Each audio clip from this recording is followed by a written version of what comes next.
Greetings, imagination connoisseurs. Once again, it is I, your Duke of Dope Discourse, Robert Meyer Burnett. I invite you to watch and listen to the Designing Hollywood podcast, brought to you by Martika Ibarra and the great, legendary Hollywood costume designer, Marilyn Vance.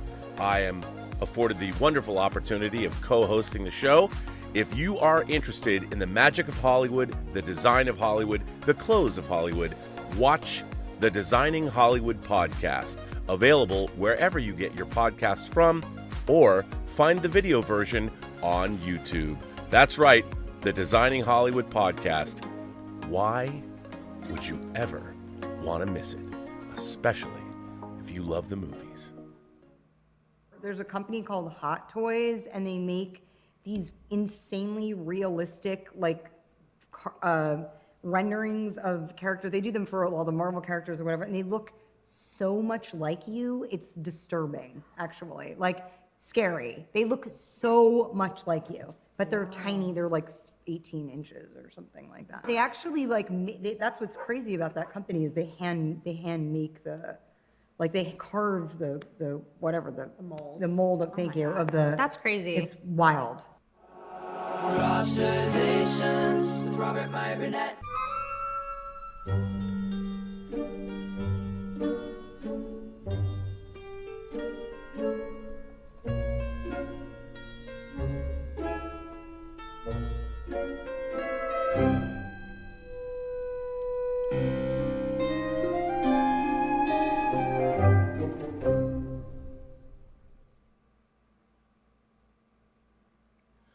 Well, greetings, imagination connoisseurs. Once again, it is I, your Duke of Dope Discourse, your master of fun and wonder, your viceroy of verisimilitude, and whatever else you want to call me. I just have a message for all of you out there. That is hashtag Free Margot.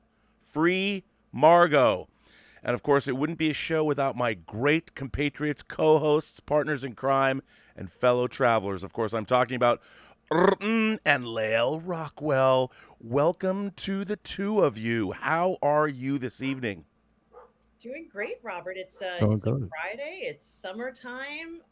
Just enjoying being here with you all as well. It's always a wonderful evening when I get to speak with both of you and everybody in the chat. So glad to be here. I agree. Lael, how are you this week? Pretty good, man. Pretty good. I can't complain. It's been a long week, and to kind of round it out this way is pretty good, man. So, I think so too. Yeah. Now, we received some letters to this show, and we haven't had letters to all of us. Cool. And I figured I would throw them out to you guys, so because they're addressed to all three of us. And the first one, comes to us from Jack Stojanovic, I believe. Hey, Jack. And he's writing in about the Sandman. And he says, "Dear Rob, and Lael, hello, and much love from the UK. It's great to finally interact with you guys. I watch Rob and John Campia's shows regularly, but I've never sent in a super chat. I've been waiting for the return of Robservations, to be honest. I know you've been having issues with Spectrum. I feel you, dude. Not anymore, though. Anyway, it was my birthday recently, and for it, my best friend gave me the first 2 volumes of The Sandman by Neil Gaiman. I went in cold, and I'm totally floored already. I can only imagine how amazing it will become as the story progresses. In fact, I've bought volumes 3, 4, and 5 already. I've heard Rob talk of The Sandman before, so I would love to hear his thoughts on the comic, and Lael's too, of course, if they're at all familiar. Also, how are you guys excited for Marvel's Halloween special? Elsa Bloodstone has been confirmed, but I'm hoping for a reference to Moon Knight, perhaps on the news, and possibly even a cameo from Blade. Wishful thinking, I know. Hard to believe the title has yet to be announced. Hope you guys are good, and thanks for reading. Regards, Jack." I mean, obviously he's talking about the Sandman comics, but since we now have the series, I figured... I've got 2 dogs sitting here looking at me like I'm crazy, but I was just curious as to, what are your guys' thoughts? Were you Sandman comic fans? And if so, what did you think about the series? And also, I saw that LaToya and you were both on Facebook talking about the series. Yeah. And Yeah. why don't you could you start us off and tell us what did you think of the Sandman, and did you ever read the comics? Unfortunately, I never read the comics, but after seeing the series, I want to read the comics, which doesn't always happen the other way around. So I think that from what I've been told by so many people who are fond of the Sandman comics, that they're extraordinarily good, Mhm. and I need to read them. So they're on the list. But I did see the series, and I have to say that there are some incredibly stellar episodes that kind of took me to another dimension, and I think that that's what they were trying to do. Oh yeah. I'm not quite sure if what they did uh, created a perception of what I thought the Sandman would be about, but it almost didn't matter because that episode, I think it was called 24/7. It might be episode 4 or 5. It's episode 5. Yeah. One The of the diner best. episode. Yes, it's one of the best episodes I've ever seen in my entire life. And so after I saw that, I almost thought to myself, I don't even need to see the rest of the series because I was just so happy from what I saw in that episode that I didn't need anything else. And I can't say that about many series. In fact, I don't think there is a series out there that I can ever say that about at all. So I think that they definitely met my expectations with that. But as the series went on, there were a lot of things that I still didn't fully understand. And so, there's sort of like a learning curve if you don't know anything about it. And so that was the part where I kind of was like, oh, I wish I knew a little bit more. So what I might do is if I get a chance to read at least, I don't know, even just one series of the comics, then I'll go back and watch it again and try and form a different type of opinion. But that episode really, I felt, was maybe the perfect episode. It's very powerful in the comic as well. The comic is actually more gross and bonkers and I mean I think I have to say, to be honest, as a long time, I mean the Sandman's my favorite comic book series of all time, but I'm astonished at how faithful the series is to the comics. They've made some changes. They've downplayed the connections to DC, which we talked about, and I think for the best, because I think that hampered the first 7 issues of Sandman had these connections to the DC universe that were hard for people that weren't DC fans to sort of understand. Like, have you both watched both series? I mean, watched the whole thing all the way through? Mhm. Yes, I have watched the Because entire- Lyda Hall, who gives birth, is Wonder Woman and Steve Trevor's daughter from Earth 2, from Infinity Incorporated, and Hector Hall is her husband who died. Was he Hawkman's son or something? I forget. But so literally they have to downplay those things, but the fact that they kept them in the series was amazing. And the first 10 episodes of the Netflix show represent issues 1 through 16 of the comic, which is pretty astonishing. Like the episode 6, The Sound of Her Wings, and the Hob Gadling story, that was 2 issues put together, but that's one of the greatest episodes, hour-long episodes of TV that you'll see. Lael, what did you think? What are your thoughts on the comics and the series? Well, like you said, they did separate. I like the choice at separating this iteration from DC in so many different ways. Even when they made references to there being or having to be at least one Constantine. You know what I mean? Like even if it's whichever version it has. So they made references to that, which I thought were really decent. Because he created Joanna Constantine. Yeah. So that was his, so he could use it. Yeah. And I think that was part of what they've done is they've leaned in, and the fact that I don't know if she's immortal or she's living in multiple time periods. I liked all that because it's a small change. I mean, people are like, I want to see John Constantine, but to me that's the comic fan. I like the adaptation of making it its own thing, because for people that don't know DC, I think it's a way to it not. The thing is, it's like I understand that like sometimes you want a direct adaptation or something that's a derivative of the book itself, But I think in doing it this way, I mean, because it's sort of like, again, we've gotten shows, or we've gotten films like The Joker, we've gotten standalone presence in like in major in this type of form. I think doing it this way, because you focus more on. I think the reason why they did it this way, and I love the way that simple, and again, Neil Gaiman gave him its blessings, so why not? But I think doing it this way is it you more so focus on the character, the lore of, and the history of the character, like just the full philosophy and the religion behind it. Yep. You know what I mean? You get a chance to focus on that. If they were to basically attach itself to like just the full on DC universe, it takes you out of that, because then you build up expectations. You have expectations to see these particular characters make an appearance or to make those particular references. And for someone who maybe did not follow the comics and knew nothing about it, they're going to probably be a tad bit lost. But if you see it the way they've done it now, it makes a lot of sense. Yeah. And the thing is, I love the biggest point about it is the simple fact that they didn't strive away from dialogue. Some of the dialogue that you got in these episodes was directly from the books. Oh, it was. You know what I mean? I couldn't believe it. Yeah, the dialogue that we got. Myself, me and Toya's favorite episode was episode 6. Yeah. And I The Sound of Her love Wings. Yes, episode 6 was phenomenal. And just the simple fact that we see that side, that the vulnerability of Morpheus himself. Like you get a chance to see that in that episode, but just like walking and just like traveling through the entire thing. I love what they did with Death. I love the different iterations of, from what we've seen with Nightmare and stuff like that. Like, I love that. I love how they've actually done it. I mean, I was taken from the beginning to end, from the first episode all the way to the last. I'm so happy they did it this way. And I know it's going to be, and before a lot of people kind of jump to conclusions and be like, yo, that's strong. Like, why are they making references? Why is it? Because a lot of people will look at this season and probably think that there's an agenda behind it, or they're pushing an agenda. No, a lot of this stuff was in the books. Oh, it's all. I mean, I was saying that earlier. I mean, one of the funny things about this show, and it's shown up in my feed a lot, that people talk about. Oh, it's so rainbow. It's so alphabet, and I'm like, it was from the very beginning.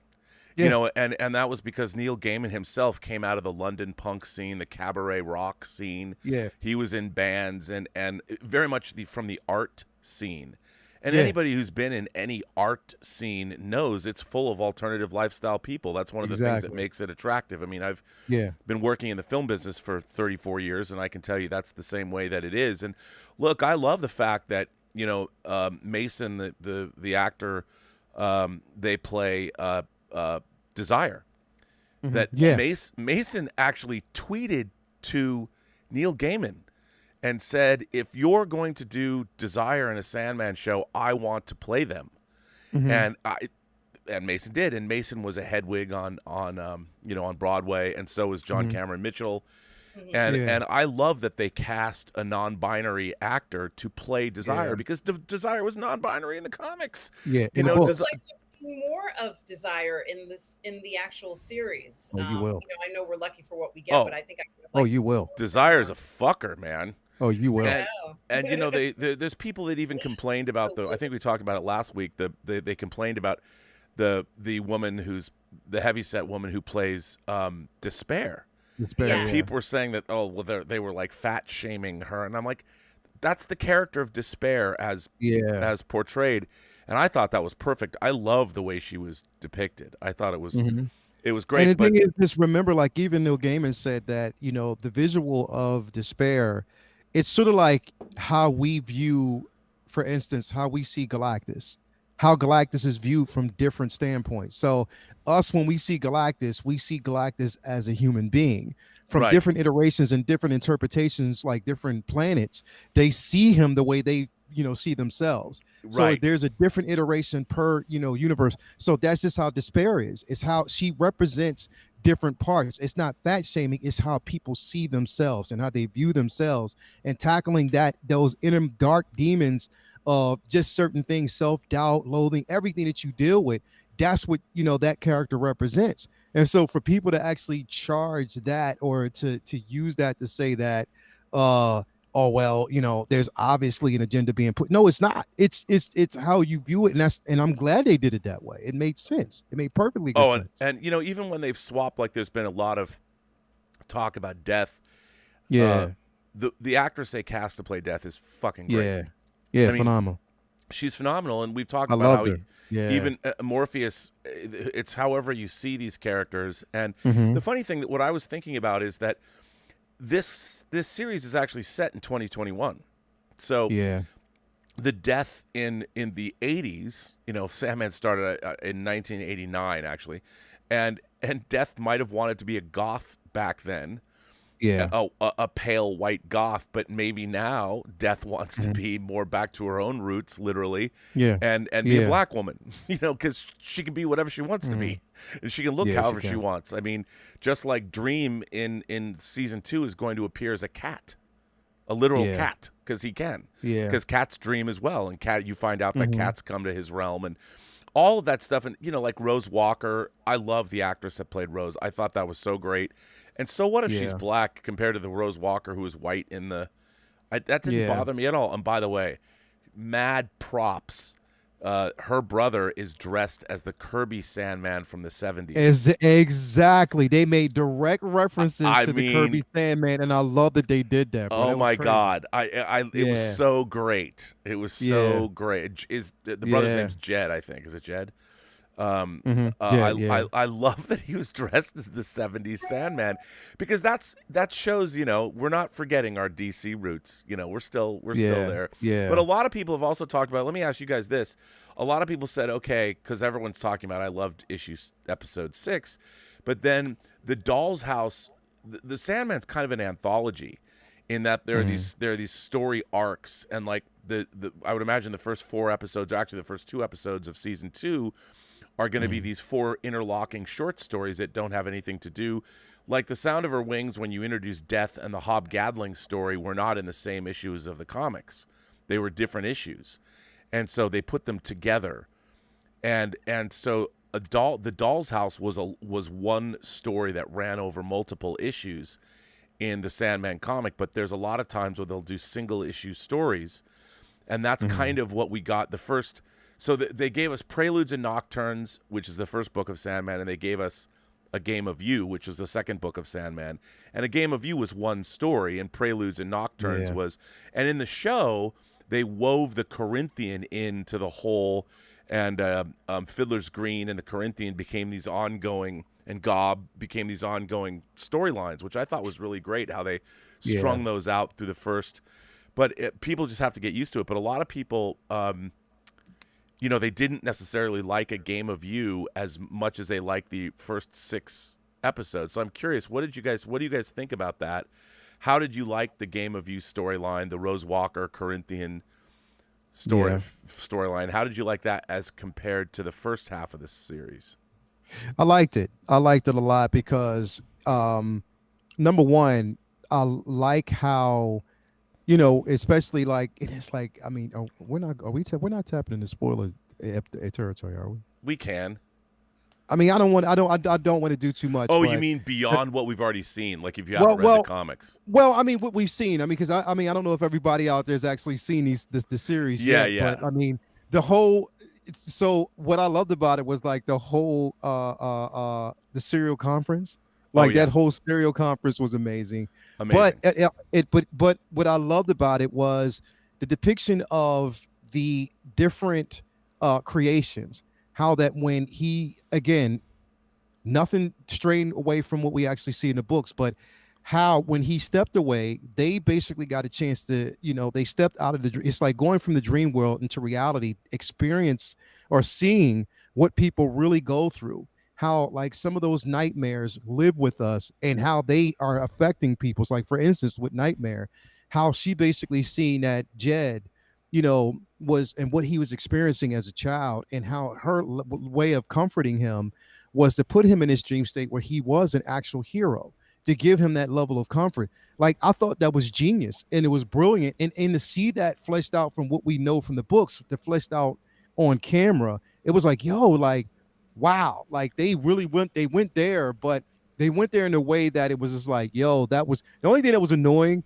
And it wasn't how it was written, 'cause I loved it. It was just that when we did get to the serial part, how the kid just kept vanishing, disappearing, and playing hide and go seek and all that. I'm Right. like, yo, just sit your ass still. Like, stay still. You already going through a whole bunch of bullshit. Just stay still. But I understood why they were doing what they were doing.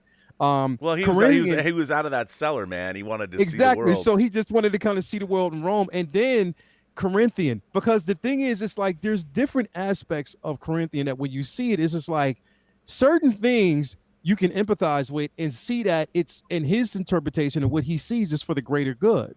Right. But the way we label him, because even when you look at, Morbius himself, you can look at him as, a lot of people would look at him as more so the hero, type of individual. No, he wasn't always the hero. Like he's the thing is, it's like you got to view it from a certain standpoint. Like not all who you think is evil and who you think are villains, they have some good storylines and good opinions about how the world is right now. And I love that aspect of it. I love and with Walker, like I loved how they delve into her story, the strength that she actually had through the entire thing.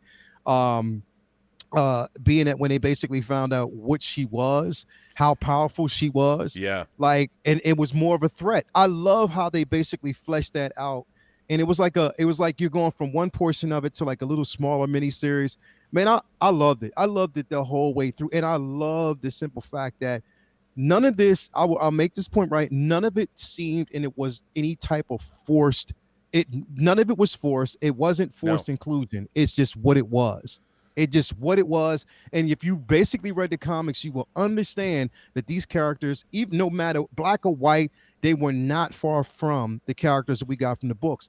The way they're written, even though like certain things are colored a certain way, it could be, a really, really light-skinned individual. It could be a dark-skinned individual. You never know. I love the simple fact that we kind of dove into that. And it gave me all the feels, everything that I actually wanted. I can't wait for season 2, bro. I'm hoping that they do. I cannot wait. I cannot wait. Well, this is my favorite of all time. Basically, right now, this year, this was my favorite show, bro, on TV. Oh yeah. I would ask you the same thing. I mean, the first half and the second half, how did the game of you work with Preludes and Nocturnes, which is the first half of the season? Yeah, I enjoyed the first half tremendously. As I said, my favorite episode was the diner episode. I think it's called 24/7. Maybe it is. 24 hours was what it was called in the comics. Yeah, and I thought that was just a masterpiece. Essentially showing what happens when you can just do whatever you want and there is nothing holding you back. But to be honest with you, I lost interest in the second half because of the way I personally feel the way it was edited. And in particular, it had to do with when people were either dreaming or not dreaming.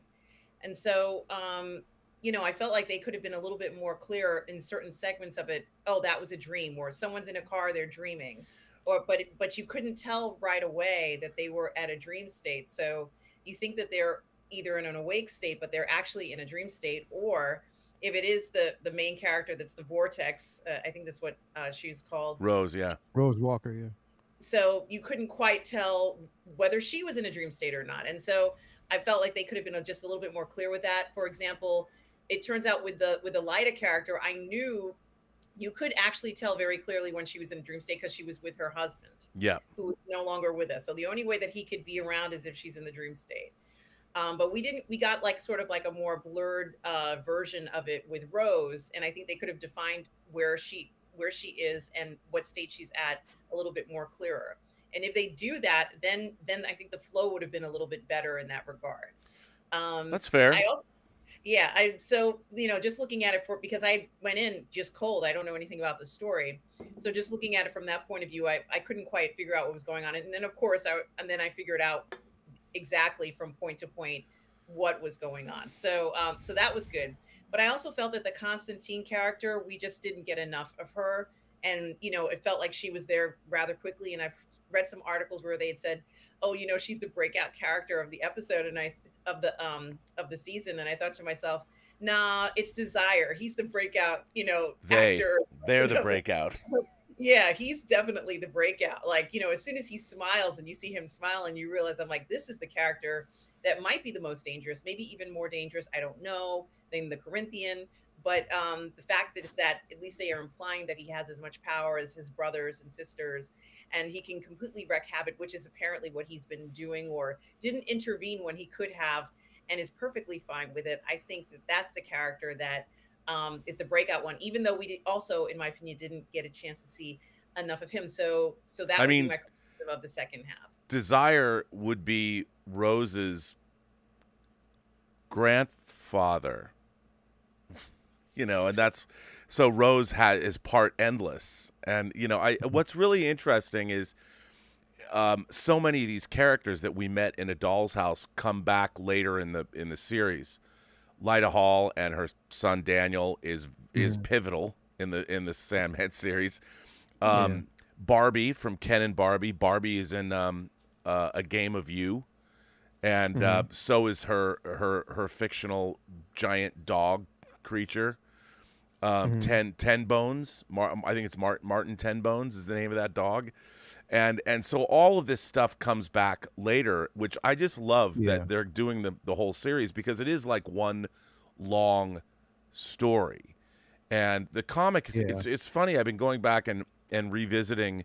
I've got my Absolute editions, and I've got my the DC Absolute editions, which are I mean these are stunning. These Absolute editions are.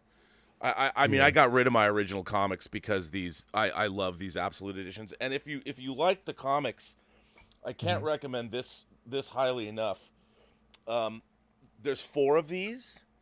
These are the annotated Sandmans, and they're great. And it really does deep dives into all the books.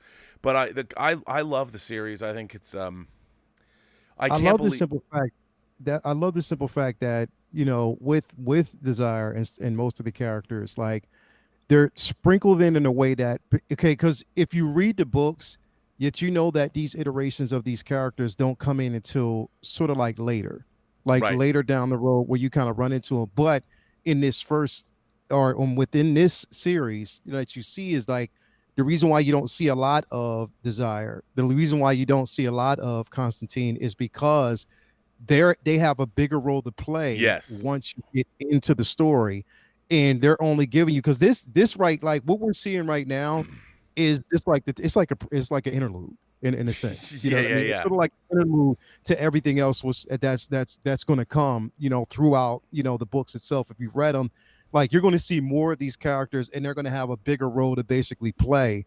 And the thing is, like, I just can't wait, because I love Gwendolyn Christie's Lucifer. I love that character. Well, and as you know, next season, my favorite Sandman storyline is A Season of Mists. And it runs I want to say that A Season of Mists runs from issue 21 through 29. So you've got 8 issues of that, which means it's going to be at least 4 entire episodes. And for those of you who don't know, I mean, I'm just going to say it because they've been around for 30 years. In A Season of Mists, we met Nada, Dream's girlfriend. We saw her in prison. The black woman that's in prison, that was Dream's. She's been in hell for 10,000 years. And so in A Season of Mists, the Endless have a dinner party, and we Dream, Death, Desire, Delirium, who we haven't met yet, who used to be Delight, but now she's Delirium, Despair, I said Desire, Destiny, and the only one of the 7 Endless who doesn't show up is Destruction, because as we heard Dream mention, he's the prodigal. He's the missing Endless that we don't know where he went. So Destruction is somewhere else. But what's so great is in A Season of Mists, the family gets on Dream's case, and they're like, you can be a dick, dude. You banished your girlfriend to hell for 10,000 years. You're a fucking douche. And Dream's like, how dare you? And then of course he's all mopey, and Death comes out to him and says, well, you are kind of a dick. You were dickish. And so in the storyline, he's like, well, what do you think I should do? And she's like, well, you got to go make it right. Well, you got to go back down to hell, and you have to free her. You've been a dick to her for 10,000 years just because she didn't think you were so great. And she spurned you, and you got pissed, you petty fuck. And so when he goes down, when Morpheus goes to hell, he finds hell empty, and all the souls of the damned are gone. And Lucifer's there, like, you know what? And Lucifer tells Dream, I'm bored. I'm sick and tired of being the first of the fallen. I'm tired of running hell. So I'm leaving. I sent all the souls of the damned away. I said, you guys go wherever the fuck you want. And Lucifer hands Dream the key to hell and says, here you go. I'm out of here. And so Dream now is in control of hell. And he returns to the dreaming with the key to hell, and all of the other pantheons of gods, the Egyptian gods, the Norse gods, the Japanese gods, all the gods all want hell. And they've all come to the dreaming to plead their case to Dream, going, you should give me the key to hell, because hell is now the most valuable piece of real estate in all of creation. Even God, the Lord God above, sends 2 angels to the dreaming to watch over and to find out what's going to happen and report back to the big man upstairs. And it's fucking great. What happens is great. And it's one of my favorite comic stories ever, because it deals with the pantheons of all of these different gods and watching them all.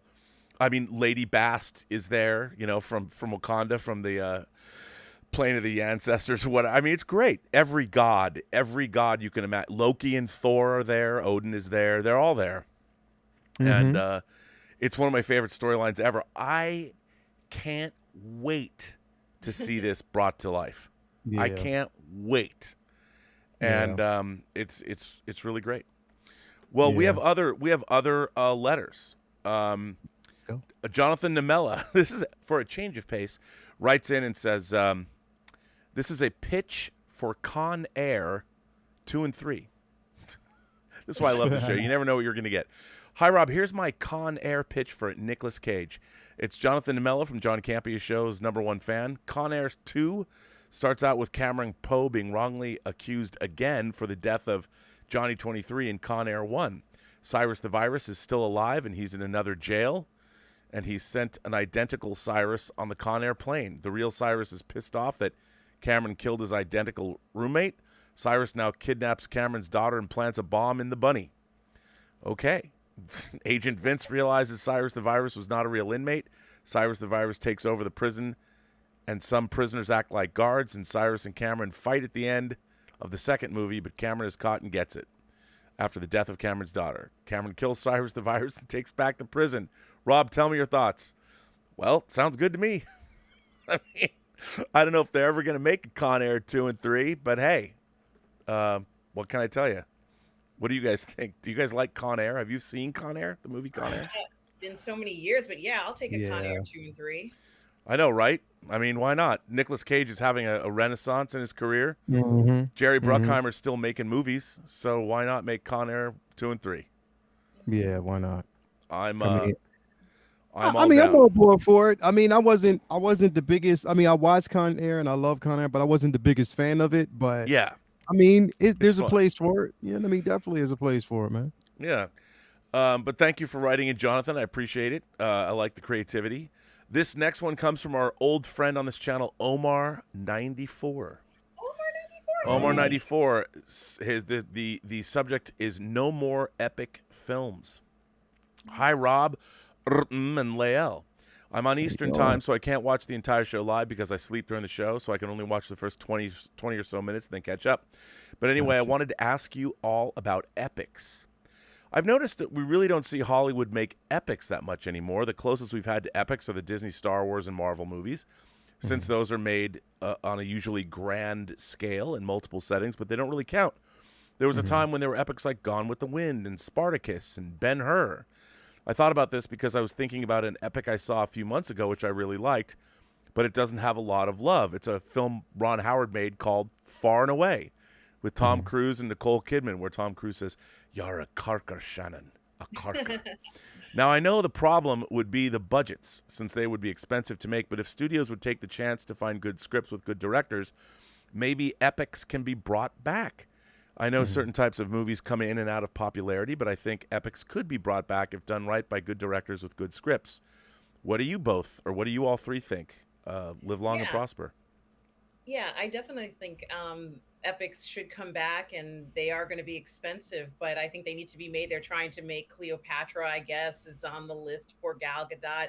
Maybe she'll make it, maybe they won't, but it seems like we're missing that and action films and a bunch of other categories that we're just so deficient in. But if you want to see an epic right now, go to Indian cinema. There's plenty of epic films in Indian cinema, like RRR and KDG. I think it's yeah, Yeah. KDG 2, and check out Indian cinema. They're actually making something called the Brahmastra Volume 1. It's called I think it's called the Brahmaverse. It's Yeah. like you know Indian cinema will fulfill that need until Hollywood gets back onto its course, whether or not they're going to be making epic films. And there was a time where it was a given that there was always going to be the greatest story ever told being made, but that's not necessarily a given now anymore. I think that it's kind of sad that we're stepping away, especially from historical epics, Mhm. that we need to see. But perhaps we'll see more historical epics, perhaps from other cultures and nations, and perhaps that will fulfill the need that we all desperately want to see these epic Yeah, films. I would love yeah. to see more, but if you want to see something right now, watch RRR. It feels like an epic film. You won't be disappointed in it. But yes, I miss Ben-Hur. I miss all that good stuff that we used to see. It's really too bad that we've moved away from it. What do you think, Lael? Yeah, I mean, I think it's a good time to kind of dip in that well, to go back, give us some like the epic sagas. But I think that if you're going to give us the epics now, I think the time is, especially in where we are and how more advanced we are, and also advanced with society and culture in general, that if you're going to do these epics, make sure you do it justice and actually stick to the cultural references. And what I mean by that is, like, give some of these people, like, if you tell the stories the way the stories are supposed to be told, instead of just kind of deriving away from it just because you don't have the most popular actor or actress out there. Like, I think that if you're going to tell the epics, tell it the way that it needs to be told. You know what I mean? Like, give us a lot of those references. Like when we talk about Ben-Hur, when we talk about Cleopatra, and when we Yeah. talk about, give us the cultural references the way it's supposed to be, and tell the story the right way. And I think it's the time to do it. Now, here's the thing though, because the caveat, or the biggest problem with that is the simple fact that if you do it now, and if it does have those cultural references the way it should be right now, then you'll have a lot of people who've seen those original epics back in the day and going to be like, whoa, wait a minute. Yeah, you know what I mean? We're used to seeing it this way. And there's going to always be that discussion because it's going to be far different. But it's the acceptance value of, okay, what are we getting now versus what we got then? And I think sometimes we got to let go of what we used to see, what we're used to, and just accept the new, where it's more based. But I do think it is it is time for like a few more epics. I mean, for me, come on, man. One of the biggest epics for me of all time was Moses. I love Moses, bro. Every Easter we used to watch it, bro, and it was just You phenomenal. mean 10 Commandments? Yeah, the 10 Commandments. Yeah, with Charlton Moses. Heston. Yeah, sorry about that, but Charlton Heston, yes. I have But that I on loved 4K. it. Exactly, like the 10 Commandments and stuff like that. So definitely every Easter that was something that we used to sit around and watch. But yeah, I think it is a place for epics. I think one of the last. What was Rob? What was one of the last big epics that we actually got? Well, you know what? Somebody brought it up I think Dune. So Dune was Dune was an epic movie. I mean, it's a science fiction movie, Yeah. but it's an epic movie, and a lot of it is Yeah. steeped in Islamic culture. I mean, Yeah, Frank yeah, Herbert yeah. looked toward Islam, and Ridley Scott's director's Yeah. cut of Kingdom of Heaven, Yeah. which gets into. And by the way, somebody in the chat, Juan Rodriguez, brings up Om Shanti Om, the Indian film. That movie's an epic too. Yes. Yeah. That's Kingdom of Heaven with Orlando Bloom. Yeah. And if you see the director's cut of that, it's like an hour longer, and Yes. it's really it is an epic. But I think one of the problems is, I think the tastes of audiences have changed. Like, a lot of these epic films Yeah. were also historical in nature, and I think that I don't think, especially younger people today, are particularly interested in history. Mhm. And I think that's really problematic. I mean, I'm not particularly a religious person, but I love religion. I love the study of religion. Yeah. I love, because to me, religion is kind of a reflection of humanity trying to make sense of its own existence. And the idea of and whether you're talking about Buddhism or whether you're talking about whether it's Islam or whether it's Christianity or Judaism, the idea of putting a moral framework on the universe, I've always liked all of that. So biblical like I've always wanted to make a modern movie about Job. Like I love the story of Job. I love that character, and it's funny because that the story of Job was used both by Clive Barker and C.S. Lewis to basically write horror stories. The Screw Tape Letters, which is about one demon writing another demon letters, and C.S. Lewis, who's one of the great modern Christian theologians, wrote that book. And then Clive Barker, the fantasist, wrote another story called The Yattering and Jack, which was kind of also about the story of Job in a modern light. But I love the biblical stories. I mean, I think anybody who wants to be a storyteller needs to be familiar with their Bible, both the Old and the New Testament, because so much of the Western canon of our literature is derived from biblical stories. And whether you're a believer or not, it doesn't mean that those biblical stories aren't worthwhile. And I think a lot of epic stories, like you said, everyone watched the Ten Commandments. I mean, every year growing up when CBS would show the Ten Commandments, you watched it. Yeah. Like even in a movie like Close Encounters, the Ten Commandments is on tonight. And Terry Garr's like, Roy, that movie's 4 hours long. The kids are not going to watch. But nowadays, I don't think kids are particularly interested in history. So it's hard to make. And whenever they do these epics, they have to turn them into big action movies, whether it's King Arthur or whether it's Robin Hood. They turn them into these huge fantasy epics. So it's harder to get people, because our younger audiences, our epic films today are Infinity War and Endgame. Those are the epic movies today. They're just not historical. And I think that's kind of I don't know if it's a problem so much as it's just a function of the modern age. I mean, we're in a period of time where escapism is where people want to be, and even though I think that a lot of those movies, I mean, I love seeing Moses part the Red Sea. Yeah. What? The last historical epic film that I watched was a film called Jodha Akbar, and it's actually a Hindi language film, and it's set in the 16th century, and it has to do with the romance between the Mughal Emperor Akbar and Princess Jodha Bai, and it was phenomenal. It was incredible. It was made in 2008, and it did have a lot of war and fight, but a lot of it mainly focused around tolerance of other religions. And I thought that historically this film was just so amazing. I reviewed it on my channel, and I think that people will still continually want to. And from an artistic point of view, there are so many creators who want to do historical films and do these epic movies.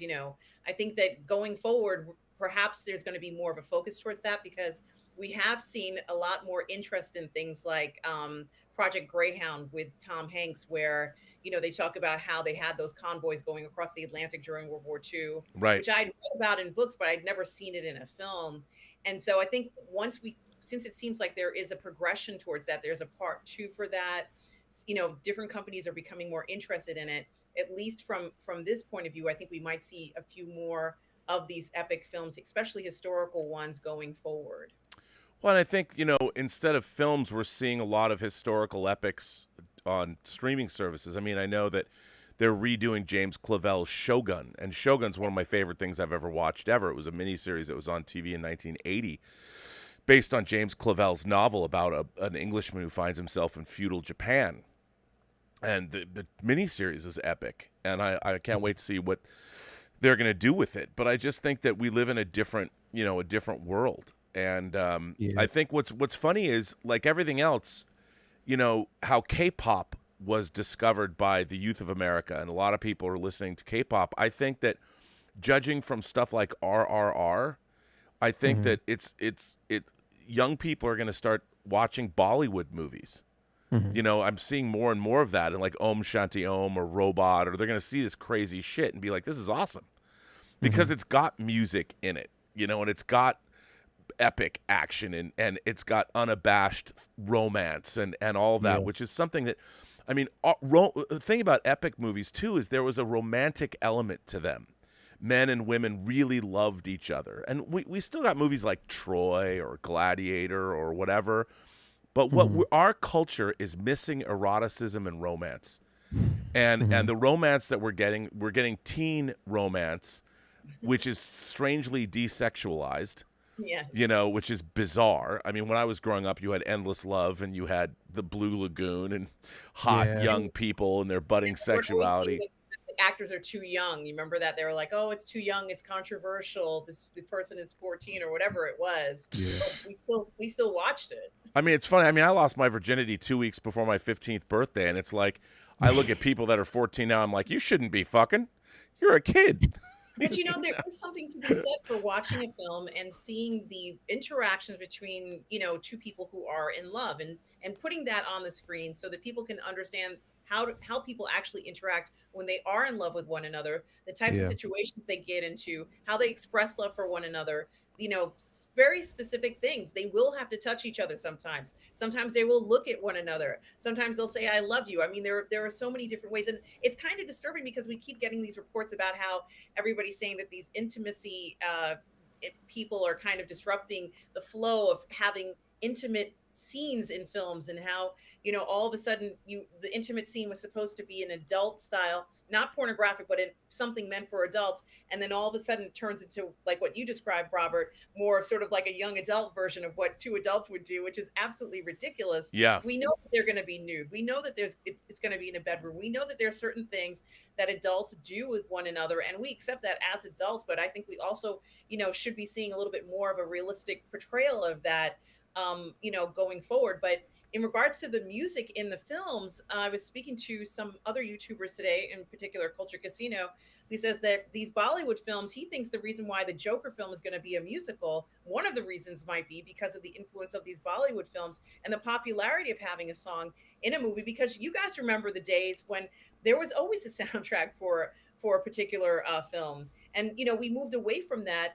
But India didn't really seem to move away from that in a lot of their films. And they kept that tradition going. And it's so important when you're watching a film, especially in a love sequence, having a beautiful love song of somebody, you know, singing or singing to each other, which is like, you know, incredibly climactic on the screen. You know, you're 2 steps away from essentially making love to the person. And you can see that admiration and sense the feeling just from the love song. I mean, I think that there's so much to be said for that. Well, I mean, even my man Prince, you know, when you go back and you watch Purple Rain, when Take Me With You plays and he's driving Apollonia on his bike, you know, out to purify herself in the waters of Lake Minnetonka, even though that's not the waters of Lake Minnetonka. I mean, we don't even have that anymore. You know, the thing is, again, we're so cynical and hipper than thou and cooler than thou. I mean, now it's so weird that we've completely commodified eroticism and sex anyway. Whereas in India, and you saw a little bit of this in Miss Marvel, when there's a wedding in India, it's pomp and circumstance. Everyone dresses up in their finery. It's almost like a costume ball because it's like a celebration. It's a celebration. You added all of this romance to it, and we have got our civilization. We, in our desire to be as cool and to be as hip and whatever, aware, we've gotten rid of all romance. I mean, now everyone's asking for, you can't have an erotic outburst with somebody without signing a paper that goes, I offered my consent for you to take off my clothes, but don't rip my panties in the heat of passion. Don't look at me too long. Don't objectify me. My tongue in your mouth. Don't look at me too long. Like, it's absolutely ridiculous. But not only that, I mean, the idea of romance is part of what the epic period pieces were. Like, you go back and you watch movies like The Robe, you know, some of these classic films where, you know, Yul Brynner is playing a pharaoh and stuff. I mean, Yul Brynner and his finery, I mean, there was, even though he's playing a pharaoh of Egypt that's oppressing these people, there was still a romanticism to it all. Yeah. You know, and we have gotten rid of all of that in culture. I mean, I'll tell you something. I hope that I like the fact that I see She-Hulk taking a dude to bed. I'm like, fucking, it's about fucking time. There's got to be, if you're a superhero, I mean, imagine the kind of erotic power that would carry with you. If you look like Steve Rogers, you know, and you're chopping wood like in Age of Ultron, and you can tear pieces of wood in half with that physique. Are you telling me that there's no fucking going on in the MCU? And I mean, he is, as a virile male, and then you look at all the, I mean, I understand the power fantasies, and now we want to downplay all that, like, oh, that's bad. And I'm like, no, it's not. No, it isn't. I mean, I want to look like Chris Evans in Age of Ultron with that physique, you know? She must be having sex because they're implying from the series that she's speed dating. She picks up a man off the couch. The only reason why I would be picking a man off the couch is to put him into my bedroom. So that's clearly what she must be doing. She's not picking him up because he can't walk around. I mean, this is a woman who's sexually active, and I hope that we see an adult version of this rather than a watered down one. I mean, she seems to be the kind of woman who is a modern woman, and modern women engage in sexual activity. So I just hope that we actually see something that's realistic, where she is with someone and she's actually enjoying herself, enjoying being with whomever she wants to be with, not, you know, a situation where that's not important to her, which is so unrealistic. She wouldn't be speed dating if she didn't want to be with somebody. That's just the truth. Well, also, you look at her, if you were She-Hulk, look at the power that she has, not just physically, but sexually, too. I mean, she looks great. Who wouldn't want to?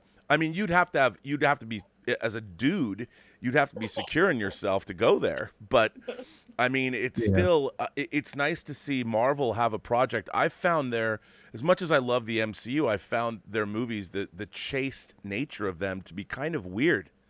There has been no, I mean, you had, except for like Vision and Scarlet Witch, it's so weird to me that the only romantic relationship that we've seen in the Marvel Cinematic Universe is an android and a witch. Yeah, you know, which is, I mean, and that's really weird.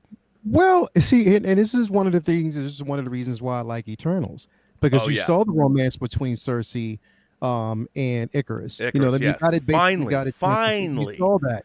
You saw basically that there were two individuals who loved each other, that there were two individuals who shared intimate moments. Yep. And it wasn't just, referred to, or it was just like a reference to it. And it wasn't just that, it actually happened, it wasn't like what we got between Bruce, and Nat, where it was just, we knew that there was that, attraction between the both of them, but it was never explored. Because the thing is, we get more into the cinematic value instead of just the realism of just the common interest between a man and a woman. They didn't want to actually dive into that. You know what I mean? Like, who wouldn't want to see, because I think that kind of, that, like we said, the lack of that in film is like, we love, like, and that was a part of why I loved, the original Superman. You know what I mean? When I loved, watching, Christopher Reeves and how his interpretation of Superman with Lois Lane, with Margot Kidder back in the day, like that dichotomy between the both of them, it was beautiful. When they first meet, when she first interviews him and talking about X-ray vision, she's like, "What color's my underwear?" And he can't see it because she's sitting behind a lead planter. Yeah. And then when she walks out, he's like, "Pink." Yeah, pink, exactly. Pink. So and Superman was a baller. Like, he's gonna get down. And it's like, if you watch what was going on when after Civil War, when Nat and Steve Rogers were on the run, they clearly were in a relationship. They clearly, they were on the run for years. You think they weren't intimate? They totally were intimate. And if you look at, and people used to argue with me about this all the time, but if you look at it, if you look at how you meet them and the way they respond, they're not going to acknowledge it directly. And then when Hulk comes back, it's awkward. It's great. I mean, this is awkward, kind of and I love that because they were never, Natasha and Bruce might have been able to really fall in love with one another, but they never had the opportunity. Whereas as Steve and Natasha are warriors, and they love, because love is the basis of what they do for humanity, and there's no reason why. And if you're a real adult in that situation, there's no reason why they can't share in an intimate fashion their lives together. And you see the fact that when Captain America comes back in Endgame and they have that conversation in the room and he says, I saw whales in the East River today or whatever. Those are lovers. Those are ex-lovers, you know, that after the blip, there's probably whatever happened, they realize maybe it stopped happening, whatever was going on. But these are intimate friends. And they were compatriots. They were and maybe Hawkeye and Nat had something going at one point. Who knows? Because that's what people do. Although Hawkeye was married, so. Well, here's the thing. I mean, come on, man. I feel like if we look at the thing is, it's like we're tested to believe that the only relationship that Cap had, you know, especially on film, was his love for Sharon Carter, and that's where his mind frame was. And it was not, you know, he didn't want to have. Do you know how many relationships Cap has had in the comics, and how many times it was referenced to Sharon Carter? Like almost this many times. Like he's had so many relationships in the books. So it's the thing is, we know that it's out there. You know that, and a lot of people don't even know that Nat and Tony Stark were fucking. You know what I mean? People don't really know that in the comics, that they actually had a relationship and they were doing their thing. So they need to basically reference these things, because I think that's what keeps the reality of it. In you know, especially in movies, it allows us to connect with it more, because it's like, okay, clearly these two people love each other and they can experience that, and we're along on that ride. It actually puts us in that moment. So when you strip that away and it's all about just action and getting from one point to the other, but you don't basically, and you take away the humanity of two individuals who actually have chemistry, but you don't explore that, doesn't make sense. It really doesn't make sense to me. You know, I mean, we saw that with Ant-Man and the Wasp, so we know that. But I mean, come on, let's just, they need to get more into that. And I think that would kind of just draw, you know, that romantic value back in the film, and draw people who are romantic into watching these films. Like, they would want to see it. So why not? Well, honestly, I have a theory. I think that, especially the way that in our society, you have girls going on to OnlyFans. You know, our sexuality, especially amongst young people now, has been either completely commodified or isn't happening at all. And we live in our youth culture is weirdly, it's so skewed in weird ways. Like, you watch Euphoria and all this stuff, and on one hand, then you've got girls that have OnlyFans accounts and they're making money by.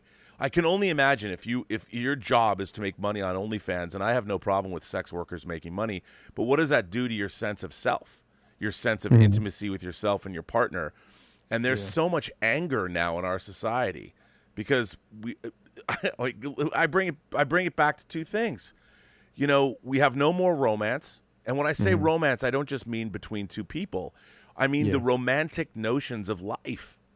You know, getting dressed up in suits and going to a nice dinner and enjoying going to a symphony. I mean, there is a romantic aspect to being alive that I think a lot of us, I mean, and this is going to seem a little weird, but the idea of collecting action figures, and like Lael behind you, there is a romantic notion in collecting figures behind you, because you've taken your imagination and we have these totems, whether it's action figures, whether it's spaceships or model kits or whatever.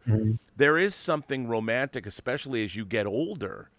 And a lot of people look at, you're just interested in childhood fantasy, and I'm like, no. What you're doing is you're bringing your romantic sense of life and action and adventure with you into adulthood, when all of that is sort of quashed. I mean, I look at your social media posts about LaToya. You're a complete romantic. I mean, you and LaToya are like one of the great love stories on social media. It's fantastic. But yet at the same time, you can live a life where you work hard, and yet your imagination is still on fire. And I think so many people, especially younger people, are cast adrift, because when you're young is when you're the most romantic. You know, that's when you're supposed to be out there, and now everybody's looking at each other because they don't know how to talk to people. They're sitting on computers and they're on social media, and they're not living.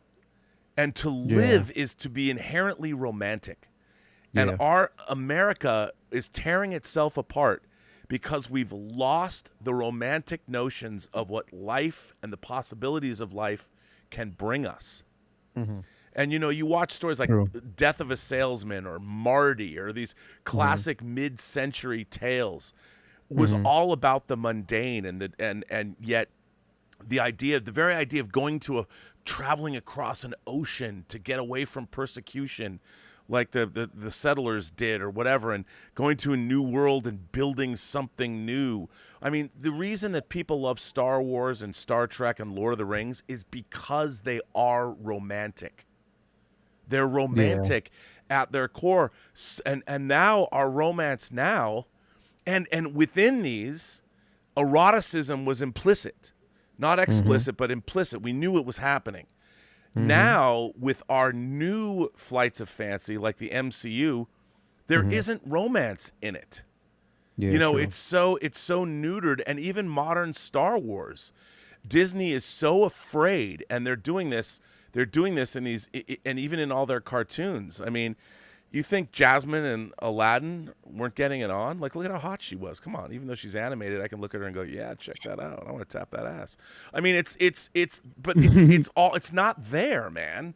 And I think that's a problem, is that and epic films are the same way. Epic films, there was a romantic notion. I mean, look at Dune. Paul Atreides is dreaming about Chani before he even meets her. And when he meets her, it's Zendaya. Like, come on, not to be a dirty old man, but it's Zendaya. Well, Talk about romance.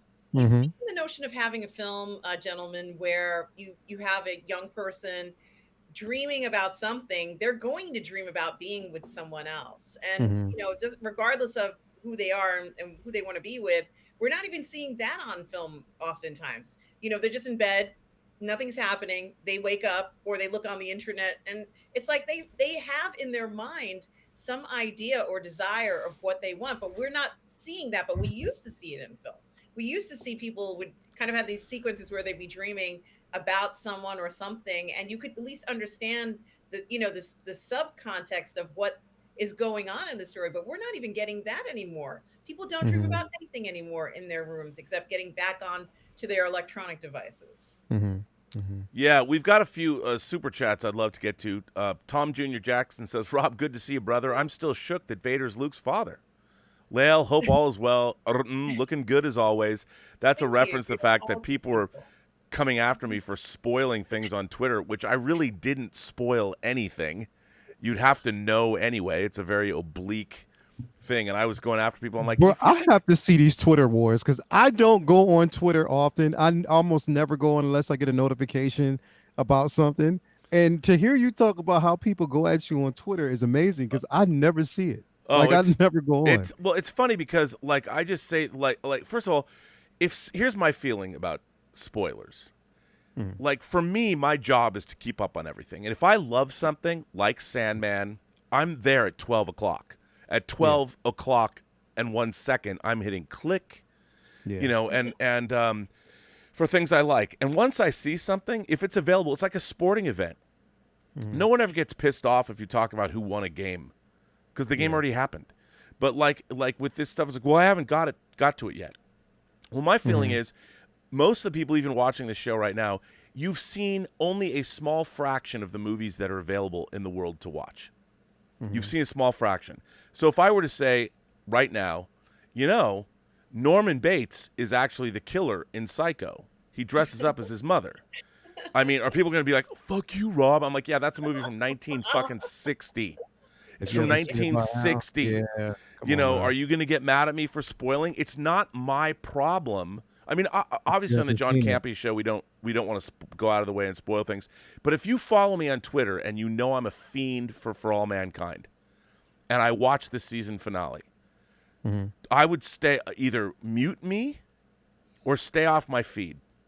Because, and everyone's like, you shouldn't do, I'm like, I am not here to service you.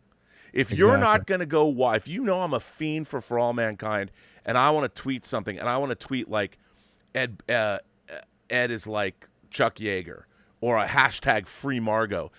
That you don't even know what that means unless you watch a show. And I'm not going, hey, guess what happened in this episode? And so there's a lot of people they get all indignant. And what's so funny, I'm like, I don't live my life for you. What have you ever done? You're following me. If you don't like my conduct on Twitter, don't follow me. But all these people come after me and like Like, I've seen all of, or maybe experienced all of Picard season 3. Loved it. I'm not being paid to love it. I legitimately love it. Have I spoiled any of it? As a matter of fact, I came into possession of some things today that are people would freak the fuck out, and I would never spoil stuff like that. I wouldn't do that. I don't do spoil stuff in advance. I mean, I'll tell you right. I've read all 6 scripts for Secret Invasion. We know this. And have I said anything at all about what I know about? No. And nor would I. No. Because that's not fair. But if something is available to watch, it's free game. If it's out there to watch, I think. I mean, and if I'm excited about something, I want to share it. I don't want to have to wait. Like Sandman, I've wanted to see since 1989. Yeah. Am I going to? But I understand people might think it's dickish. But you know what? That's what the mute button's for. Don't follow me. If you don't want to be spoiled, don't go on social media. It's so funny that your impulse control is not my problem. If you don't want to know what happens to Top Gun Maverick, don't read social media during the opening weekend. Go until you see the movie. Yeah.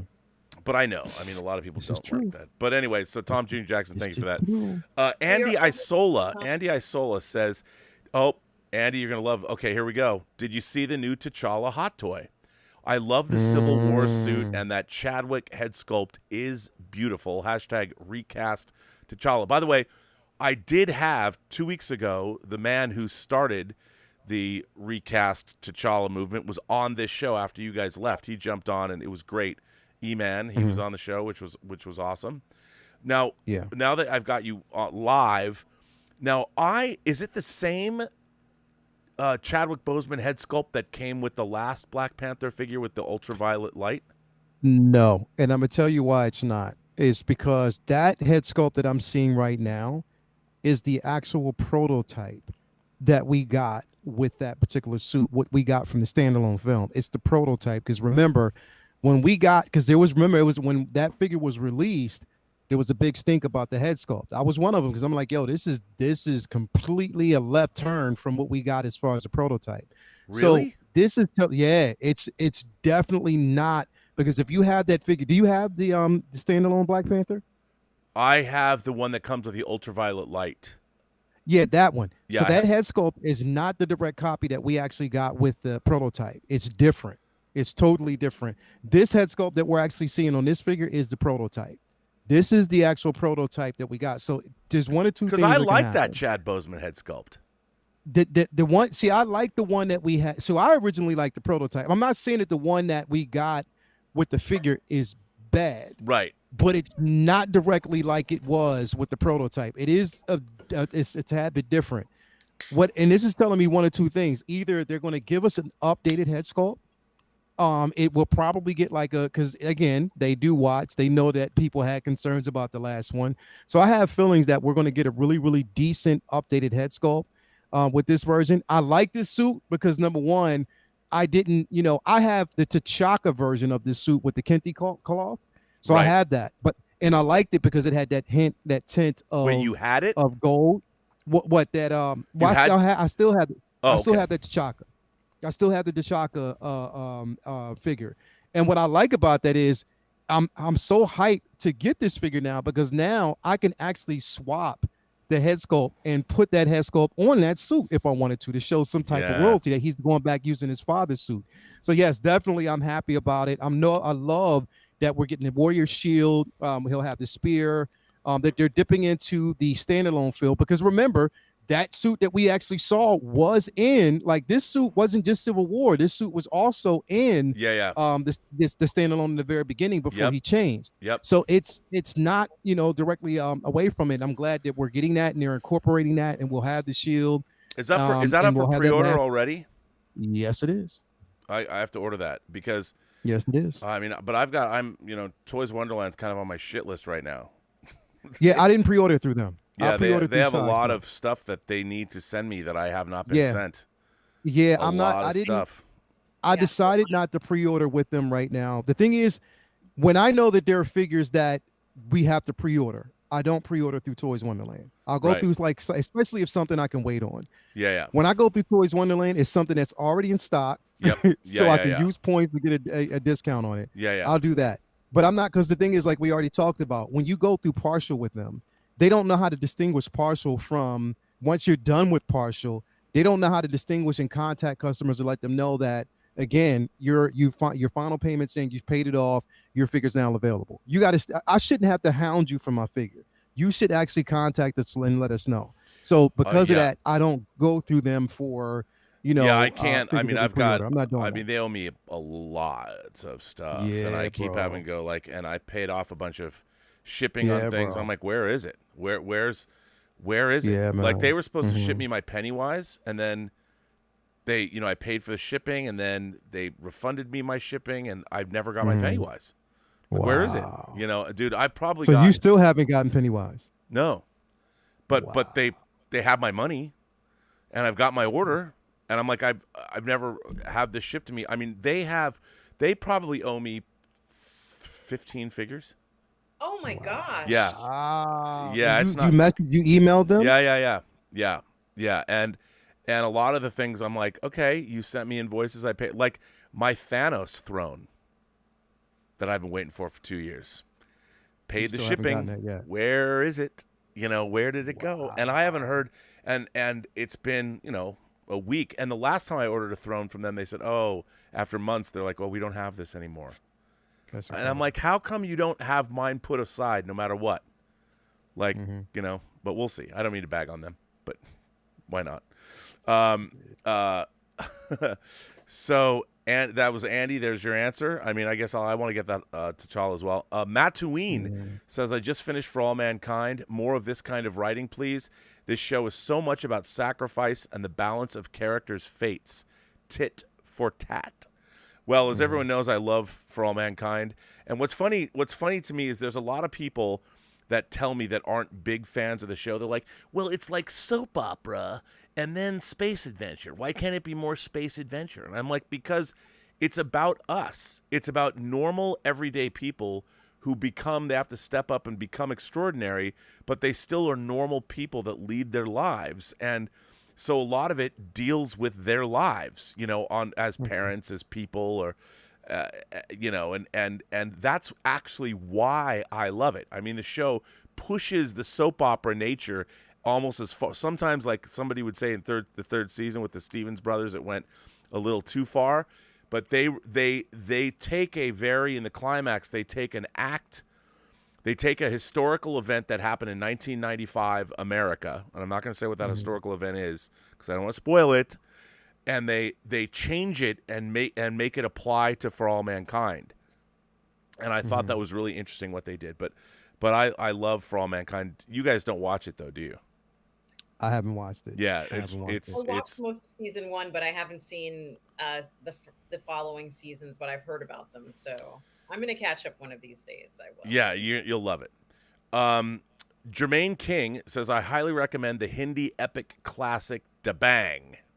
Okay. And that's not a joke. It's called Da Bang, I'm sure. I will watch it, Jermaine, and I can't wait to see it. Yeah. And Tom Jr. Jackson says, what do you think about Sean Bean's comments on intimacy coordinators? I have a lot to say about that. Yeah, I mean, say it. Sean Bean obviously was asked about intimacy coordinators and love scenes on sets. And look, as somebody who's actually directed 5 episodes of a Skinamax TV show, which I did. And the best lesbian scene ever. Yeah, according to Fleshbot, the most suspenseful lesbian sex scene of all time.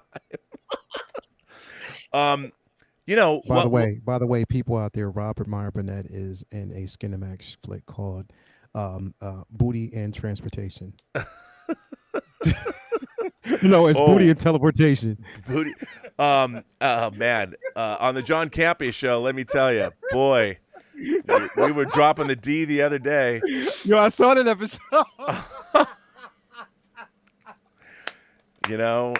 Hashtag power bottom.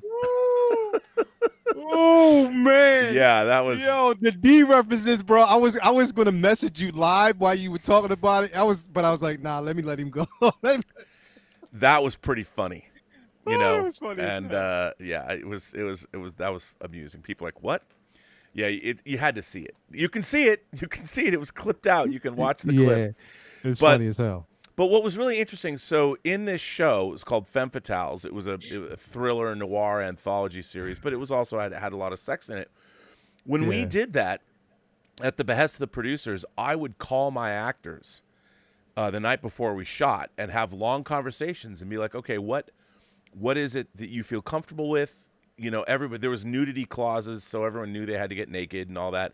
And it really depended on what kind of actors you were dealing with. Like I directed one episode where the actors couldn't, Yeah. they didn't want to put their clothes back on. And that was the first episode I cut this sex scene, and HBO was like, they're the first time, because I edited my own episodes, and HBO, I got a note back going, you might want to tone this down. I'm like, really? Really? You really want me to? Because isn't it great? And they're like, no, you should tone it down. I'm like, okay, yeah, okay. But you know, we had these long conversations, and when we got on set, we basically we had all non-essential people taken off set. And when you're shooting love scenes, you know, it's a big deal, and especially when it's not fun to do. It's uncomfortable to shoot love scenes. But now they have intimacy coordinators because in the Me Too era, they don't want people to feel exploited or whatever. Now, there are some actresses that are like, fuck that, I'm here to get paid, and if you want me to take my clothes off, like that one girl in Euphoria who was on the news this week, she was saying, no, pay me.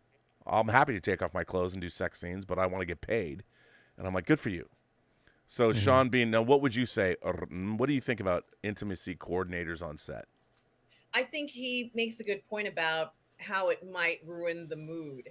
And to be honest with you, it is an intimate act. Even though they are actors, it's still an intimate act. So if you're filming a love scene with another actor, it is an intimate act. You may not love this person, you know, you may not have feelings towards them, but it is an intimate act. And so there is going to be a certain nature of exposure and perhaps overexposure of both of the actors and whoever else is even watching this stuff.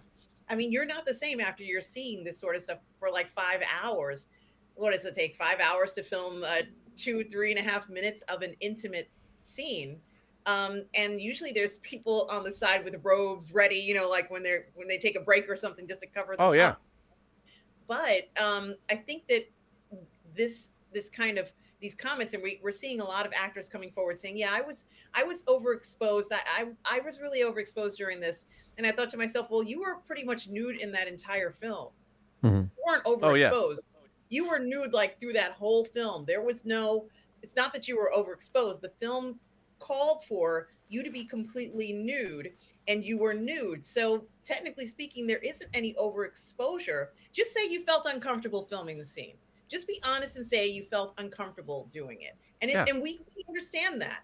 But to say that you feel like you were overexposed, it's confusing because the role requests that you take your clothes off. Now, in regards to these intimacy interpreters or whatever they want to call themselves, for some people, maybe it's a feeling of feeling more secure. But honestly, this is an era where people are getting busted and reported by, you know, subordinates. Right. Just even looking at somebody the wrong way. Yeah. It's very hard to go through a very intimate show. Like, you know, something I would say, you know, something like The Witcher. There were a lot of very intimate scenes in The Witcher, you know, where, you know, the actors are nude and they're in water and, you know, and it would go on and on and on, let's say, in the sense of intimacy. But we can't pretend that these are not intimate acts. And if an actor is really uncomfortable doing an intimate act, they shouldn't be doing it in the first place. So, you know, I feel very conflicted about it in a sense because they know what it means. It's a love scene. Guess what's going to happen during that scene? Guess. You know, but we may have some individuals who are in the fields who just aren't experienced that at all. I can't say that every actor is. And if, you know, Robert, you take such a good approach of at least speaking to the person and saying, hey, are you aware that, you know, in the scene, you're going to be nude and this person's body is going to be pressed up against you. Oh, you no. Like, and it's, you know, there's an old, I heard it attributed to George C. Scott that before he did a love scene with an actress, he would say to her, forgive me if I get an erection and forgive me if I don't. because, I mean, just being in proximity to someone of the opposite sex or the same sex, depending on what your predilections are, you have physiological responses, or you're so nervous that you don't have a physiological response, and they can be equally distressing to your partner. So I thought that was always a funny example. But yeah, like when you're shooting intimate scenes, especially like Paul Verhoeven, for instance, Mr. Basic Instinct himself, he storyboards his sex scenes because he shoots them. The funny thing about sex scenes in movies is I think there's two different kinds. There's ones that stop the plot cold, and it just becomes a titillation. Or there's sex scenes that are a part of the plot, like in Basic Instinct. The way people are having sex, something that's happening during the sex act or whatever becomes a plot point. Like in Basic Instinct, in the opening scene, you see two people having sex, and the woman on top grabs an ice pick and jams it into the face of the guy that she's making love to, killing him, and that is what sets the story off. So every time you see Catherine Trammell having sex, there's an element of suspense. And Verhoeven, the reason he storyboards his sex scenes is he would say, my sex scenes are like action scenes, and I want every shot storyboarded. Now, can you imagine what that's like for the actors to film? You're not wearing any clothes, and you're like, okay, we got that shot. Now we're going to move around, and you got all the people with the lights coming in and the cameras, and here I want to see your ass going up and down, and you've got to get the perfect lighting. So hang on, put your ass in the air and let me get the light. The gaffers are up there lighting and making sure that your ass crack looks perfect as it's a crazy thing to do. And it's not like I've been on porn sets too. They don't do that. They just it's a one long thing that usually they shoot. And because I was, of course, big Starklighter and Star Wars XXX. Thank you very much. What can I say? There's proof. Oh yeah, proof. and that was a crazy set to be on, but it was fun. I got to wear an X-wing fighter, X-wing pilot suit, and I was actually in the cockpit of an X-wing fighter, and I'm sure it was lots of fun. But no, I mean it's definitely a different. He's talking about the ability to accurately portray these scenes and the interruption of the scene, or not having it executed properly because of interference of another person, or perhaps at the wrong moment, right when they're at the point of, let's say, completing the scene or whatever it is. And I think he's right. I think it does kill the mood. I mean, it's killing the mood a lot of times when I have to hear in these articles now, 20 years later, yeah, I was overexposed in that, or yeah, it was too much, and I'm thinking to myself, okay, now you've killed the scene for me, because now I know that you were uncomfortable during that. Just say you were uncomfortable and you did what you had to do, but it makes you wonder what the motivation is for saying that at this point. Well, but love scenes are like anything else. All movies are fake. Like when you watch movies, the whole point is, that's why I call myself the Viceroy of Actually, I didn't call myself the Viceroy. Someone else did, but I took that name on, the Viceroy of Verisimilitude. And what is verisimilitude? The first time I ever heard that word was when Richard Donner, in the behind the scenes of Superman the movie, was talking about he was trying to create verisimilitude with Superman. And verisimilitude is the idea of the quality of being real, that what you're seeing has a reality to it. And when you make movies, every single shot is trying to create a reality. And for instance, the original version of Star Wars has so much. When you finally are on Tatooine, and R2 and 3PO are first in the jungle and wastes, and the Jawas come in the Sandcrawler, and everything in that, and the Lars homestead, it's all real. It feels, we're because they shot it in Tunisia and everything, and there'd never been, I mean, we talk about this all the time, but there'd never been a science fiction movie like this before, ever in the history of film. So when you were actually watching it for the first time, it was so mind-blowing. And then when they added CG in 97 for the special edition, that verisimilitude was destroyed. When you saw people when you saw Jabba the Hutt show up, who wasn't there, the CG wasn't far enough along, and it just doesn't work. And that's why I think that the reason that people are always bitching about not having, I mean, I'll burn you a Blu-ray if you want. I have the original versions of Star Wars, but I can't watch the special editions, especially Star Wars, because as soon as a CG shot comes in, it doesn't work, because the shot that came before it and the shot that came after had that verisimilitude. And the same is true of a great sex scene. You know, it's hard when the hardest thing in the world in filmmaking, if you think about it, films are hundreds of shots strung together. And each shot has to have that realism in it. If one of those shots fails, like if there's a bad matte painting, or then suddenly it shatters that illusion. And because everything in movies are fake, is all made up, it's really, really hard to create verisimilitude. And in my mind, the thing that I love the most is when a movie has complete verisimilitude, and it doesn't matter if it's your favorite comedy, like Jerry Maguire. I love Jerry Maguire. I love Cameron Crowe. I believe every frame of that movie. Every single, whether it's a montage when Tom Cruise is talking about sports agents, or whether he's talking to Cuba Gooding, help me, help you, you know, and he's breaking down, and you're still my agent. Congratulations, you're still my agent. You know, I believe everything in that movie. You believe it, whether it's a comedy, a romance, a sci-fi film, a horror movie. The best movies, you believe. And intimacy scenes are the same thing. You either believe them or you don't. You And I'll make take it believable. Are actors focusing more on doing intimate scenes or intimacy, or do they shy away from them? You see, because we're talking about the importance of having intimacy in films, just even in general. You know, the idea of a person who might obstruct the ability to reach a certain level of believable on-screen intimacy is disturbing. You're going to lose some of the chemistry between the actors in the story, and that does not come across as being believable. You want to see the believable intimacy, and you know, I'm kind of disappointed in the notion that, you know, Sean Bean is seeing essentially a breakdown of that intimacy on something that we all are craving to see. We all want to see intimate scenes. There's nobody out there who doesn't want to see an intimate scene, especially a good one. Yes, and not a lascivious one, but something that I mean, erotic. When you see great eroticism on screen, it's because you believe it. Yes. You know, if it's too exploitative, and it's gross. You know, you want to believe scenes.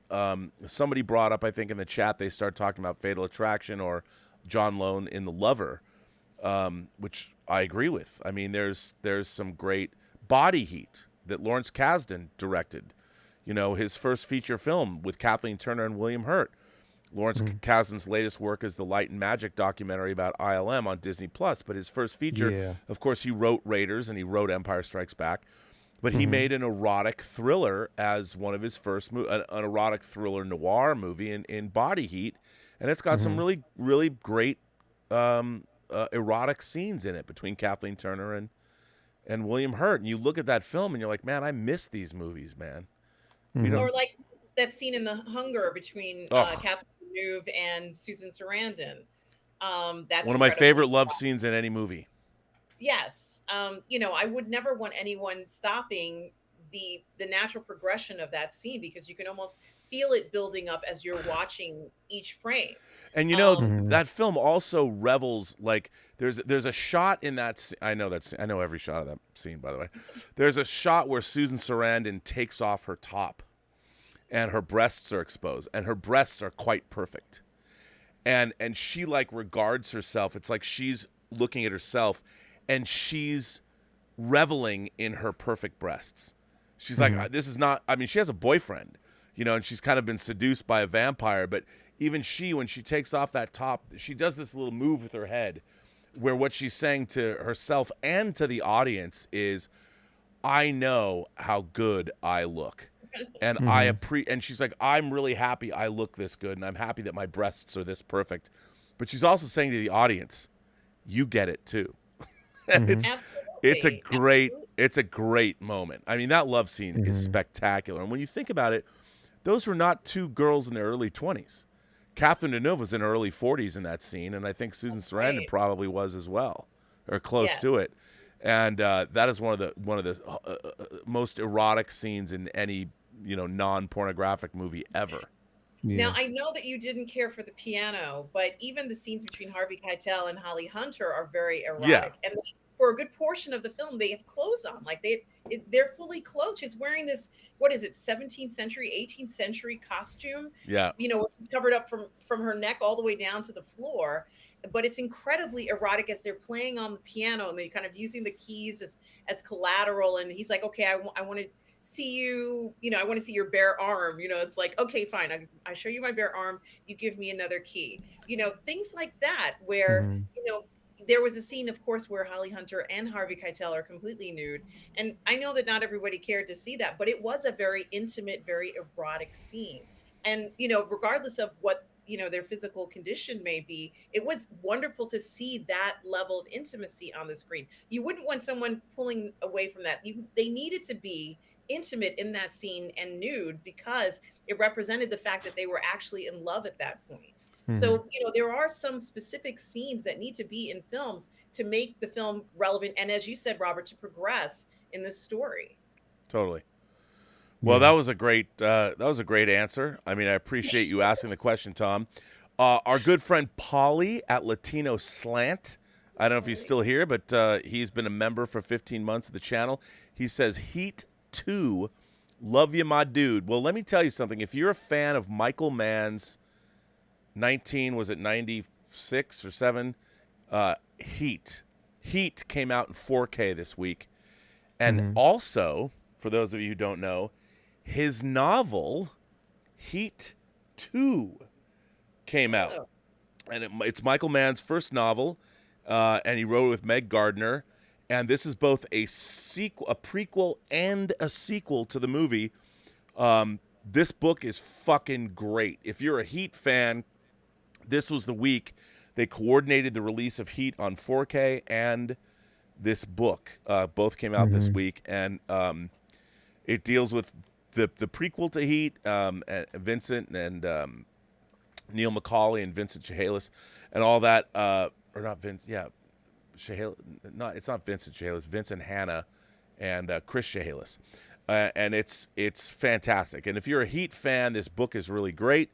Michael Mann teamed up with mystery writer Meg Gardner, and it's fantastic. So that's what Paulie's talking about. He says, love you, my dude. Well, I love you too, Paulie. Paulie is one of the great, he's one of my favorite YouTube personalities. He's a really great guy, really nice, very soulful, really, he's really a stand-up guy. I love his channel. I love what he's doing with his channel, and we haven't streamed enough lately. And, I mean, we saw him at the film festival.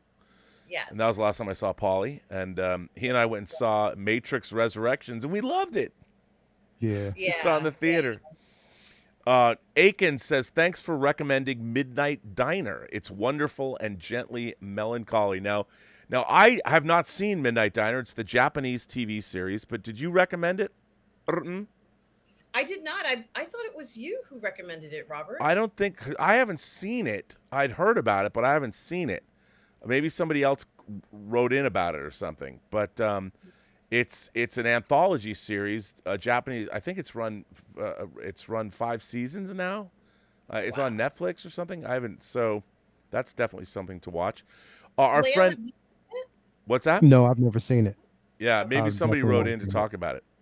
Our friend Paul from Twin Flicks, the Twin Flicks channel too. Paul says, hey gang, it's been a while. I just finished season 3 of For All Mankind, and wow, what an incredible, emotionally impactful ending. I'm at a loss for words. I've never seen this before on a TV show. If you are not watching the show, do it. Listen, man, it's one of absolutely my favorite shows on TV. And this episode 10 of season 3 was, let's call it a banger on many different levels. And what I love, I love this show so much. It's probably my favorite show running now. There is one of my favorite top 10 movies of all time is 1983's The Right Stuff, which is about the Mercury, the dawn of the American space program. Yeah. And there's this episode of For All Mankind but recreates a shot from The Right Stuff. And if you know the right stuff at all, it's so weird to think the movie's 39 years old. Nobody knows what I'm talking about, but The Right Stuff is one of my top 10 favorite films of all time. If you've never seen it, it's 3 hours and 15 minutes of bliss, and it has everybody. It has Harry Shearer, who did voices from The Simpsons, and Jeff Goldblum, to Dennis Quaid, to it has every actor in the world. You'd be like, oh my God, Yeah. Sam Shepard's in it. It's just incredible. Yeah. And there's a shot in this final episode of For All Mankind for season 3 that recreates a very classic moment with Chuck Yeager from the end Yeah. of The Right Stuff. It's just I was like, yes, Man, The Right Stuff that's like classics. That right there was classic. When we talk about the epics, bro, like that was classic cinema, man. Like Yeah. if you went and saw, because I remember like I used to go see The Right Stuff with my pops. Yep.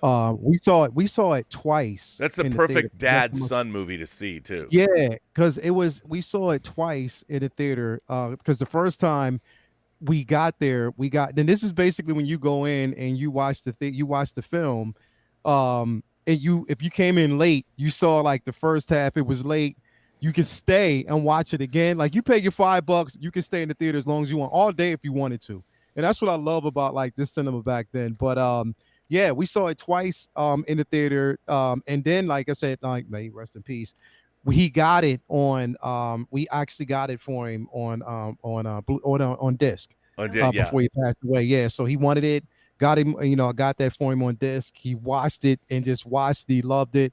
But yeah, like that. I mean, again, that right there is classic epic cinema. Like I said, when we used to have those type of films, and the thing is, it wasn't just about a space odyssey. It was about the development of each individual character, what they had to do, and why they were chosen. It was incredible. I love it. Dude, it's one of my top 10 favorite films of all time. And you're right. What I love about The Right Stuff too is that it is a period piece. Yeah. So it's post World War II, and then the early 60s and the dawn of the space program, the Mercury 7 astronauts. And what's great about it is it will never date. It will never age because it's about a specific time of American history. So you can still watch it now, and the fact that it's a period piece doesn't make it any less good, and it's so incredible. And Ed, the character of Ed Baldwin on For All Mankind, he is supposed to be Chuck Yeager. Okay. I mean, he's and another thing that I loved, what I really loved about, I mean, I don't want to get into too much of it for people who haven't seen it, but Ed Baldwin's a Korean War vet. So the fact that he can speak Korean was used to great effect. And you forget that he was a Korean War vet, because the thing about For All Mankind is each season takes place basically 10 years apart. And this season takes place in 1995. Well, actually, it starts in 94 and then goes into 95.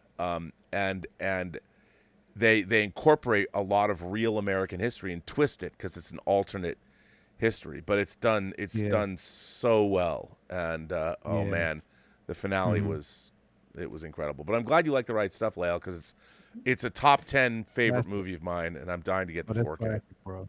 Definitely classic, bro. Mexican Iron Man is here. He's a Post-Geek Singularity VIP channel member. He says, thank you for all you do for us fans of cinema. Finally, I'm up late and catching you all live. Well, I wouldn't even be here in this new Robservatory if it wasn't for Mexican Iron Man. Mexican Iron Man helped me and Elizabeth be able to get this house that we live in. So thank you, Mexican Iron Man. There's something I have to talk to you about later. Not tonight, but later. So thank you, Mexican. See, you never know when YouTube can come in handy. The people that you meet on YouTube, Mexican Iron Man is a cut above. They play a role in everything you do, man. I'm telling you, it's YouTube. Like, it's so funny. I wouldn't even know either one of you if it wasn't for YouTube. Yeah, bro. I mean, there's a lot of what's really interesting about YouTube, and I think in a way, I never thought I would think this, but I love the pandemic for creating a community, this big extended YouTube community. I think it's fantastic. Yeah, and pandemic was responsible for a lot of this, bro. Like I said, you have so many more new content creators that have come out of the pandemic. People who've actually just taken risks and just decided that, look, I can do this as well, and it's created more relationships. formulated like really, really good bonds, and Mm-hmm. you've been able to network. So yeah, definitely, bro. I agree. And Mario Lopez is here. He's been a member for 17 months. First of all, Mario, I got to ask, how's your mom? Hope she's well. Mario comes to us all the way from Portugal. So, Yes. How you doing, Mario? good to see you, Mario. He's been a member of the channel. By the way, I'm probably going to do a member chat. I can't do one tomorrow because I'm recording a Designing Hollywood. I have to drive into Hollywood to do, and it's a 180-mile round trip that I have to do because I have to go into Hollywood. That's no big deal. It's fine. I have no problem doing that. But so I was going to do a member chat tomorrow. I might do one on Sunday in the afternoon after Let's Get Physical Media. Okay. So I might be doing a member chat. I think I'm going to do a member chat after that because it's been too long, and our members need, we got to give them, we have to give them those member chats. I love doing those. Those are hilarious. Andy Asola says, looks like Disney will be regaining distribution rights to Hulk movies from Universal in June of 2023. World War Hulk, Incredible Hulk is underrated, by the way. Well, listen, if Because you know what's crazy? Because they just put out, that's crazy that you say that. Because if you go to Disney Plus, they have like a what is it? What is it called? I just saw it. It's they put out a whole, it's listed under the what is it called? I got to pull it up on Disney Plus, so I will, but they have a feature on the Hulk there now. You know what I mean? So it's funny that you said that. It's like they're prepping for it, and I think, and based on that clip that we saw today. Oh yeah, the one that might confirm a lot. That might confirm a lot. I gotta ask you guys a question. Have you seen? I forgot to bring this up last week. I wonder if I wonder if I still have the. I took pictures. I took some. Let me see if I still have them. I might have erased them already. Have you guys seen? I'll find it. Have you seen the XM Studios statue of the Maestro? No. Yes. The Hulk. Yes. Haven't seen it. Yes. Dude. Yes. Okay. Yes. I love that 2-volume, the George Perez drawn Maestro comic. Yeah. So for those of you who don't know, the Maestro's the Hulk, the future version of the Hulk, who a powerful future version of Hulk. Powerful that kills basically the entire Marvel universe. He kills I got to get this, and there's a statue and him on a throne. Yeah. Yeah. That's dope. It's incredible. I have to. Okay, here it is. Let me see if I got these. I'm not a statue guy. I don't buy statues. I used to. However, when I looked at this, I'm like, I think I might have to get this. Yeah. But I guess you'd have to know who the Maestro is. Yeah. For you to be at all interested in this. But people have to have you gotta, And when you understand the Maestro story is beastly, bro. It's beastly. I'm gonna throw this in. I gotta throw this in because when I saw this, I'm like, it's $3,500. What I'm about to show is $3,500, and let's see. Let me blow it up. So, when you look at this, it's so, and the detail on it is so cool. Yeah. So, but if you don't know what the Maestro is, so here it is, guys, girls, gentle beings, kind souls. Here is the Maestro statue, and if you look at this. He's got, not only does he have Cap shield between his legs, he's got Juggernaut's helmet in front of Cap shield. And the whole thing is all of the Avengers that you see Doctor Strange's cloak, and there's all these Iron Man armors and Venom and these bottles. And I looked at this and I'm like, you know what? I mean, look at how big this fucker is. It's just insane. And I'm like, yeah, I think that I might have to and he's actually sitting on his throne. He's sitting on a sentinel head. And I'm just like, yeah, I'm gonna. And it's like he has everything that he actually has is like trophy pieces. Yeah, like everything is just mainly trophy pieces. Yeah, he's killed all these people, and those are his trophies. I'm the like, gauntlet in hand. Yeah, I need to buy that. But then again, that's a beast. I'd love to have Elizabeth be here when I'm not home, and she gets the box and she sees the she's like, "You spent $3,500." She hates statues. She loves action figures, but she hates statues. Yeah. She's like, "You spent $3,500." I'm like, "Yeah, baby, this is the only one I'm gonna buy. It's all right." Come on, man. Yeah, she gonna snap out. She's like, what the hell did you just? Yeah, I feel it. But so if it makes sense that Marvel's finally getting back the distribution rights, because what's Universal going to do with them? Now Universal doesn't have the rights to make a Hulk movie. They only have the rights to distribute Hulk movies, so they can't even do anything with it. So it's right now. What do you guys think? If you had a choice, what would you like them to do? If they could, if Marvel, I like what they've done with the Hulk. I liked how they went from smashing Hulk, Gladiator Hulk and Ragnarok's one of my favorite things ever. It's a friend from work, and he was Hulk smash. But I like the Ruffalo version of Hulk, because I like the Peter David run where he was Mr. Fix-It and was a bouncer in Vegas. I like that. People forget. Wait, what? When I tell people Hulk was a bouncer in Vegas, they look at me like, what? And they're like, I don't like Professor Hulk. I just want Hulk to smash. I'm like, yeah, but I like the fact they change it up. Hulk smash is so different. Yeah, it is. By the way, Kung Fu Hot Dog just became a member of the channel. Thank you, Kung Fu Hot Dog. So what do you guys think? If they could do anything with Hulk, if you were Kevin Feige, what would you do with the Hulk? I'd remake the TV series.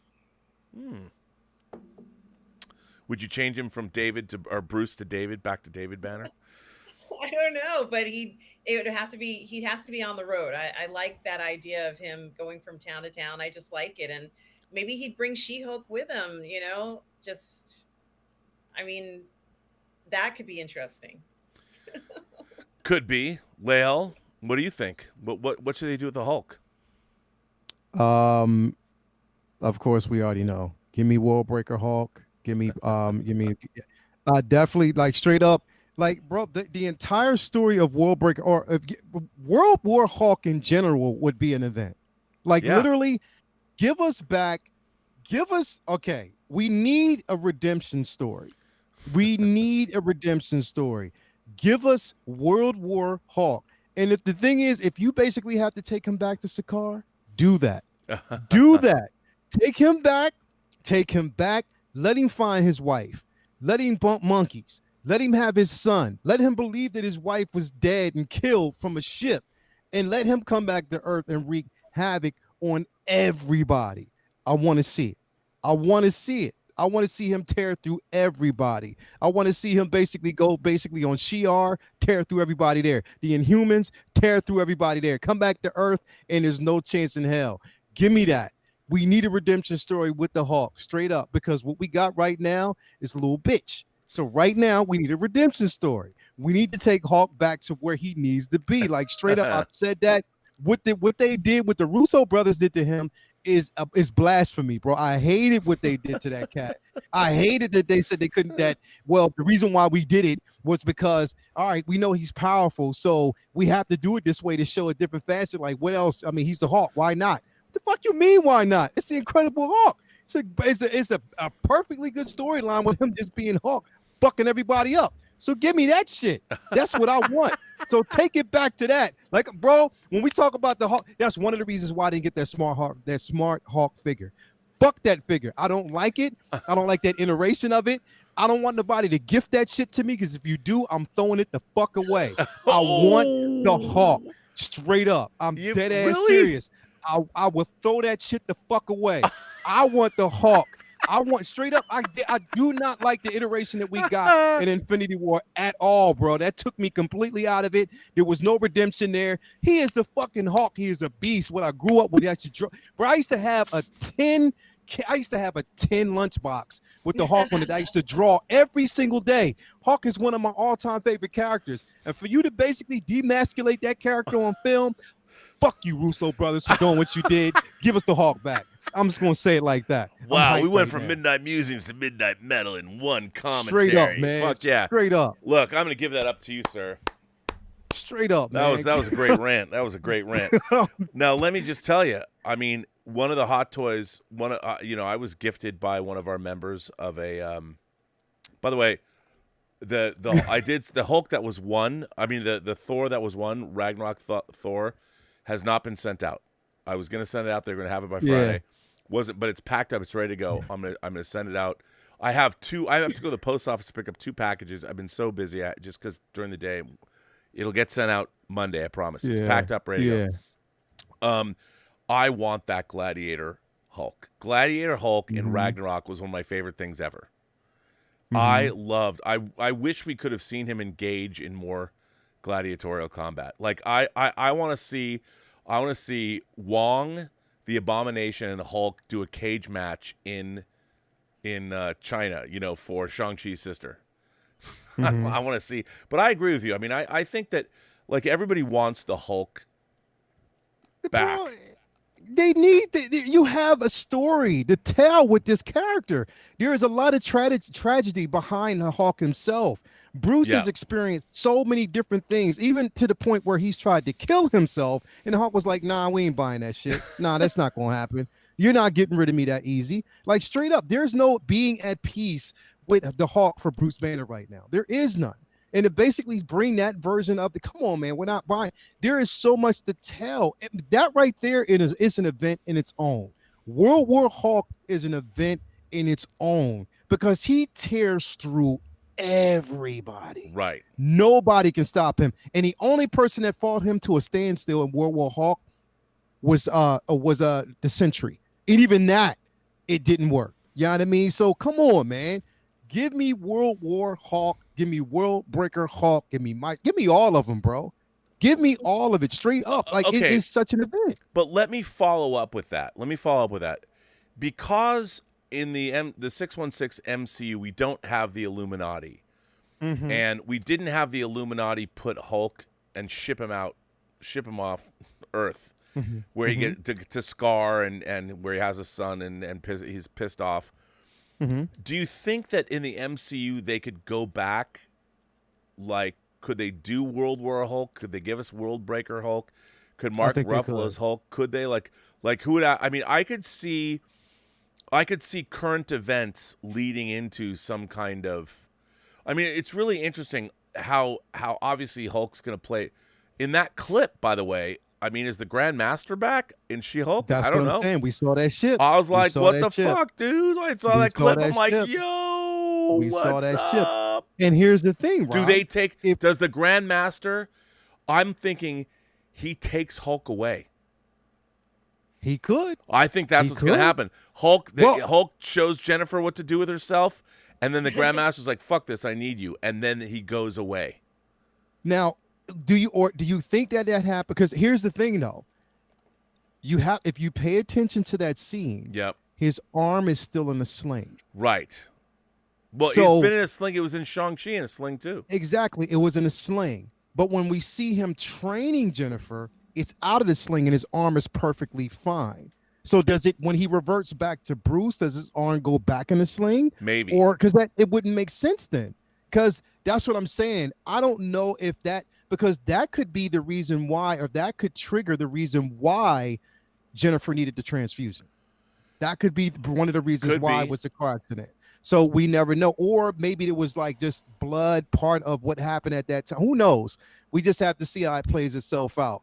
But if that's what happened, go ahead, give that to me. Take his ass off planet and give us the real version of make him angry. Because here's the thing. When we saw What If, we know that there's still, again, Betty Ross is still out there, bro. Oh, yeah, Betty Ross is there. So we know that that she's there. There can be so many ways that they can actually play this. I don't give a hell. Damn it. Just give me Hawk. Give me the Hawk that I basically want.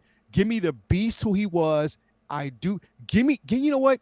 Give me the damn Ed Norton Hawk, bro. Give me that version. Well, give me the angry version. I am him. waiting to see that. I'm waiting to see the. Give me that. Yeah. Now, okay, we got 2 Hulk questions in super chats. Andy Asola says, "What are your thoughts on The Incredible Hulk, which is the second MCU movie that people forget about? I think it's very underrated, and it has a great John Campea cameo. He's in one scene of that, too. Awesome 1-versus-1 battle with the Abomination. What do you guys think? You know, it's funny. I always forget that movie with Ed Norton, you know, Thunderbolt Ross is in it, and, of course, we got Tim Roth as the Abomination in it. That's now part of the canonical MCU. People forget about that. That was the second MCU movie. What do you guys think of Ed Norton's Incredible Hulk? I loved it. I love Ed Norton's interpretation. Now I know what gripes he has with the MCU. I mean, I don't really know what goes on behind the scene. I guess they said there was real strife between him and how hard he was a hard person to work with, or whatever you might want to call it. I don't know. But I know I love the film. I know I love what I got. I love the rage that we got between him. I mean, bro, that was the Hulk that I wanted to see on screen. That was my Incredible Hulk. Him against Abomination. Him against the entire, like, for him going against the army and taking them out like that, bro, was incredible. That's the version that I want to see. Angrier. I would even take the what was it? Which version was it?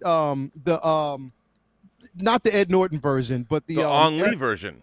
The Ang Lee, the Eric Bana version. That I would battle get over the bullshit that we got from Infinity War, bro. There was some shit in that Eric Bana version that I love, like when he's flinging the tank, when he flings the tank, and that I loved it, bro. Like straight up, come on, man.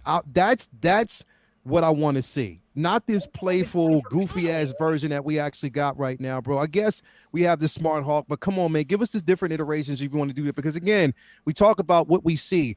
They're taking some of the characters that historically are incredible characters that have a lot of again. People can say what they want. I did not, and I'm going to keep on saying this until the day I die. It was a tragedy what Taika Waititi did to Thor. It was. What he did to that. You mean in Love and Thunder or Ragnarok? In Love and Thunder, bro. Yeah. What he did. Ragnarok, I can, it was certain parts I was like, yo, come on, stop playing. But at least they kind of made up for it. In this version, they made him a goofy ass football jock that meant absolutely nothing to the storyline or the narrative. I couldn't stand it. I hated the film. I would never watch it, not even on Disney Plus. Even if this shit came on USA or TNT, I would never watch that shit because I hated that much. Because you took a character, again, bro, some of the plots and some of the things that were important about this character have been thrown out the window. We have this iteration. The thing is, okay, Chris, he says he likes that version. It makes it more interesting the way it was played before. But there's so much that you can tell with that. And the same thing they've done with him, they've done the Hulk, bro. And I don't like it. They need to make up for it because right now they're pissing me the fuck off. I actually think I can't stand it, bro. I think Thor: Love and Thunder is actually the worst MCU film. Ever, and I won't watch it, bro. Ever. I thought it was the first time that it was a complete, from its conception, a complete. What's interesting is the story. The story was good. I love the story. The tone of it was completely wrong, and it was an instance where I thought that they had a really great storyline that they completely torpedoed with their approach. And I found it perplexing. Bro. I didn't like how Star-Lord treated Thor. I thought that was inappropriate, and it felt like the Guardians of the Galaxy were supposed to be sort of like full of soul and lovable and playful. And it's almost like they were like telling him to get out of the way. We don't care about you anymore. And I didn't like that. And now I'm not excited for the Guardians of the Galaxy film either. So it didn't just kind of spoil things in this film, but for the next one, I have reservations about. Well, you know what, though? I think James Gunn saw this shit and was like, okay, yeah, we're going to put him in just for a little bit and get him the hell out. Like, we'll just put him in for a little bit. Let's get him out because you're not going to neuter these characters, especially the story that I'm trying to tell. This character, like, literally, bro, when I was watching this film, I thought I was watching Airplane, the movie, too. At least Shatner was in that. It was goofy because Tower? Dave Why Dodge doesn't and anyone then tell me these things? Yeah, bro. It was this. Look, the thing is, it's like you're taking. Look, I understand that people. There are people that will defend this film, and I get it because there are people who like it. They love this iteration. They love where it goes. I just felt as though the narrative, like certain things, especially that were really, really important, as far as the cancer with Jane Foster, that was really, really important to that character. Were certain things that they glossed over that they didn't really, really touch on. I hated Korg. I hated Korg in this film, and a lot of people were like, "Well, the film is narrated by Korg, so it's told through his eyes." Yeah, no. Okay, give me a totally that's different a version. rationalization. That's not true. That's Exactly. I can understand that rationalization, but you know what's really interesting about this movie? Yeah. What I find interesting about Thor: Love and Thunder is if you take the elements, if you just take all the elements out of the movie, it could have been the Shawshank Redemption of Thor films. And I mean, it really could have been if you talked about Gore the God Butcher, who his creator has abandoned him, you know, because of what happens to his daughter, and he's set off on this. I mean, he's in a way, it's kind of like Roland Joffe's The Mission, you know, the Robert De Niro character has this conversion during the film, and then you've got Thor, what he has been dealing with. You could have changed the entire tone of this film.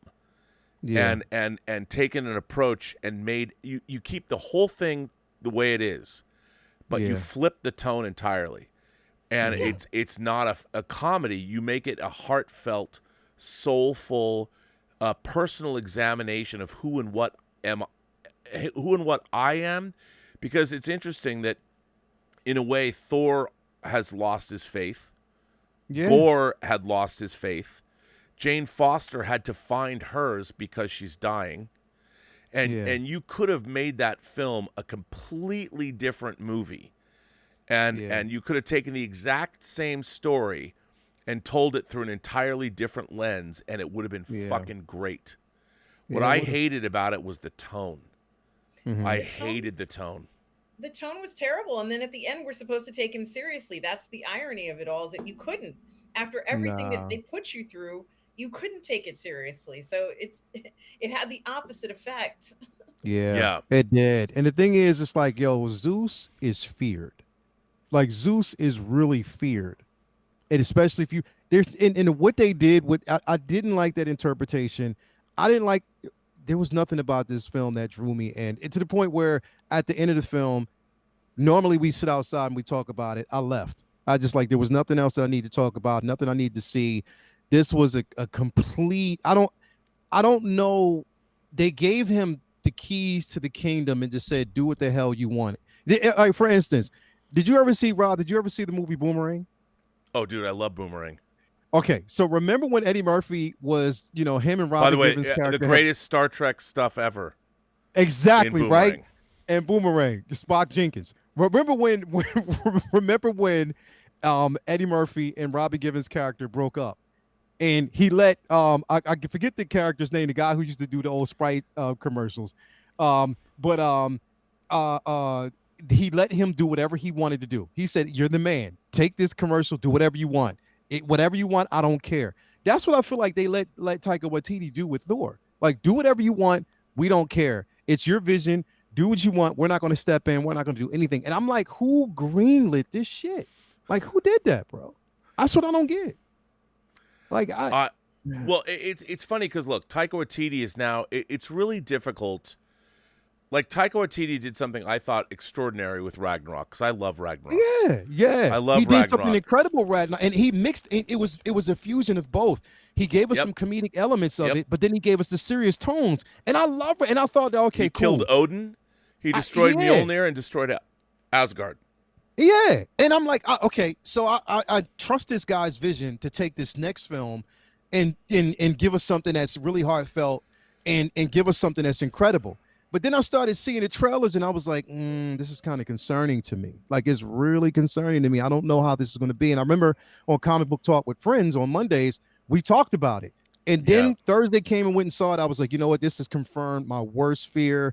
And after that, I was just out of it. It took me out of it. I was done.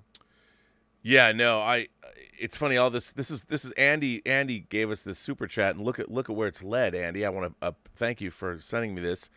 Mark Spector says, Mark Spector's avatar says, Kang brings back Thanos and the Hulk demolishes him. That's how Marvel rights their wrongs. That might be cool to see, but I hope not. I mean, to me, if you bring back Thanos, you fucked up. I really don't. Here's what I don't like about the multiverse is kind of fun, but I think that Doctor Strange shows how trivial it can be. You know, they give us the Illuminati and they basically dispatch them in one scene, which completely negates all of the multiverse in my mind. I'm like, nothing they give us in the multiverse matters. It can all be dispatched in an instant. Who cares? And that's what they showed us with Doctor Strange. As much as I like seeing the multiverse versions of these characters, if they're that stupid and they all attack one at a time and are defeated by Wanda, they're dumb. And I'm like, all the multiverse. The thing about these multiverse characters is, and I think this is really important. I think that tone is a very important thing, and if you don't strike the right tone, you're gonna lose. And fantasy, science fiction, horror, sci-fi, and fantasy, and superhero movies, which is a combination of all those things. The tone is very important. Again, verisimilitude is very. It seems funny. People are like, Rob, do you really think verisimilitude is important in a sci-fi film? Yes, I do, because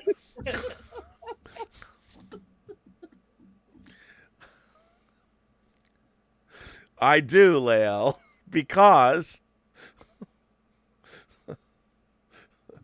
anyway.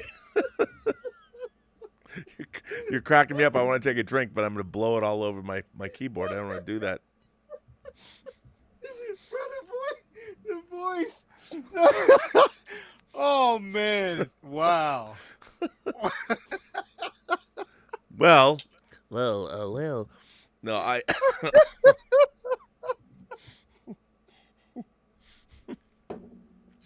Oh, wow. So, if I can bring it back, if I can bring it back,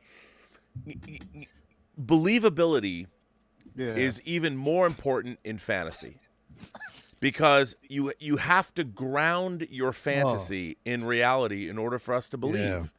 And I think one of the things that Thor: Love and Thunder did not do was make us believe.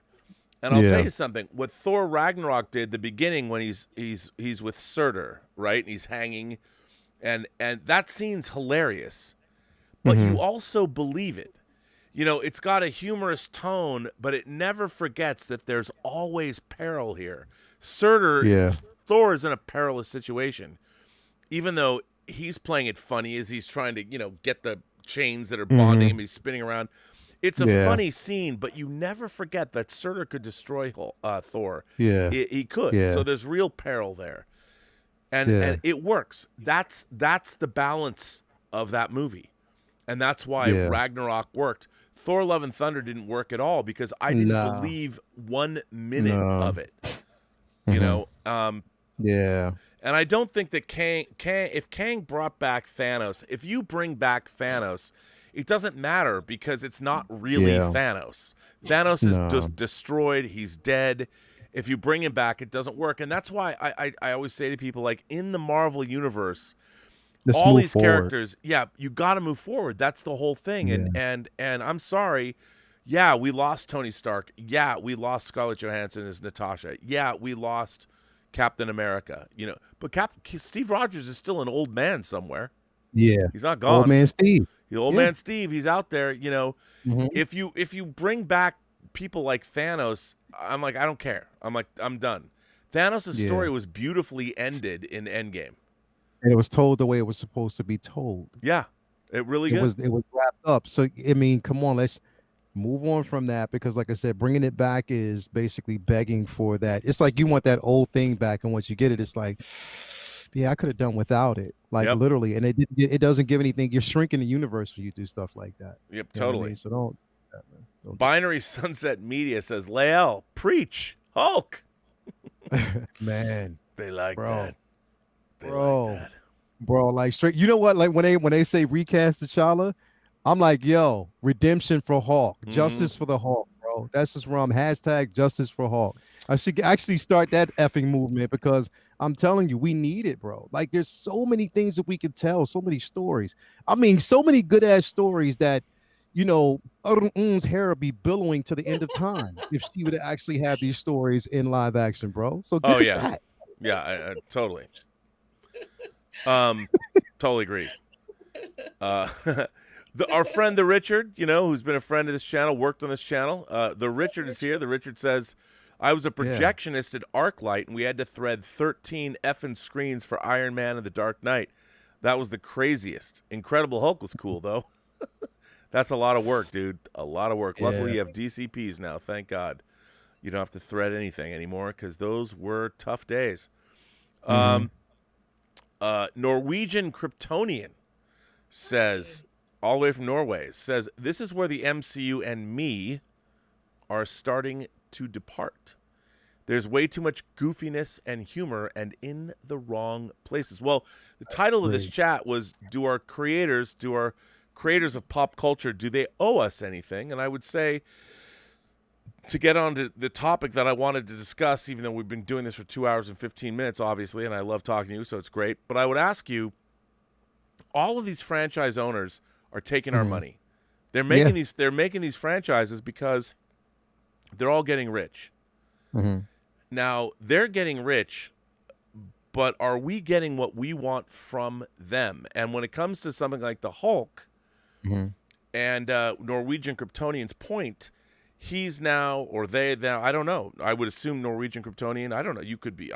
You know what? I'm getting to the point where, like on the John Campea show, when I talk about Ezra Miller, I know Ezra Miller they identify as non-binary.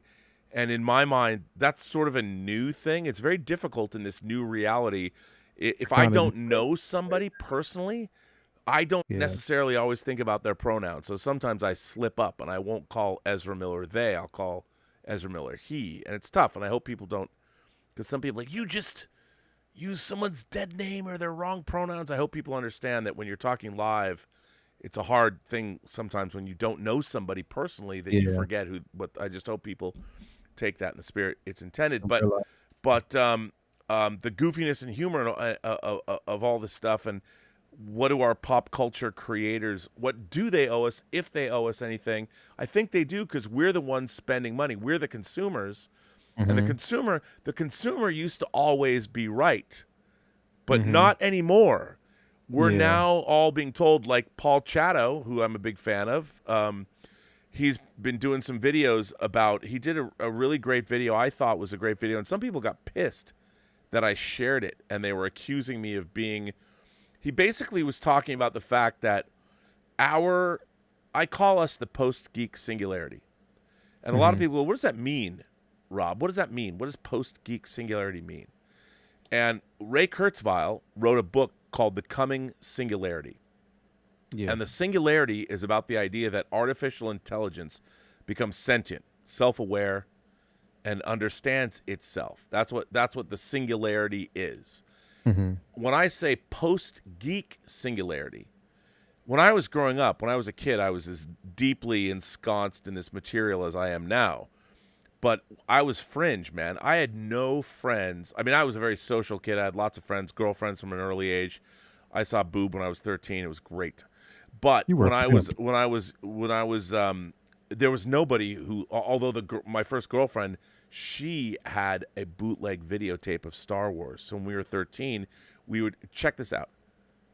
I'm 13 years old. I have a girlfriend, and at 13, she had big boobs. I got to go to her house every day. We'd watch Star Wars on her bootleg videotape that her father bought, who was a gynecologist, and then go into her room and mess around at 13. Come on. This was a life that I think everybody should lead. But she was like the only person. This is true, by the way. Thank you, Jennifer. You know what I'm talking about. So and both of her kids got married. So good on you, Jennifer. I think that I had no geek friends, but now we live in the post-geek singularity where not like artificial intelligence where it becomes sentient, we all suddenly, society The geeks, we're all geeks. Yeah. Everyone loves Marvel and Star Wars, so we live in the post-geek singularity. The geek singularity occurred, and everyone's a geek now. Everyone. Yeah.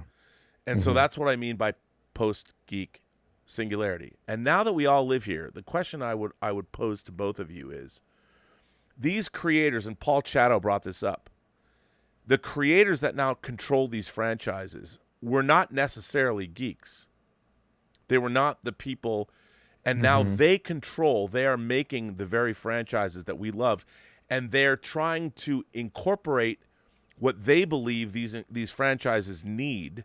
And these franchises are based in classical storytelling that go back thousands of years, and yet they want to turn these mythical constructs that are based on stories that go back to the beginnings of time. But now they want to incorporate, modern sensibilities into them. And those modern sensibilities don't necessarily work. Now, one of the things I love about the Sandman is it incorporates, the Sandman understands that myth and magic come from all societies, from all around the world, from all times and places, and that each society had its own myths, and which I think RSO Media says geek means you are a deformed media freak. Well, geek, nerd, whatever. I don't like the word nerd. Geek I like because I was a deformed freak in my mind. But, I mean, what do you guys think now? Do you think that these huge franchises that are making money off all of us, do they owe us anything?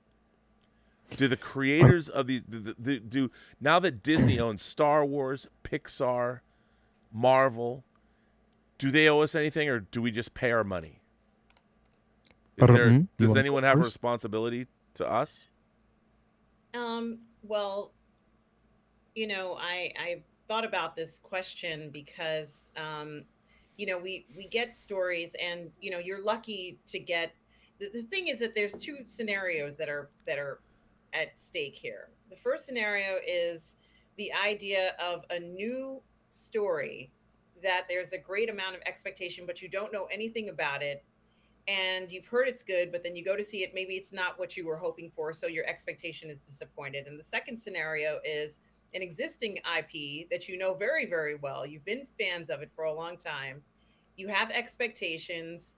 A new part of it is created, and then you're disappointed there. So in those two scenarios, you were lucky to even get a good IP at all anyway. There's no guarantee that what they're going to create is going to be appealing to you. So in regards to whether we're owed anything, you're lucky when you get something good. There is no it's not that kind of a thing. I think it might be different.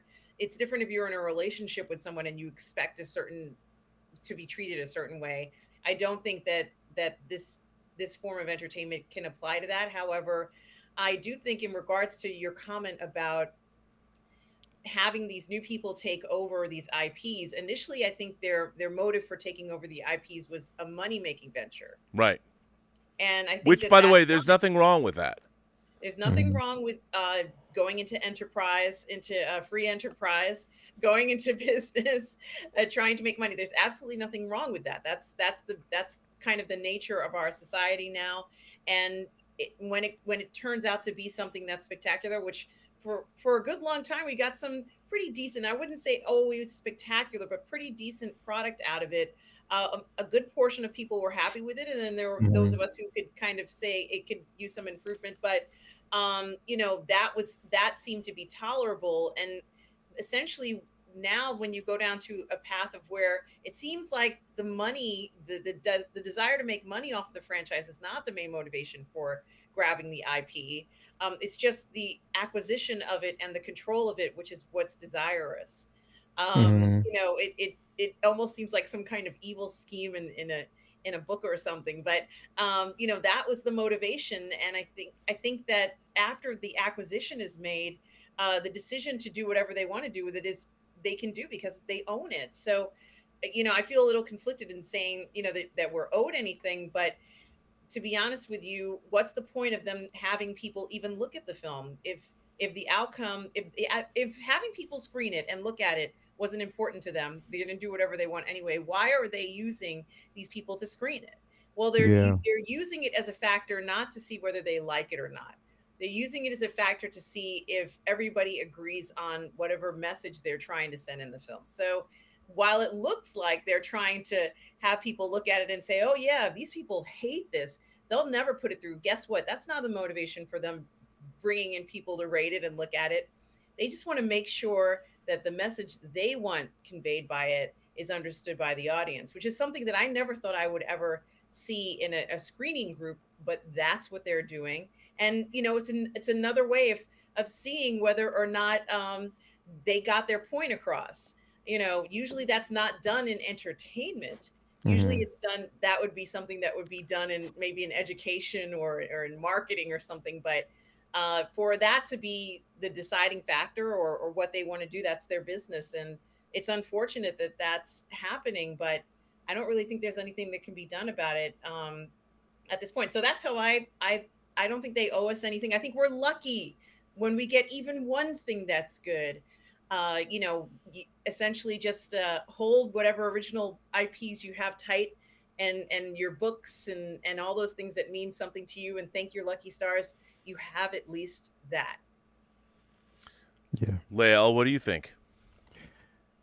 To sum it up, I'm not going to say that. So here's the thing. If it's the director's interpretation, that's fine. If it's your interpretation, you have your interpretation of how you view an IP, you want to tell the story. I don't think if you have a vision, that's fine, but I think you owe us a good story. I will say that you owe us a good story because we're the ones that we're buying it. We're buying a product. We're buying a product. You expect us to sit in a seat for maybe 1 or 2 hours, however long the film is. Number one, I'm going to a theater and buying popcorn, all the memorabilia, everything that you actually got from that IP. I'm spending $30 to get that, sit in a seat for 2.5 hours, almost 3 hours to watch your film. I think for me doing that, you owe us a good story. That's the thing. Take your time and do, because it's not all up. I mean, look, dollar and cents is one thing, and you've already made that self-evident that you're trying to regain the money that you've, paid out for an IP. I get all that, but you're rushing to basically satisfy. And this is what I love about what Zaslav said. He said, we're not going to rush and basically put out these films. We're going to take our time and make great cinema.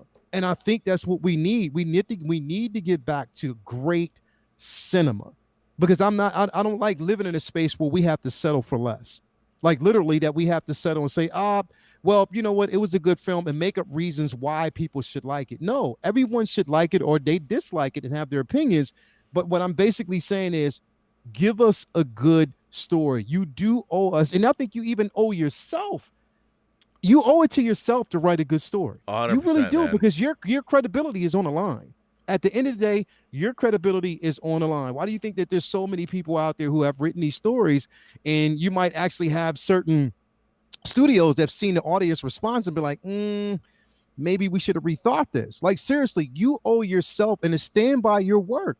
Stand by your work and make sure that you are writing something that, number one, you believe in. So if we know you believe in it, then we'll believe in you and believe in that story. This is what I believe, plain and simple.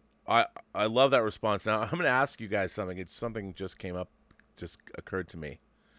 So I don't know if this is true, but there is talk that if Marvel finally incorporates the X-Men into the Marvel universe, they're not going to call them the X-Men. They're going to call them mutants, because the word, the idea of X-Men is gender specific. How do you guys feel about that? You know what, to be quite honest, bro, like the thing is, if you want to tap into that, like they're already doing it right now. House of X, Powers of X, just use that name. Like, use those. You know what I mean? Like, if you, by the way, I love, you can't see it, but I've got shelves of X-Men hardcovers right here. Yeah. You can't. Yeah. I loved Hickman's Powers of X. Yeah. And House of Incredible. X. I loved it because the X-Men, talk about a moribund. I mean, I actually stopped. I read 30 years of X-Men and stopped reading it. To me, X-Men was like my Star Trek. I love the X-Men. Loved every. It just got to the point where they just were repeating variations on a theme over and over again. I'm like, I'm done. Yeah. And then when Hickman's X-Men run came out, the House of X, Powers of X came out, I'm like, incredible. it was so weird and so sci-fi and out there, but also I loved it. And there's a lot of people it's interesting to me because in a way, what Hickman did with X-Men is what Neil Gaiman did with Sandman. Yeah. You know, Sandman is a comic series about storytelling itself. And what Hickman did was he finally decided, okay, if Homo superior, if this is the new evolution of humanity, let's evolve humanity, which is what social justice is all about. I mean, I don't think anyone ultimately is against social justice. We all want everyone to be equal in terms of, I mean, that's what we're supposed to do, you know, but my whole thing is I believe in a meritocracy. You still have to be good at what you do. Like, I'm not going to hire somebody that's only kind of good. I want to hire the best people for the job. I don't like, there's an element now of our world where people want to skate by and be mediocre. They're like, no, I've been I'm like, fuck no. Work hard. You need to be good at your job. I don't give a fuck what color you are or what your sexuality is. If you're the best at this job, I will hire you, and you will get that job.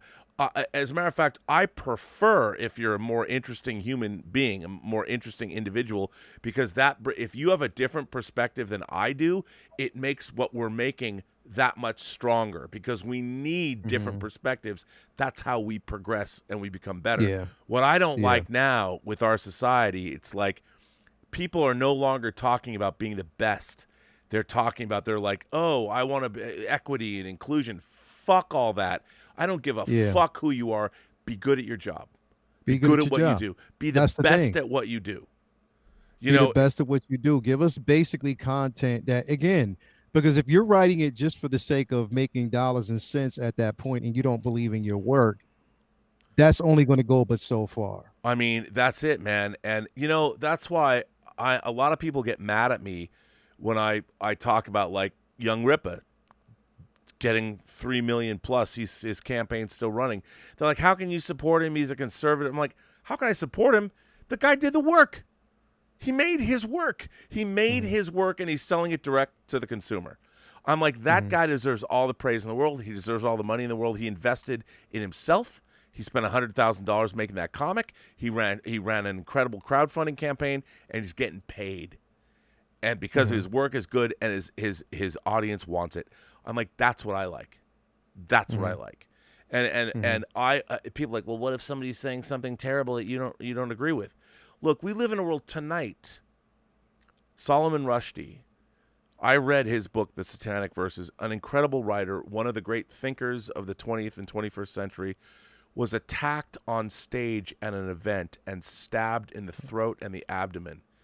He was stabbed in the liver. The man is fighting for his life because he wrote books that certain people didn't like. People are weak, and they think that someone's ideas, like, listen, here's the thing.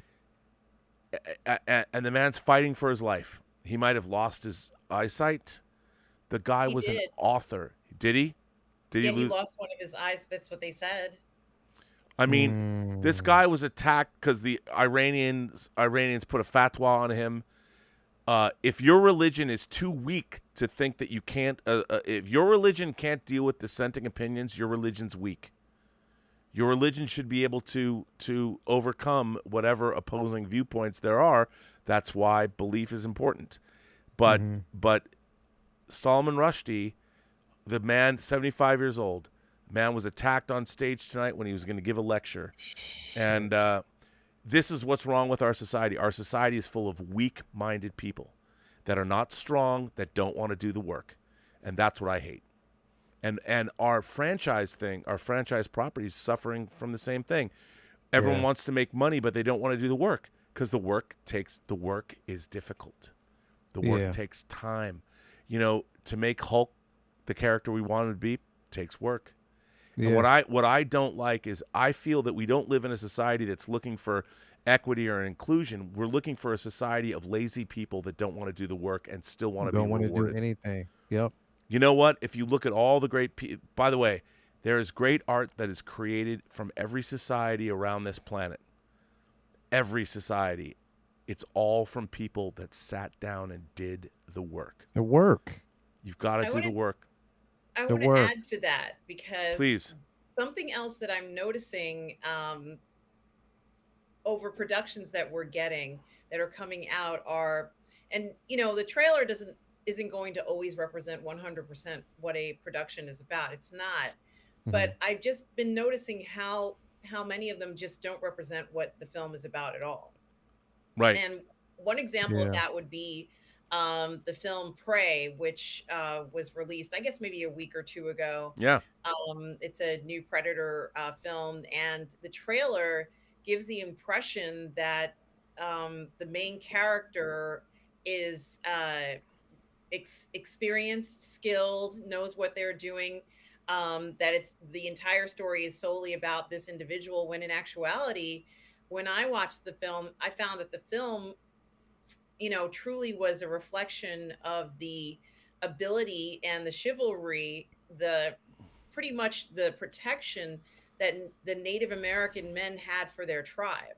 Yep. And, when you're watching that film, you'll notice that on more than one occasion, the main character has to learn from her brother, who's the apple of her eye and pretty much the goat in the group, and still struggles even down to the last minute to try and survive. She wouldn't have made it without the guys who pretty much sacrificed their life. There's a scene where she wants to kind of leave the group and they won't allow her to run off because they don't want her to get killed. And then when they have a confrontation, I'm not going to say who confronts them, but they have this confrontation. The young men actually tell her to get down. She says, "Untie my, you guys have me tied up. Untie me so I can fight with it." They're like, no, stay down. They, to the last minute, protect her and die for her. And I think that a film that clearly embraces masculinity and shows just such an incredible sense of importance of keeping people that you care about alive and together was not reflected in a trailer that just shows somebody kind of casually walking through the woods, shooting an arrow, flinging around her tomahawk. I almost had to laugh at it. And I wondered to myself, why? Why was the film presented in this manner? Well, there's all sorts of reasons why. But honestly, the campaigns that we're seeing for a lot of the films that have come out do not seem to reflect what the film is actually about. And I just think that that's quite unusual and perhaps maybe not what we would normally see from, let's say in past experiences with trailers. Well, but it causes a lot of confusion and, it just adds to the pain. Well, let me ask you this, why is that? Why is I mean they're I completely agree with you. They're trying to construct a narrative in the marketing that is supposed to reflect something, a cultural force that's happening, as opposed to dealing with what the movie is actually about. That's what I find so strange. Is now we are all. I mean, here's the funny thing. When I was growing up, I watched movies from all around the world. And I went to the Seattle International Film Festival from the time I was at a very young age, and I loved seeing all of these perspectives. I didn't care if I was watching a movie; it didn't matter what country it was from, and it didn't matter. I just loved because great stories. It's so funny because great stories are universal for the human experience. Every person, every ethnicity on Earth. We might have differences in culture, but the overarching stories about the human experience are the same. And the details might be different. But it doesn't matter what color you are, what sex you are, what gender you identify with. It doesn't matter. Great stories are great stories. Like John Cameron Mitchell, who's in Sandman. I love Hedwig and the Angry Inch that he created on stage. I love that movie. I don't particularly identify personally with Hedwig, but I understand that character, and I love the journey that movie takes me on. Yeah. As a matter of fact, I don't want to watch movies about people like me. I get me. Show me something different. Show me an Yeah, experience. give me something If you completely want, different. you want me to watch the story Predator, a Comanche, a young Comanche girl, give me that story, because that shows me something that I can identify with that isn't me. And what I Yeah. find so interesting now is there's more and more people in the last couple of years that they're identifying me as a middle-aged white man. They just flat out say that, or a middle-aged cis white man, as a dismissal of me as an entity, as a human being. Yeah. I'm a middle-aged cis white male. And when people say that, what they have done is they've decided that now me, And marginalize you, yeah, period. me as a human being, my experience, I'm like, wow, all the work that I've done, all the experience that I've done, everything that I've done, which, by the way, is a lot more than you've done, because anyone who's calling anyone a cis white middle-aged male hasn't done shit. And that's how they have to, but that's fine. I know that's the world we live in. But when someone says that to me, I'm like, wow, so now you've taken a group, you've now othered a group. It might be, and okay, the idea behind that is like, see, you've been the oppressors for so long, now we're going to oppress you. And I'm like, go down that road and see where it leads, because it's happened in every civilization throughout time. It leads to a bad place. But it's fine. But what I find really interesting is that argument at all. Just like, it's so weird how we now live in a world where we all have these weird labels. Like, I never labeled people. I never even heard other people label. My friends never labeled each other. The labels have all come in the last like 10 years. When everyone's like labeling, even the idea that call me by my pronouns. Okay, so now you're labeling yourself. You're no longer a human being. You now want to make sure you're this subset of human being. You want to put yourself into this little tiny box that allows that. And I'm like, the box you're putting yourself in, what you don't understand is that box can be thrown in an incinerator by groups, other people that don't agree with you. And I find it weird. I find it very bizarre. Whereas what I'm like, shouldn't we all, like, as fans of this material, as fans of science, cinefantastic, science fiction, fantasy, and horror, I don't care as a person who you are, what you believe in, what color you are, where you're from. If you love Star Wars, you're a friend of mine. Yeah, You're a let's friend go. of mine. If you Yeah, love let's Star go. Trek, you love comic books, you're a friend of mine. We have a place where we can meet, and our personal differences, whatever, don't care. We have a shared love of fantasy, of a story. And if we have a shared love of a story, that means it doesn't matter. That alone proves to me that despite our differences, we're friends. We're friends, man. We are friends to the end. And what I don't get is why don't other people understand that? The great thing, the whole point of going to a convention, when I was younger, I didn't have any friends that were as into it as I was. The only place I could find like-minded people was going to a convention of crazy fuckers just like me who could like wax rhapsodic about The Prisoner for 10 hours. Exactly. Yeah, there is a lot of vilification, not just in white men, but in men in general. And that's what made me so disappointed after I saw the film, because in the film, if you look on the IMDb page, it describes the main character. I have absolutely nothing against this young woman who did a wonderful job acting in this film. But if you look on the IMDb page, they describe her as a skilled warrior, and she's not. And, that's very deceptive in anybody reading this, because now they think it's about her skill and she's just managed it. No, it's not that at all. Her brother is the one who's the GOAT, and she's constantly trying to learn from him.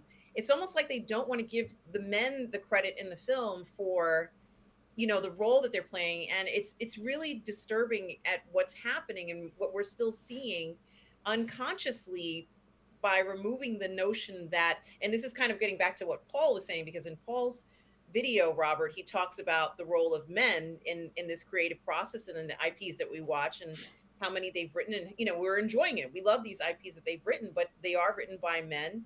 and there's absolutely nothing wrong with that. And the question is that why is this vilification, even in the film Prey, continuing to appear to go on?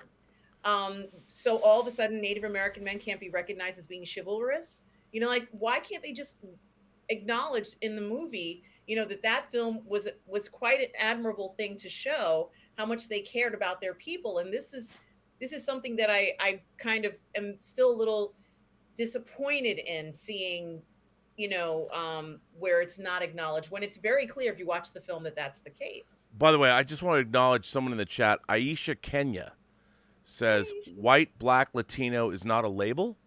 We've been labeling ourselves since the beginning of time, laugh out loud. I can't agree with you on this one, Rob. Aisha, I would say, of course, please, we should all label ourselves because I think that's important because who we are and how we define ourselves is important. It matters.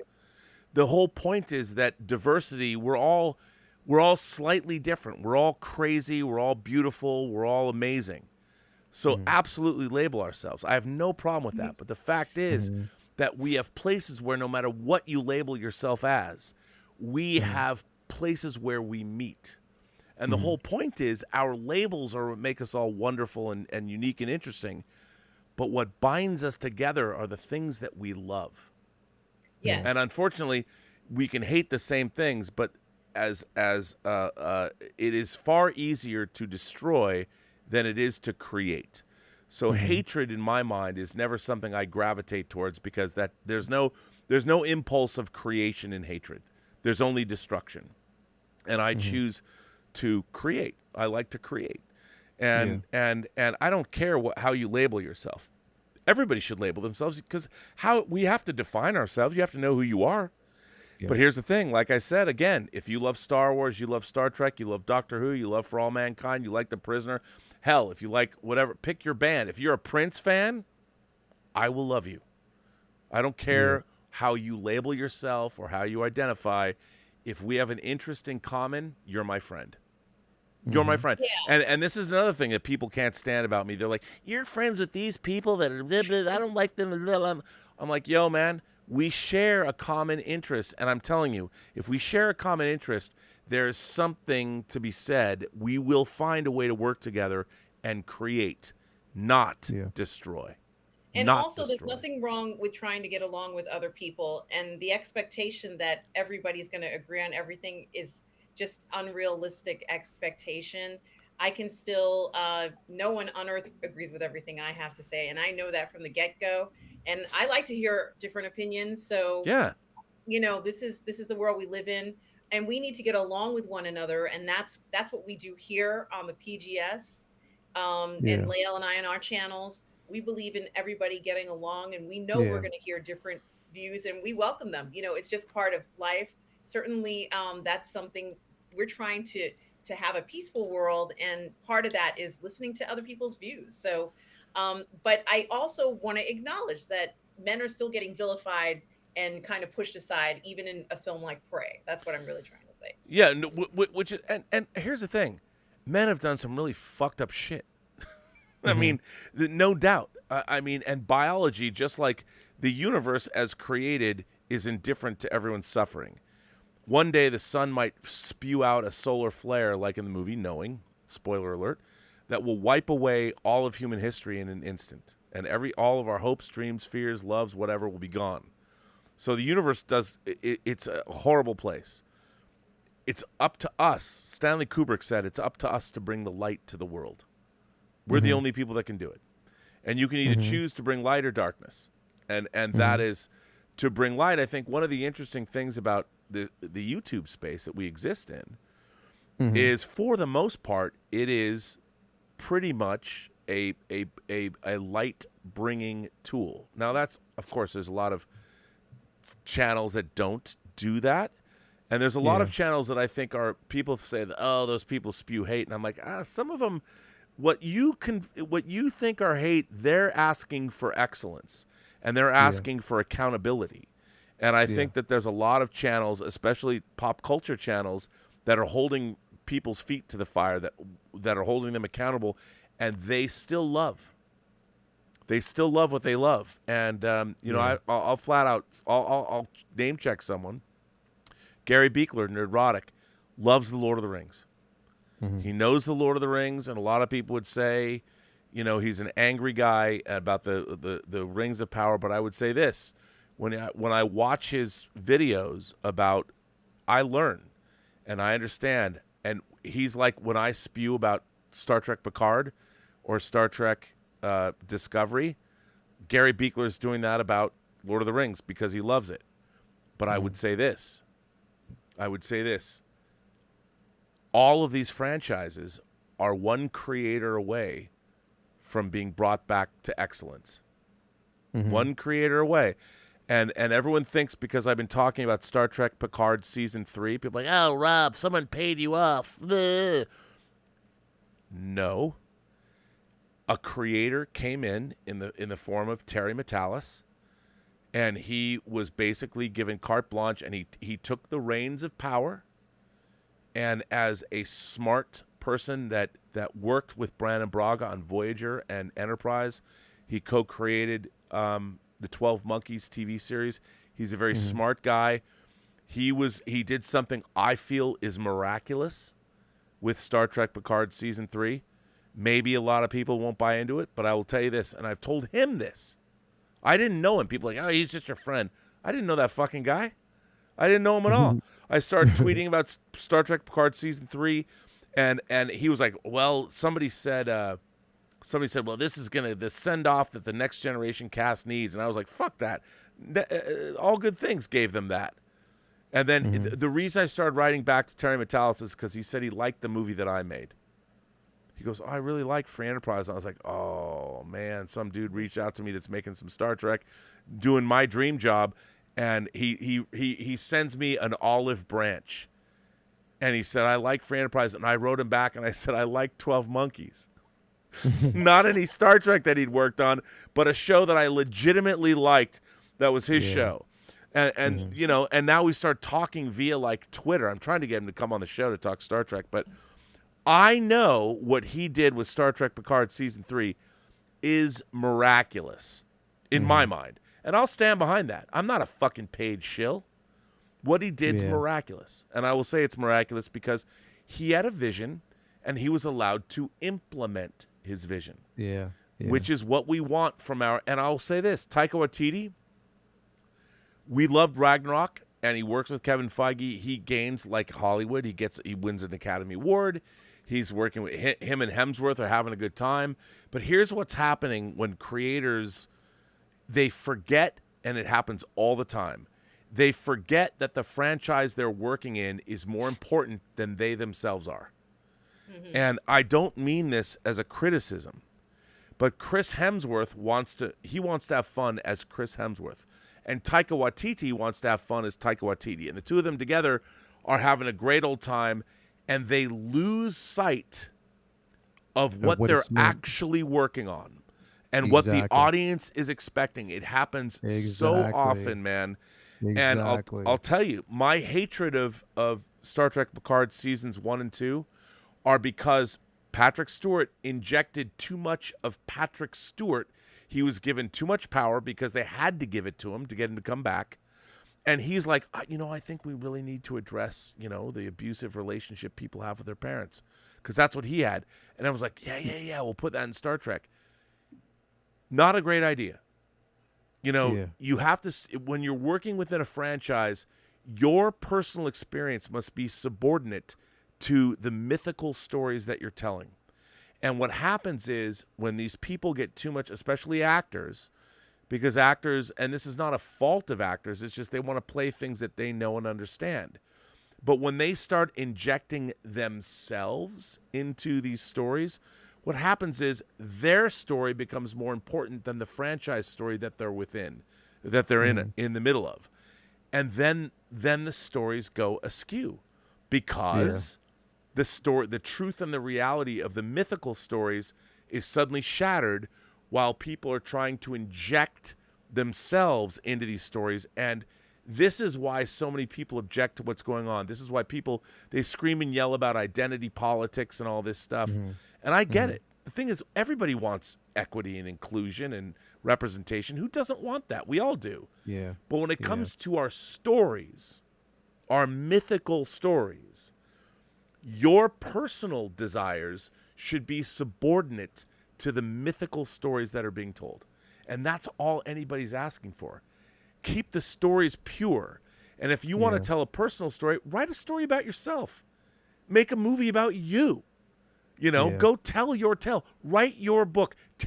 And by the way, I'm there for you. I will be first in fucking line for your movie. I will go to the film festival. I will promote your... That's what we want. But if you're going to tell a story about the Hulk... We don't want to see you. We want to see the Hulk. That's right, man. That's exact... Say that one more time. We don't want to see you. We want to see the Hulk. I don't want to see Chris Hemsworth. I want to see Thor. I don't want to see Taika Waititi. I want to see Korg.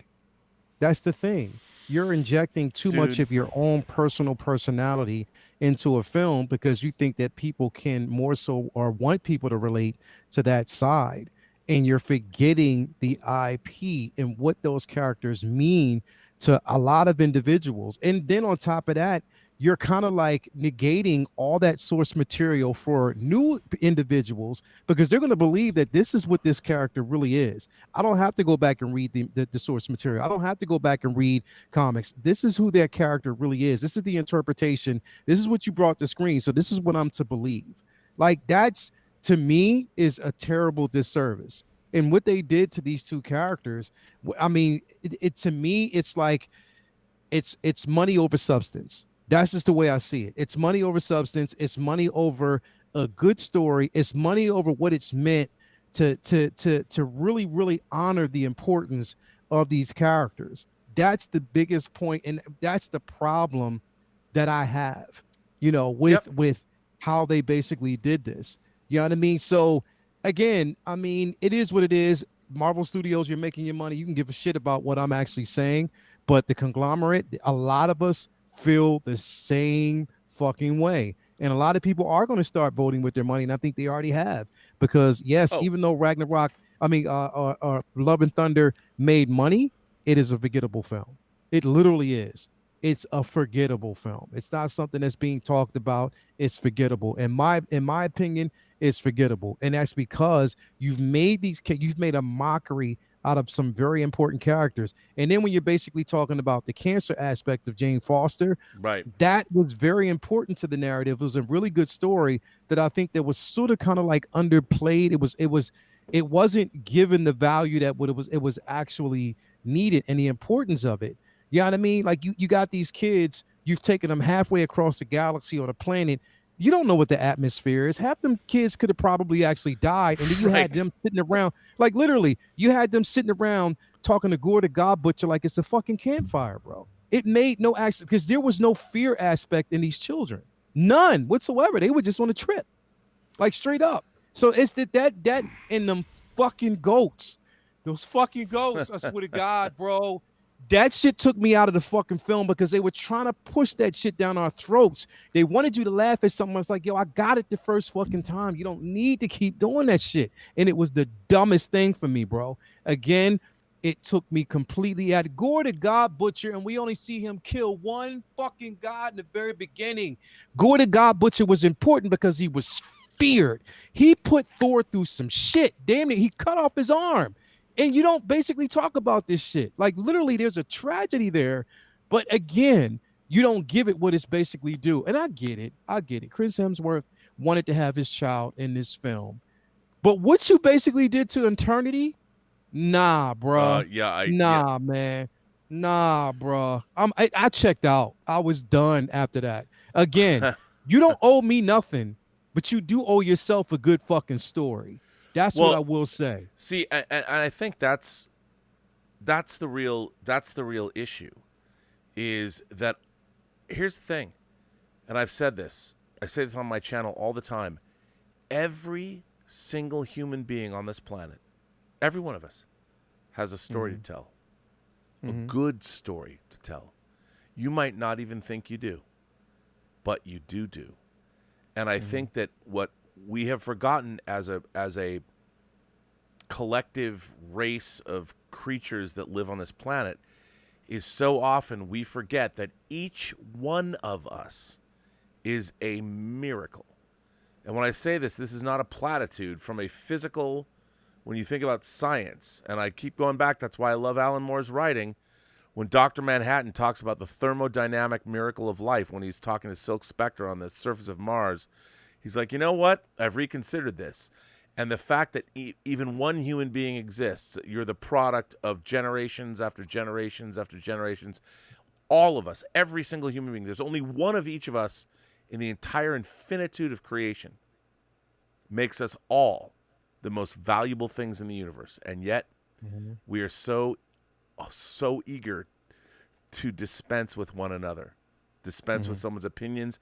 I mean, all we have to do is recontextualize ourselves and think about how rare in the universe there's only one of us. I mean, the biggest diamond in the world, you can find another diamond in some diamond mine in Sri Lanka or whatever. I mean, and yet we're so quick to want to dismiss one another. Yeah. Or enslave one another or destroy one another. And yet we're the rarest commodity in the universe. And everyone has a story to tell. And you know what? I want to live in a world where everyone gets to tell their story.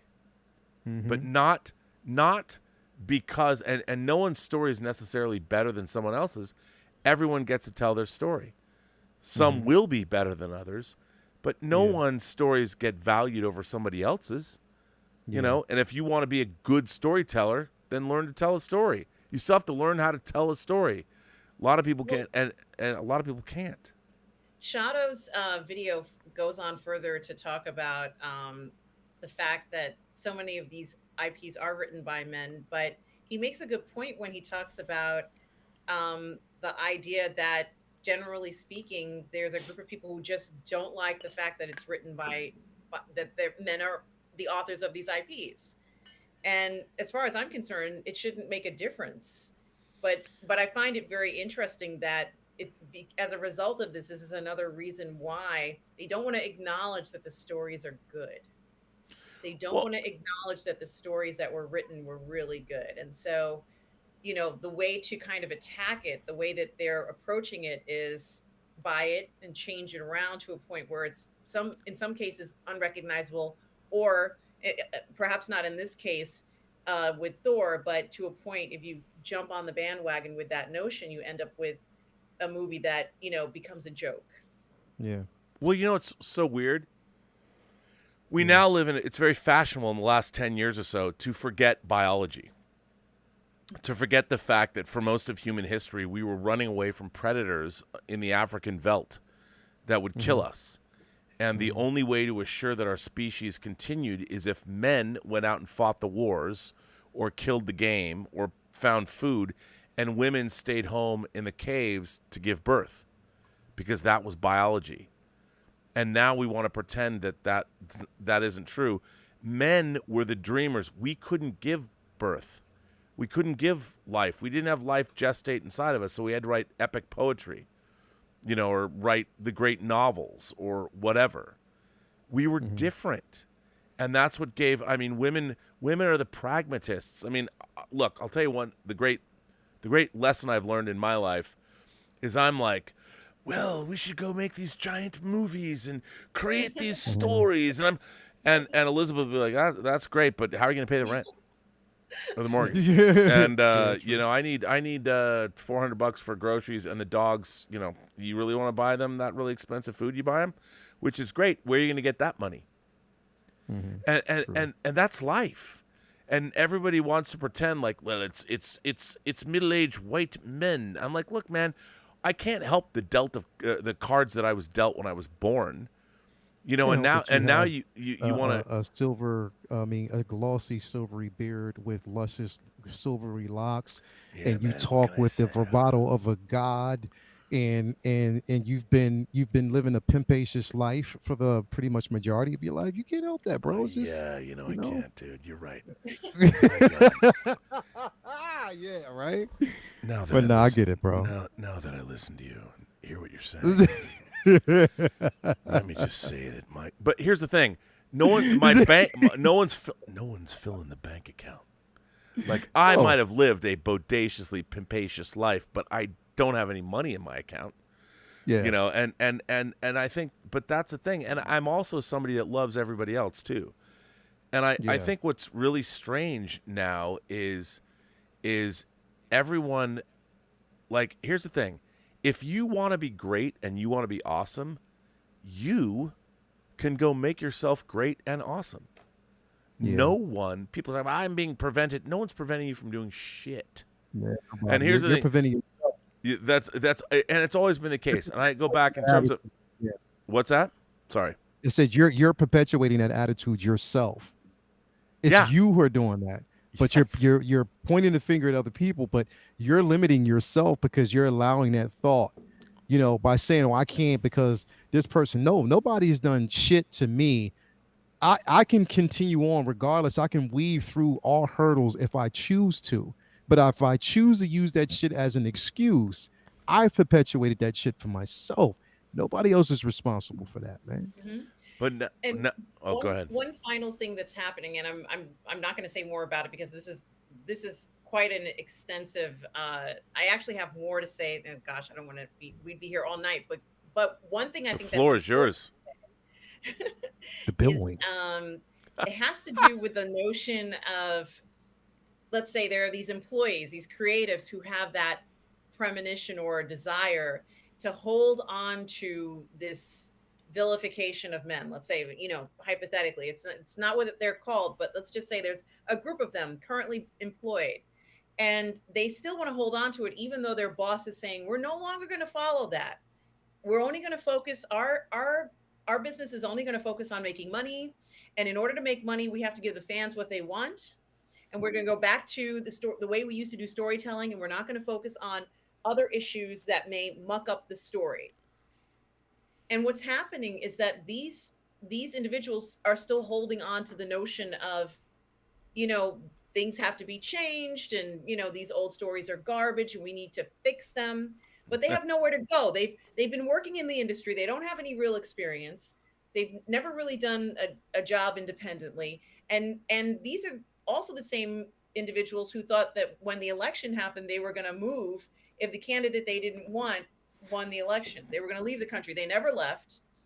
And now their boss is saying, hey, by the way, I'm just letting you know, we're not going to tolerate, you know, your opinions anymore. If you say something against the company now, saying that you think it's going in the wrong direction, you won't work here anymore. So it's going to be a very interesting, you know, next 10 years of these individuals who think that they're still going to be able to continue the direction of vilifying men in general, that, you know, or perhaps not liking nerds and the things that they produce in general. Now I have a feeling that transition is going to be quite a shock to them because they've never had to kind of be out on their own. They got this gift of getting a position and they've been taking advantage of the position for so long. Things are going to change very rapidly for them. And I don't think they're prepared for that. So that's something else that's going on at the same time. Well, I totally agree with you. But when it comes back down to our stories, you know, what's really interesting is if you're a story connoisseur, and I think we all are, we love the great stories. And what I find interesting, Lael, you know, you were very eloquent about the Hulk. Mm-hmm. And I think Hell the Hulk is a character that we all kind of understand what he's supposed to be. Yes. And he's I think he's a very pure character, because whether you talk about the Jekyll and Hyde nature of it, the gamma radiation, the beast inside all of us, you know, we all get what that is. And what's really interesting is the modern age is so obsessed with the subversion of these very simple tropes, and these characters were designed to be simplistic for a reason. And now everyone rolls in and goes, "Nah, you know what we're gonna do? We'll make him Professor Hulk, and there is a time and a place for that." And I think it's when it's well done, it can be great. But you always have to remember what the essence of this character in the first place was. You know, you can't. And now they want to, and I feel this across the board. Like, what is a kid? And we say this a lot in the show, but what is a kid who was born yesterday? I mean, literally on August 12th, 2022. On August 12th, 2030, when he's 8, probably happen earlier. Let's make it 2020. I don't know, 2028. He's 6, and he sits down with Star Wars for the first time. You know, he finally sits down, and his parents are gonna, because no one knows better, they're gonna show it to him in order. Episode 1, 2, 3, 4, 5, 6. What is that kid gonna do when he gets to episode 7? You know, and he's like, yo, I mean, I just watched episode 6, and Luke became a Jedi, defeated Vader, redeemed his soul, defeated the Emperor, the rebels destroyed the second Death Star. There's celebrations all over the galaxy, and then I turn on fucking episode 7, Mom. I mean, I'm only 8. Maybe I don't get it. Oh no, I'm 6. I'm 6 because I said I'm 6 years old. But even as a 6-year-old, I'm like, what is this First Order bullshit? Where's Luke? Why is R2D2 under a fucking tarp? Yeah. He's been the hero of the last. And you look at that and you ask yourself, what is the future? What is that 6-year-old kid gonna make of when he sits down and he watches episodes 1, 2, 3, 4, 5, 6 and gets to episode 7? Is his mom going to be like, well, you know, Disney paid money for the Star Wars franchise. They bought it from George Lucas for $4 billion. And Disney corporate decided, well, we have to reinvent Star Wars in our own way. And we decided to, like, give it a soft reboot. So we took all this stuff. And the kid's like, that's bullshit. I'm 6. Yeah. Where's Luke? Luke just became a fucking Jedi. And he's not even in this. He's on a goddamn island on Achito doing some bullshit. They put it. Boy who made a video about what you're doing right now, Robert, like a rant video. Oh, I haven't seen it. I mean, I'd be like, who's this? What is this beach ball rolling astromech droid? Fuck that shit. What the fuck? And even the kids, like, it's 30 years later and they're still flying Ralph McQuarrie X-wings. Fuck you. Fuck you, Mom. Yeah. Why did they do this? Fuck these people. They fucking fucked up Star Wars. Who's this chick? She's an idiot. If you know what, you know, if I was living in a crashed AT-AT and I could go in and work for somebody, I'd be like, give me a better job. Why am I scavenging a Star Destroyer that's been here for a long time? Come on, man. Even a 6-year-old would be able to recognize that this story is bullshit. What they did to bullshit. the story. Yeah. I haven't seen this rant video. I want to watch it, but I don't have kids of my own. But I'm glad I don't have to explain the cynicism and the horror of the modern age about how storytelling itself is being subverted by ridiculous idiots that want to reframe biology and reframe human history and reframe Star Wars. Exactly. And like that's the biggest problem, man. That's again, I mean, when you say the original question is always asked, do we owe, do they owe us? That's the thing is, it's like I always hear people say that, well, you guys, you're old, you're so used to the old ways, you're used to, like, everything from, they're trying to basically cater to a new audience. They want to cater and bring in a new audience. I would say a less educated, dumber audience. That you're trying to dumb them down, unaware of mythic structure or the history and biology of our species. Yeah, and you're basically trying to dumb haven't them done down, the work. Plain and simple, exactly. And they're all narcissists because they all want things to be the way they want them. You need to call me by my pronouns today that I identify. Look, I don't think any of us have a problem calling you however you want to be called. No one has a problem with that. But the thing about it is why are you telling us what to do? That's so that the real means question.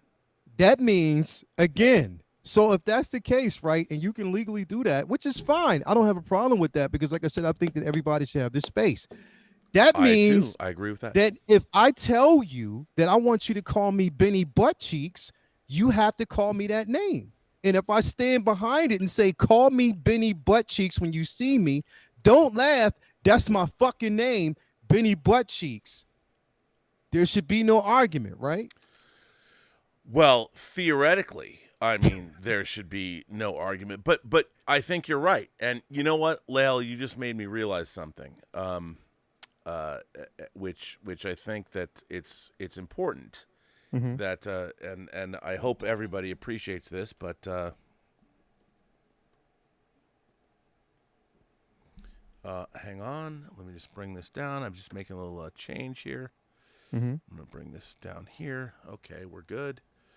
And let's do this. You're now Benny Buttcheeks. Thank you. It says right there in the lower third, Thank you. are Benny Buttcheeks. I am now Benny Buttcheeks, and there should be no laughter in the chat because that's the name I choose to call myself. Yeah. So if there can be pronouns and I want to change my name to Benny Buttcheeks, then just live with that shit. My thing is, if there's inclusivity everywhere and we all want that, man, like I don't have a problem with it, man. I'll take that and I will fucking run with it. I don't have a problem with honoring that. But at the same time, if you don't want me to look at you in a certain way, if you want me to call you again, bro, we live in the most hypocritically challenged world right now, bro. Like literally we do. I'm with you 100%, bro. We do. We live in the most hypocritically challenged world because the thing is, we live in a world where people aren't really willing to acknowledge their own faults and sheer stupidity when it comes to certain things. They don't want to acknowledge it. But when somebody else challenges you, then it becomes a fucking problem, bro. That's that's my thing. The thing is, it's like, yo, equality is one big thing, bro. It is. We want that. Everybody wants to feel equal, and we should actually have a space at the table. Everyone should. All walks of life. By the way, it doesn't matter who you are. The table is better. The table is better. Yes. When all of us have a place. Yes, I mean, bro. I'm like this. The party is only as good as the people who are there. And I'll tell you this. A diversity of party guests makes sure your party's good. And I'm like, I open the fucking door. My channel, I'm like, I open the door. I throw the party, but it's only as good as the people who are there. And this idea, I don't want to exclude anyone. I don't care who you are. If you're interesting, you know, I don't care what your sexuality is, your ethnicity is. I don't care. If you're interesting, please come to my party. Please come. I want all of you in here because you know what? We're going to have a better party. More shenanigans are going to happen. More eroticism and romanticism is going to happen. You might be able to delve into a wild side that you couldn't have delved into because you're too buttoned up and whatever. I want to throw a party where anything can happen, and it usually does. Just like Surprise Day on the Mickey Mouse Club.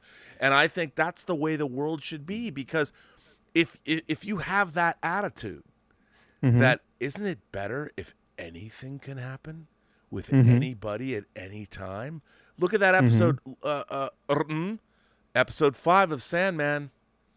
You know what? Once we take away everybody's like inhibitions or whatever, and we get to the truth of who they are, anything can happen. You know, let's not. Let's not take that away, man. That's just it. I'm telling you, bro. Like, is this life right now should be teaching us one thing and one only, man. Exactly. Or is this fantasy, bro? That's exactly where I was going just now. And you Robert, just did it. You read my mind. There are a lot of super chats, Robert. I know. Okay. First of all, one of the super chats that I need to get to is Kamei Egan. I hope I got that right. Kamei Egan is a member. She's a member of the channel, or I don't know. I would assume. I'm looking at it. You know what? I can't even. I feel like I don't want to misgender anybody. It looks like I can't tell that it's too small. I'm looking at the picture. Kamei, you're just a beautiful person, and I would say Kamei first of all says a member, but then says, why does the MCU feel the need to dumb down Thor and turn him into a Homer Simpson-like character? I know we've been dealing with that, haven't we? So that thing is like, again,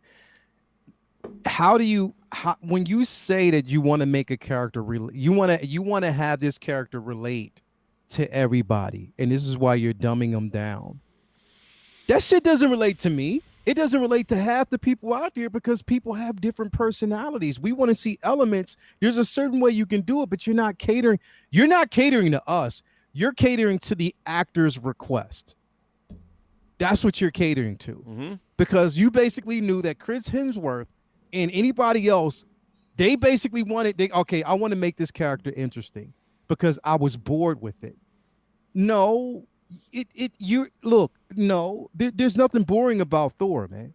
Just play the character right the way it's supposed to be. Good writers to write the story. You can have the drama. You can have the comedic value. You can have the action. You can have all these things that are actually mashed into one film and tell a good fucking story, man. Like literally, it's not hard to do so. Like it just seems to me that you're putting these things in the hands of people who really don't care. Like they really can care less. Especially when I sit up there and I read something where, and I don't know if this is true or not. If this shit is true, what the fuck? When Taika Waititi asked Natalie Portman, "Would you like to be in a Star Wars film?" What the fuck? Like, were you serious when you said that shit? I hope that was a lie. I hope it was him playing. I hope he was playing. Honestly, I don't think he was. You think he was for real? I do. I think he was for real because because I'm telling you, the people that work in this business are not big fans. Some people are. Quentin Tarantino is. We all want to believe that there are two directors, Quentin Tarantino and Martin Scorsese, who live and breathe film. It flows through their blood. Mm-hmm. Most people are not like that. Most people that work in the entertainment business are not like that at all. They're just not. Man. I know it seems, and I am sure Taika Waititi, because I am sure he probably, if he watched the prequel movies, he watched them once and never thought about it again. You know, his jam was like Natalie Portman in Beautiful Girls, you know, which I really like, or Leon, the Professional, or whatever. Yeah. Taika Waititi is like, now he's working at Marvel or whatever, is going to make a Star Wars movie, but he's not a fan. Like, I'm telling you, people don't know. They're not, like, we're fan. Here's the funny thing. Here's a funny thing, and this is a truth about Hollywood. Most of the people in Hollywood do not, you think they would be watching movies all the time? They're not. They don't give a fuck. People have their favorite movies, but they have like 25 favorite movies. And the rest of it is all they're Ivy League educated business people. They're scions of privilege and all that, but they don't really love movies. Working in Hollywood is better than working on Wall Street for a lot of these people. They're not fans. Yeah. I'll tell you a funny story. So I had a meeting a long time ago at Sam Raimi's company Ghost House, and this is not a slam on Sam Raimi. So I go into this meeting to talk about something. I don't even remember what it was for. And I'm sitting at a desk, and I'm sitting at in a conference room, and I'm at this table, and on the table there are a bunch of different books. And one of the books on the table is Dan Simmons' Song of Kali.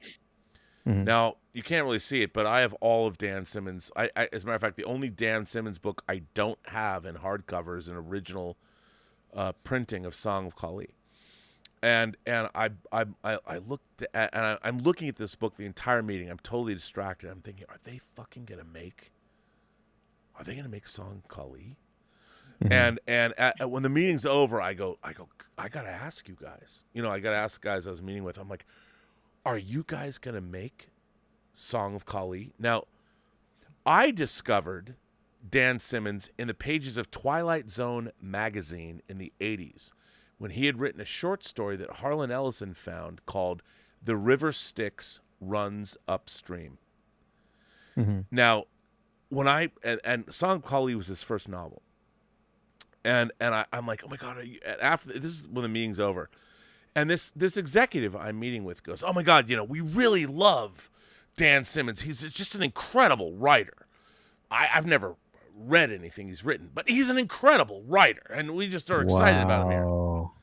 Now, and I'm sitting there in the meeting, and I'm like, I have all of his fucking books. Like, I got first editions. I got Lord John Press editions of Entropy's Bed at Midnight. Like, I could I could smoke you right now I'm meeting with you, and I'm going to you to try and get you to greenlight my project. You are a fucking idiot, and you don't know the first thing about the job that you were doing. And why, I'm at this meeting, I'm like, why should I even be meeting with you? What the fuck do you know? You have a book on your table at a meeting with me that you don't know the first thing about. And I'll tell you something, the people that work in Hollywood, now that's not to say there aren't good executives here. There are. And it is a very specific mindset. Some people would say to me, well, Rob, if you're so knowledgeable and you're so, why haven't you had a better career? Well, I would tell you the thing is, I've had the career I've created for myself. I am a fanboy that has managed to eke out a professional life in Hollywood. And if I was dedicated to doing something like Eric Wallace is a friend of mine who I've known for 30 years. Eric Wallace is a showrunner on The Flash. That motherfucker has worked his fucking ass off. He has been so direct and focused. He, all the way back to when he was working at Spelling in the 90s. And now he's show running The Flash. He's had a career that he has forged the way some people might forge Glamdring, Gandalf's sword. I've just been like, fuck, I've been having a good time, yo.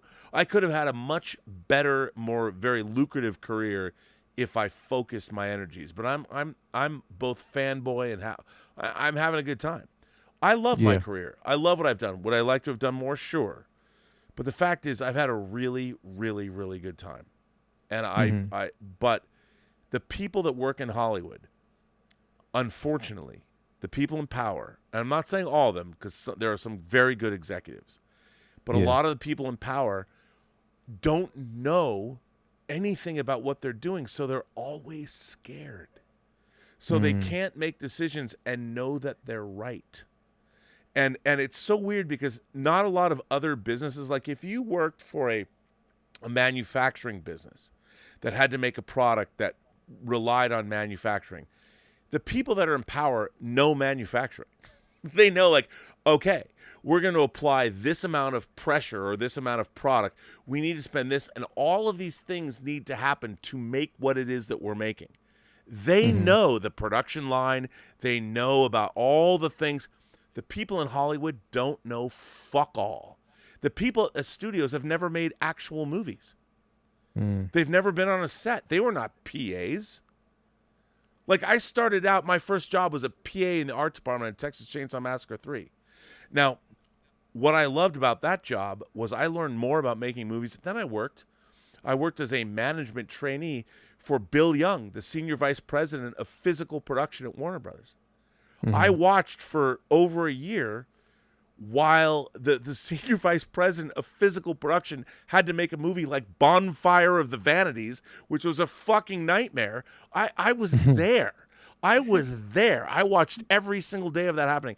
I have more experience, more production experience in different ways than most of the people that work in high-powered positions in Hollywood. But I was never somebody that wanted to exploit that. I'm always like, fuck, man, I'd rather go see Star Trek 6. I can sneak into a screening of it at the studio before it opens. I mean, I was more of a fanboy. But I'll tell you something, man, I have watched this shit. And these people, it's amazing to me. Hollywood, the incompetency of people in power is unparalleled in Hollywood. And I don't mean to put anyone down. But none of the people that are making a lot of these decisions know what the fuck they're doing. And they are flying by the seat of their pants. And that's why we get a lot of the shit we get. The dumpster fire shit that we get, yep. And it's funny because it hasn't changed. You'd think it would change. But it hasn't changed. It's just metastasized into something different. But I just want to say that... Kamei, she does, I think it's a she, I think, asks about the MCU dumbing down Thor into a Homer Simpson-like character. S-Beam says, hey, a long-time channel member, 23 months. Hey, can't stay long. My only question is It's still Friday in California. Where's your flex, Rob? Well, it's not. It's Figure Flex Friday. Have a good night. I'll hit that like button, everyone. Midnight Musings for the win. I mean, first of all, I've now. You guys are now at 3:30 in the morning. Yes, we are. Are you good? Should I let you go, or do you have 10 more minutes in you? It's late. 10 more minutes, yes. 10 more minutes. 10 more minutes. Yeah, we got 10 minutes. We can go. Let's go. Let's just go through. Let's do these. S-Beam, thank you for that. TJ Thomas says, I'd rather them bring back Ultron. Hey, Ultron always came back. Why? I've never understood why they don't bring back Ultron. They need to bring back Ultron. He's a dominant force. I agree. Where's the Ultron? And it makes sense. Age of Ultron. I He like needs. that I do too. I love it. Yeah. I love Ultron. Tom Jr. Jackson says, what do you think of Frank Miller suing the widow of a comics editor for return of his artwork? It's a tough one. Work for hire, but it is Frank Miller's artwork. But yeah, the problem is the widow can sell it for a lot of money. Pretty much. That's a tough call. I don't know. That is a tough call. That definitely is a tough call. I don't know the inner workings of that, so it's kind of really, really tough. I can't speak on it. I don't want to say the wrong thing, especially when it comes to a person's work. Like, I really don't want to say who's deserving of what. I mean, but this is Frank Miller, so yeah, I don't know, bro. I don't know. That's tough. That's tough. That is a tough one. You know, it's tough. It's tough. Andy Asola says, I really wanted Beta Ray Bill to appear in Love and Thunder, but after seeing it, I'm grateful he wasn't massacred as badly as Gore. Not a good film. Preach! Yeah, Andy, I'm with Andy too, man. Yo. I'm with you on that all day, every day. I'm so glad they did not bring Beta Ray Bill into this film, because if they would have, I would have been pissed. I'm so glad they did not do it. And I'm just, again, don't want to go on and on about it, but I'm just like, yo, I just want to know what Christian Bale really felt, how he really felt. Was he just like, you know what, I'm getting paid, I'm in and out. So I just want to know how he really, really, really felt when he signed on to this. Like, I really, really do. So that's interesting. Well, I just think that the story of Gore the God Butcher wasn't well served. No. You know, I mean, again, I talked about religion. I love stories about religion, and someone that would now renounces their God and goes on a crusade to kill the gods. You could, if Neil Gaiman did this story on the Sandman, it would have been epic. Mm-hmm. You know, Gore would have just torn his way through a pantheon of gods, leaving Norse gods, Japanese gods, Egyptian gods, the same thing that Season of Mists does. Mm-hmm. It would have been great. Yeah. But yeah. Ron C with a $20 super chat. Thank you, Ron. Hello, everyone. Rob, last week in the Bay Area, San Francisco, rolling blackouts for 3 days. Luckily, I had a portable DVD player with batteries. First blackout, Bolero, the movie with Bo Derek. Yeah, talk about eroticism. Physical media is important. Streaming sucks with no power. Well, Ron C., I'm with you 100%. Yes, that's correct. And I'm glad, by the way, Bolero, not a great movie. If you're going to watch some great Bo Derek, you got to watch 10. Yes. Or Tarzan, I guess, even though it's a terrible film. But 10 is the best Bo Derek film, I think. You know, and she is an exquisite example of human godlike engineering. So, yeah. The Richard says they're figuring it out now. I don't like a character reinvented for a film before we see some classic elements that I grew up with. Aloha, and I love the Post-Geek singularity. Well, yeah, I mean, all these characters do have classic elements to them. Mm-hmm. That's what's so frustrating is when they don't use them. Mm-hmm.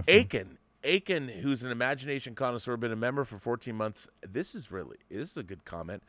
Aiken says, if I was to learn an artisanal trade and carry on a tradition, I have a duty to respect the master that gave me their tradition and not corrupt it. That's you humble yourself before your teacher. That you have to have that humbling impulse, and I think that we don't live. No one wants to humble themselves anymore. Everyone is now the center of their own fucking universe. Not understanding their sun can explode and destroy their universe in an instant. We need, I mean, to be humble and to understand that you are working with a master requires a certain level of understanding of humanity. Yes, it does. And you have to humble yourself before that work. I mean, yes, you do. Definitely. Binary, Spot on. Yeah, right. Binary Sunset Media says, I don't think the creators owe the fans directly. But if you're coming aboard these long-standing franchises, I believe you owe the past creators the respect. Exactly. He goes on to say, cultural curators, you don't paint a mustache on the Mona Lisa. If you want to deconstruct the hero, do it on your own with your own material. I agree with that 100%. Definitely. I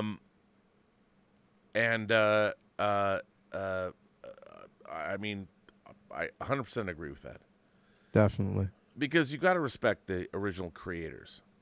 Our friend Andy Asola, who's been here tonight, says, according to a reliable scooper, The Flash will be getting more reshoots with Ben Affleck. If they're willing to spend more on reshoots, it won't be shelved. Listen, don't believe any of that. That movie's done. They're not going to spend any more money doing reshoots. They are not. It's a finished film. They'll finish it. They'll get it done. They're not going to spend more money on reshoots. They just won't. Look, take that with a grain of salt. Maybe they will, because who knows what's going to happen, but I don't believe that they will. I don't. Kinky Sphincter. My man Kinky. I know, my man Kinky Sphincter says, hey guys, I loved Prey. The brother fighting the Predator with one was fire, and Predator drinking the bear's blood was another awesome scene.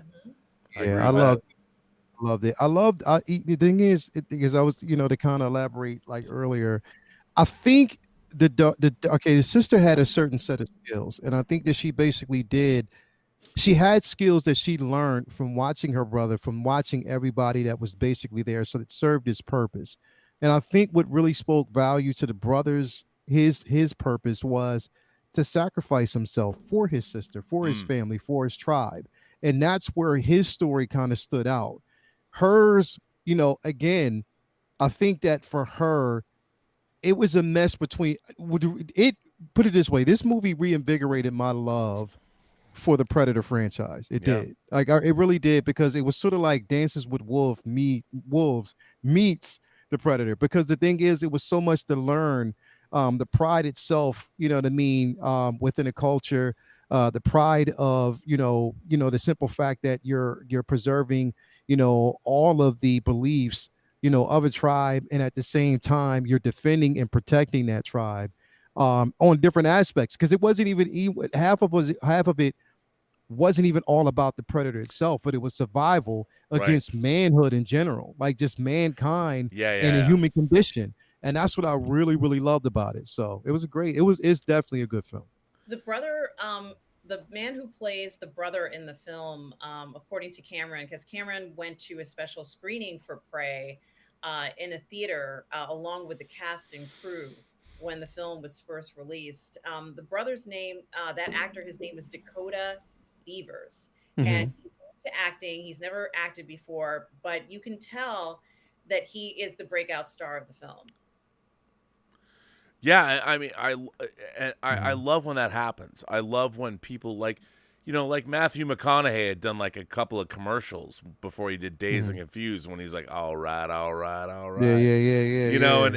And some people just have that thing. They don't even know they have it, but when they have it, and we saw some of that with Dances with Wolves. We saw some of that with a movie called Smoke Signals. I think there's a lot of first people, as they say in Canada, or Indigenous people here, that they never even get a chance to break out. And that's one of the great things about Prey, is you get to see people you haven't seen before, which is fantastic. I love that. And this kid is so humble. He doesn't know that he's a star yet. He's completely unaware Cameron said that he had a chance to speak to him or ask him some questions. He's very, very humble actor, and he has no idea that he's a star, because as soon as they started to film him, it started off where they were filming the girl as the main character, but when the brother shows up, it's like, whoa, he actually grabs your attention. I can't wait to see what else Dakota Beavers does in his career. It's going to be great. Let's see. Where are we at? OMI Juan Dahomey, a.k.a. Beskar Batman, sends in a tip and says, great discussion and love the points you brought up. Relocated to Seattle and taking in Joseph Campbell's The Hero with 1,000 Faces. Love you guys and do the work. It's about the story. Well, first of all, can I just say OMI Juan Dahomey, Seattle's my hometown. I hope you enjoy it. I hope you just moved there. I hope you got to experience the first Sunday of August, which is Seafair. You went down to Lake Washington and heard the thunderbolts roar. Other than that, what do you guys think? Hero of 1,000 Faces, that's, of course, what inspired George Lucas. Yeah.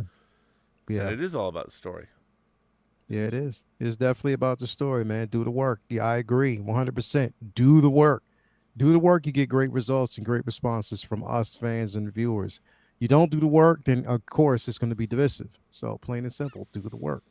Well, listen, you guys, I promised 10 minutes. It's been 10. I know you guys, it's 4. Just so you guys know, for Benny Butt Cheeks over here, and it is 4:30. No, it's 3:39. It's 3:39 in the morning. Yeah. I got to let you guys go. I got super chats to answer, which I'm going to answer. I'm going to stay on as I do. And I'm going to bring on, as you all know, I do the show. When you guys leave, I bring on the randos. Yes. And sometimes I have a great show. But I got to thank my friend Benny Butt Cheeks. Benny, where can people find you online? Now, you can find me at the 1/6 Scale Man YouTube channel. Now, listen. Okay, let me explain to y'all right now. Okay. So right now, on my channel, let me just pull this up real quick. On my channel, I am sitting at 2,094. I am almost away from. I'm so close. I think I'm about 60 away from 3,000, 3K.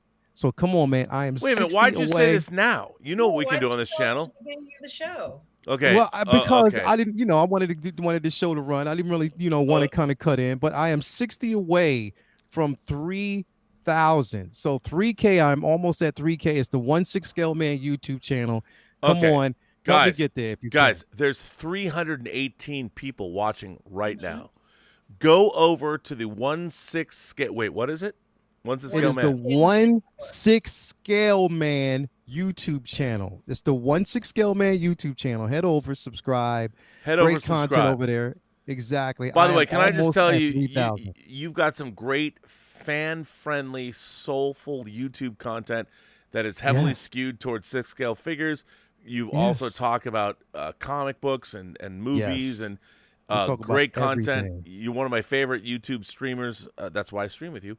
But your channel's great, so let me just tell you right now, go over there right now. There's but you got to come back because we're not done yet. But go to the 1/6 Scale Man YouTube channel. He just needs to go over 60 people. Just go subscribe to him. Just go subscribe. Go 60 people subscribe, and we are almost there.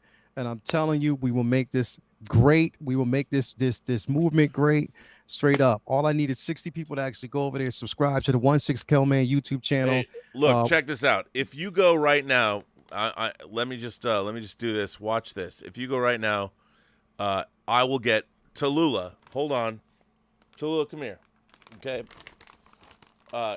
Lael needs 1,000 or 60. Come here. Come up here.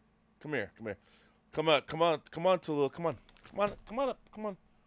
Okay, there you go.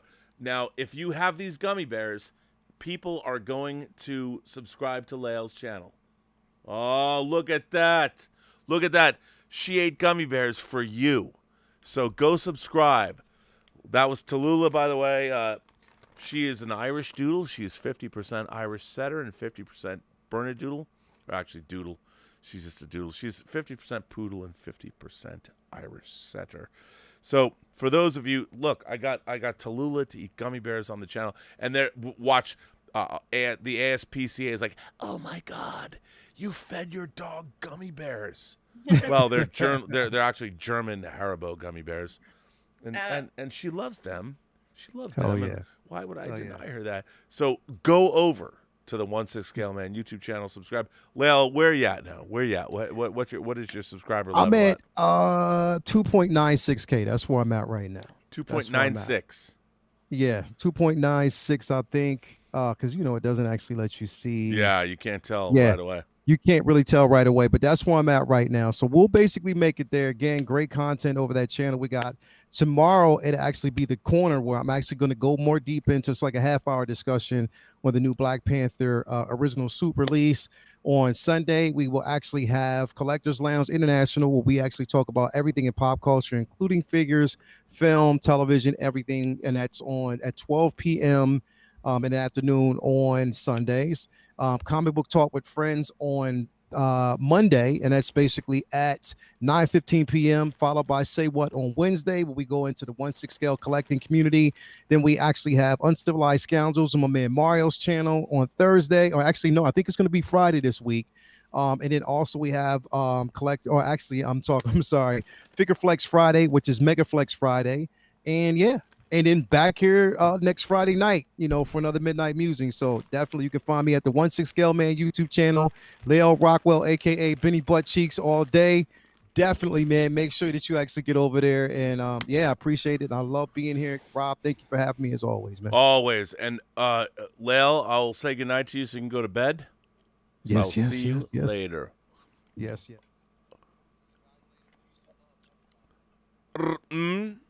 Now, I've just got to you. Where can people find you? And by the way, we have an exciting announcement to make. Yes, we do. We certainly do have an exciting announcement to make. I'm going to be doing a new show on your network, Robert. Really? Yes. You're kidding. Oh, yes. What show are you going to be doing? It doesn't have a name yet, Robert. That's okay. But it's going We're to be flying by the seat of our pants. It's going to be very similar to my Sunday brunch show, where we do all the parlay in the fandom.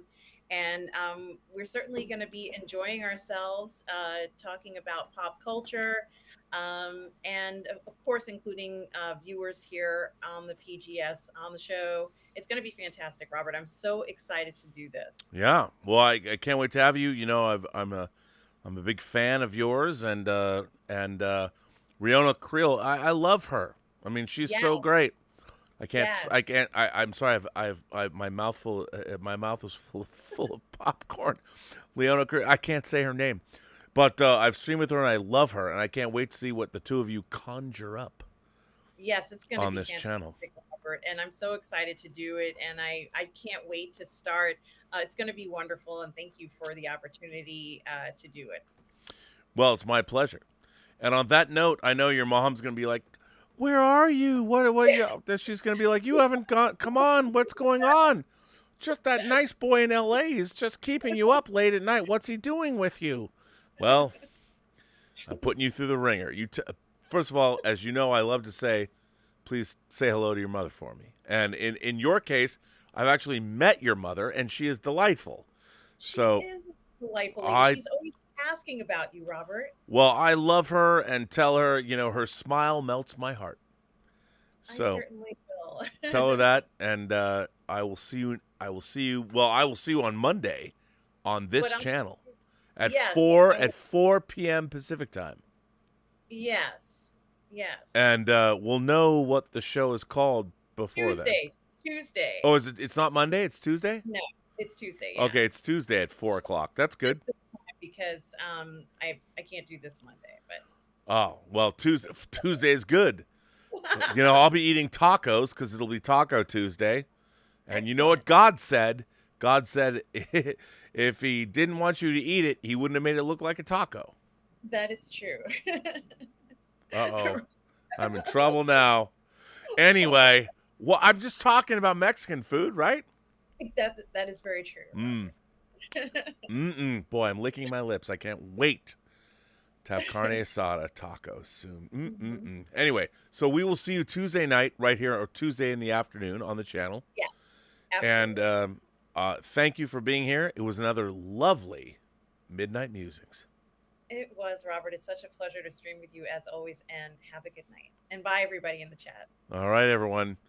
Well, now, now is when things get crazy. First of all, let me, I want to thank, of course, Benny Buttcheeks, Lael Rockwell, and, of course, the lovely Mmmm. My God, it's late for them, but I want to go through some super chats and talk about what you guys have thrown in. So I did want to respond to OMI, Juan Dahomey, a.k.a. Beskar Batman. You know, Seattle meant a lot to me growing up, and I wrote it after I made Free Enterprise. I really wanted to make a movie about Seattle, and I optioned the rights to a book by Mark Lindquist called Nevermind Nirvana. And I wrote a screenplay based on that, and it was a story set in Seattle at the turn of the century, 1999 to 2000. And I really loved that book. And Mark Lindquist has had an interesting career as a Pierce County prosecutor. And I love Seattle. I grew up on Mercer Island, but Seattle was my spirit animal. I spent most of my youth really starting when I was 10 years old and could ride the bus and go to Seattle. Thanks Jeff Swafford. And look, I'm glad you live there. It's a very different place now, but my God, I still love Seattle so much. So I hope you like it, Juan Dahomey. Arjan Athwal says, hey guys, of the 4 massive TV shows arriving in the next few months, Andor, She-Hulk, Game of Thrones, and Lord of the Rings, what do you predict will be the best and the worst? Okay, here's what I would say. I think Andor is going to be the best. I think the writing staff on Andor, I think I'm finally going to get a Star Wars series that I've always wanted to see. I've always wanted Star Wars to be serious. I've always wanted it to be political. Godfather 2, you know, and I never... Star Wars, to me... Okay. It's late. And I've had some liquor. So I will admit to you, the original Star Wars and Empire Strikes Back are Star Wars to me. I saw the original Star Wars 11 times, 13 times total, and I saw Empire 26 times in the theater.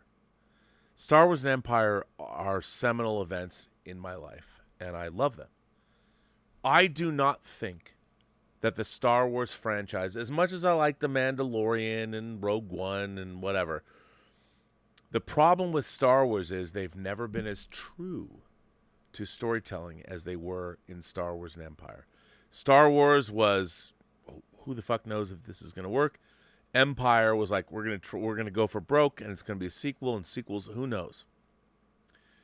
When both of those movies worked, it became a franchise. It became a money-making thing, and the truth of it was stripped away. So Star Wars and Empire Strikes Back are true, and I'm talking the original versions, not the special editions. Those films were so influential in my life, in terms of my understanding of filmmaking and in terms of the experience of seeing them and all of that. Star Wars was never true after Star Wars and Empire.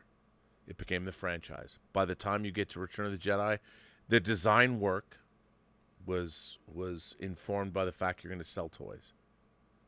George Lucas even said so. And not to take away from all the, but, you know, and I don't begrudge anyone who loves Jedi. But to me, Jedi was the first time in my life, it was the first time I hated, to this day, the most disappointing cinematic experience I ever had was in 1983 when I saw Return of the Jedi at the first screening at the Seattle International Film Festival. Return of the Jedi is the most disappointing movie I ever saw. It was a film that squandered the promise of Star Wars and Empire, and I don't begrudge anyone who loves it. I understand why you did, but I wish I could explain what it meant to see Star Wars and Empire in my life at 10 and 13. And then at 16, I wanted Star Wars to grow up, and I realized it sold out. It was loving a great band that fucked you with when they signed to a big label. I know people are, what? I know, it's hard to explain. You had to be there. It really was. You had to be there. So I would say that Andor, however, to answer your question, Arjen, Andor excites me. I always go into another Star Wars project. Andor looks fucking good. So that's, to me, the people that work, the writing staff on Andor, that excites me the most. The next is Game of Thrones, House of the Dragon. Looks terrific. The idea of a civil war in a family, love that idea. It's irresistible. She-Hulk, breaking the fourth wall. I think it's going to be great. I love the burn run on She-Hulk. And I hate that I feel this way because I worked on the Lord of the Rings, Fellowship of the Ring, and Two Towers Extended Edition. I was in New Zealand for a long time. I think the Rings of Power, that everything I've seen about it and heard about it and read about it, it looks good. It looks like it's beautifully produced. But the philosophy behind the people that are making it, at least what they have shown to all of us. Here's the thing. They're making a TV series of the Second Age of Middle-earth, and they don't own the rights to all of the Second Age of Middle-earth. They don't have the rights to the Silmarillion. When Tolkien wrote Return of the King, and the appendices were in Return of the King, and that's what they have the rights to, you know, when all the other stuff, the Legendarium and all the Baron and Luthien and the Silmarillion and all that stuff, they don't have the rights to any of that shit. So I don't have a lot of faith. It looks good. I want it to be good, but I don't think it's going to be good. And again, I think they've spent a ton of money. The first thing they should have done is actually buy the rights to the books they needed to buy the rights to get the material that they're going to make about the Second Age. But we'll see. To me, the Lord of the Rings TV show looks like a bunch of fantasy tropes, generic fantasy that they've crafted to be however they want it to be. So we'll see. To me, of all those four shows, it is Rings of Power that has the most work to do to make me believe. Put it that way. Jaimin D says, if Lieutenant Columbo can find something good in the people he arrests at the end of the day, we should be able to respect each other with different ideas. Hey, look, Jaimin, I think that's great. I love, one of my favorite movies of all time is Wim Wenders' Wings of Desire. By the way, Criterion, please, I beg you, give me a 4. If someone said, Rob, there's only going to be one more movie in 4K that's ever produced, what would it be? I would say, everyone, it's got to be Wim Wenders' Wings of Desire.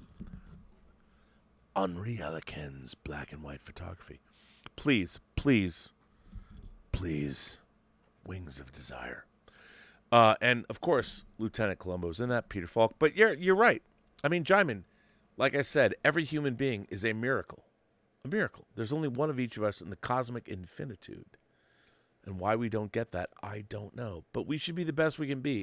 It's unfortunate. I mean, you know, I really have to say that the stabbing of Salman Rushdie really bothered me. I mean, like, I read the Satanic Verses. And I'm like, man, you know what? If your religion can't stand up to scrutiny, why do you believe in it? It's such a human thing, man. It really bothers me. And I hope that for Salman Rushdie's sake, he survives. And the idea he lost an eye. The man went to speak, and I'm like, that's where we're at. You're so angry you believe in hurting somebody because they have a different idea than you. Very frustrating. Andy Asola says, I know there's been a lot of mystery on who the villain of Black Adam is. McFarlane Toys has a figure of a villain named Sabak. Do you know who he is? I do. Sabak is a Black Adam villain, and yes, that's probably the villain of the film. And by the way, look up that DC Wikipedia, and you will find out who Sabak is. I think that is the villain. I find it very interesting that he's not in the trailers, and I honestly think the Black Adam trailers, the fact that there is no villain shown in the trailers, is a problem. Unless it's all a bait and switch. Anyway. But Nightcrawler. Nightcrawler says, music to my ears, laugh out loud. Thor Love and Thunder sucked, especially the goats. Keep on ranting about how bad it was. I can't get enough. Well, the thing is, I don't think, I mean, here's what I think is misunderstood about many of these YouTube channels that people talk about. Oh, they just rant and rave, or they peddle hate clicks. I believe, take your pick. Pick your favorite YouTube channel or your most unfavorite YouTube channel. We all have one thing in common. We all want great stories well told. At the end of the day, that's all we want.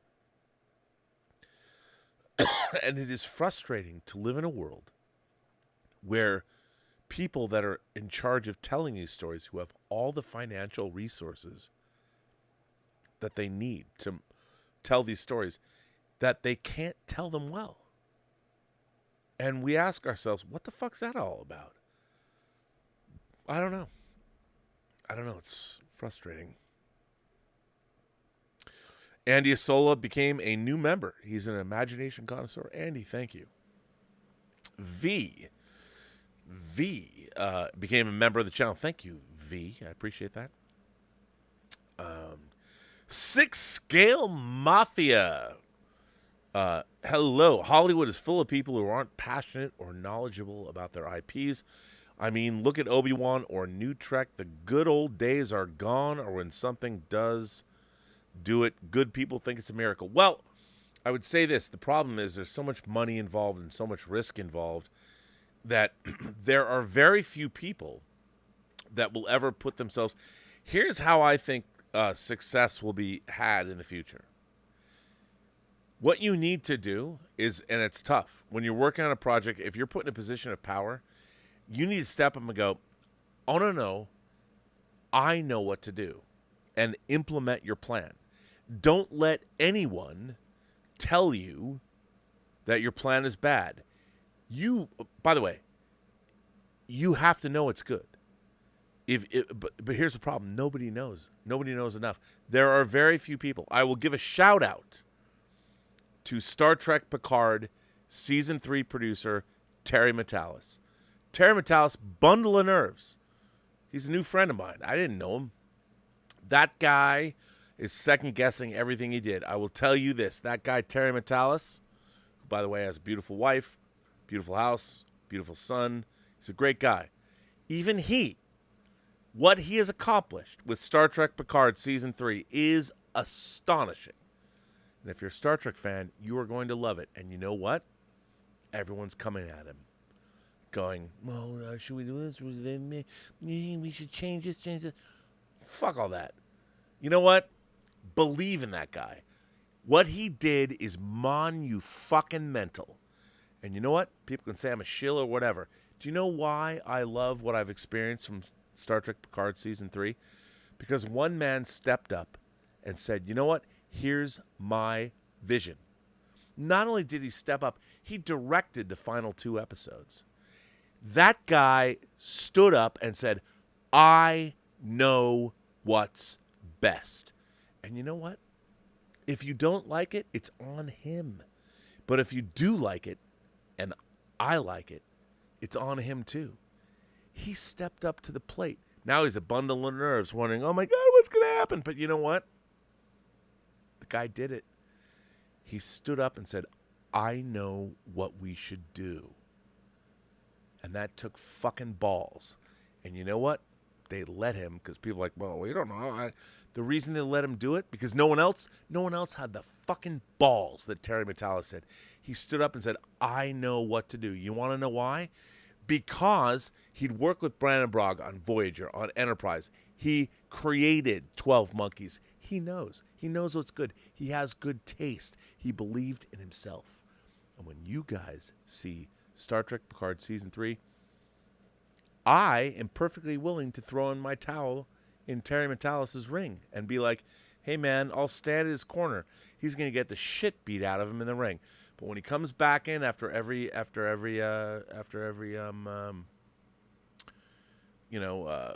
round, I will have him. I'll hold the bucket that he spits his bloody spit into, and I'll be like, Terry, stick it out, man. You made a good show.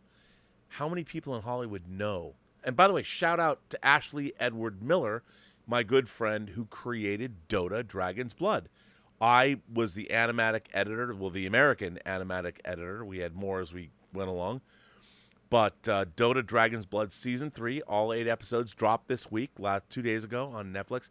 I worked on that. And I'm perfectly willing to say, hey, you know what? I worked on Dota Dragon's Blood. If you're a fan of anime or whatever, I worked on that show. I was the animatic editor in all 24 episodes. Very excited. Last year I had Tango Shalom come out. This year I have the final seasons of Dota Dragon's Blood. The only reason I can sit here and talk mad shit on the internet about entertainment is because I work in entertainment. So watch Dota Dragon's Blood Season 3, or Book 3. Book 3. Thanks, Six Scale Mafia. Thank you, and I agree. Let me just say something about Six Scale Mafia. So Six Scale Mafia is actually working with XO6, one of the greatest Star Trek licensees ever. If you guys are Star Trek fans or you are Six Scale action figure fans, I have to say XO6 is doing the best work in the Star Trek realm ever done in the action figure arena.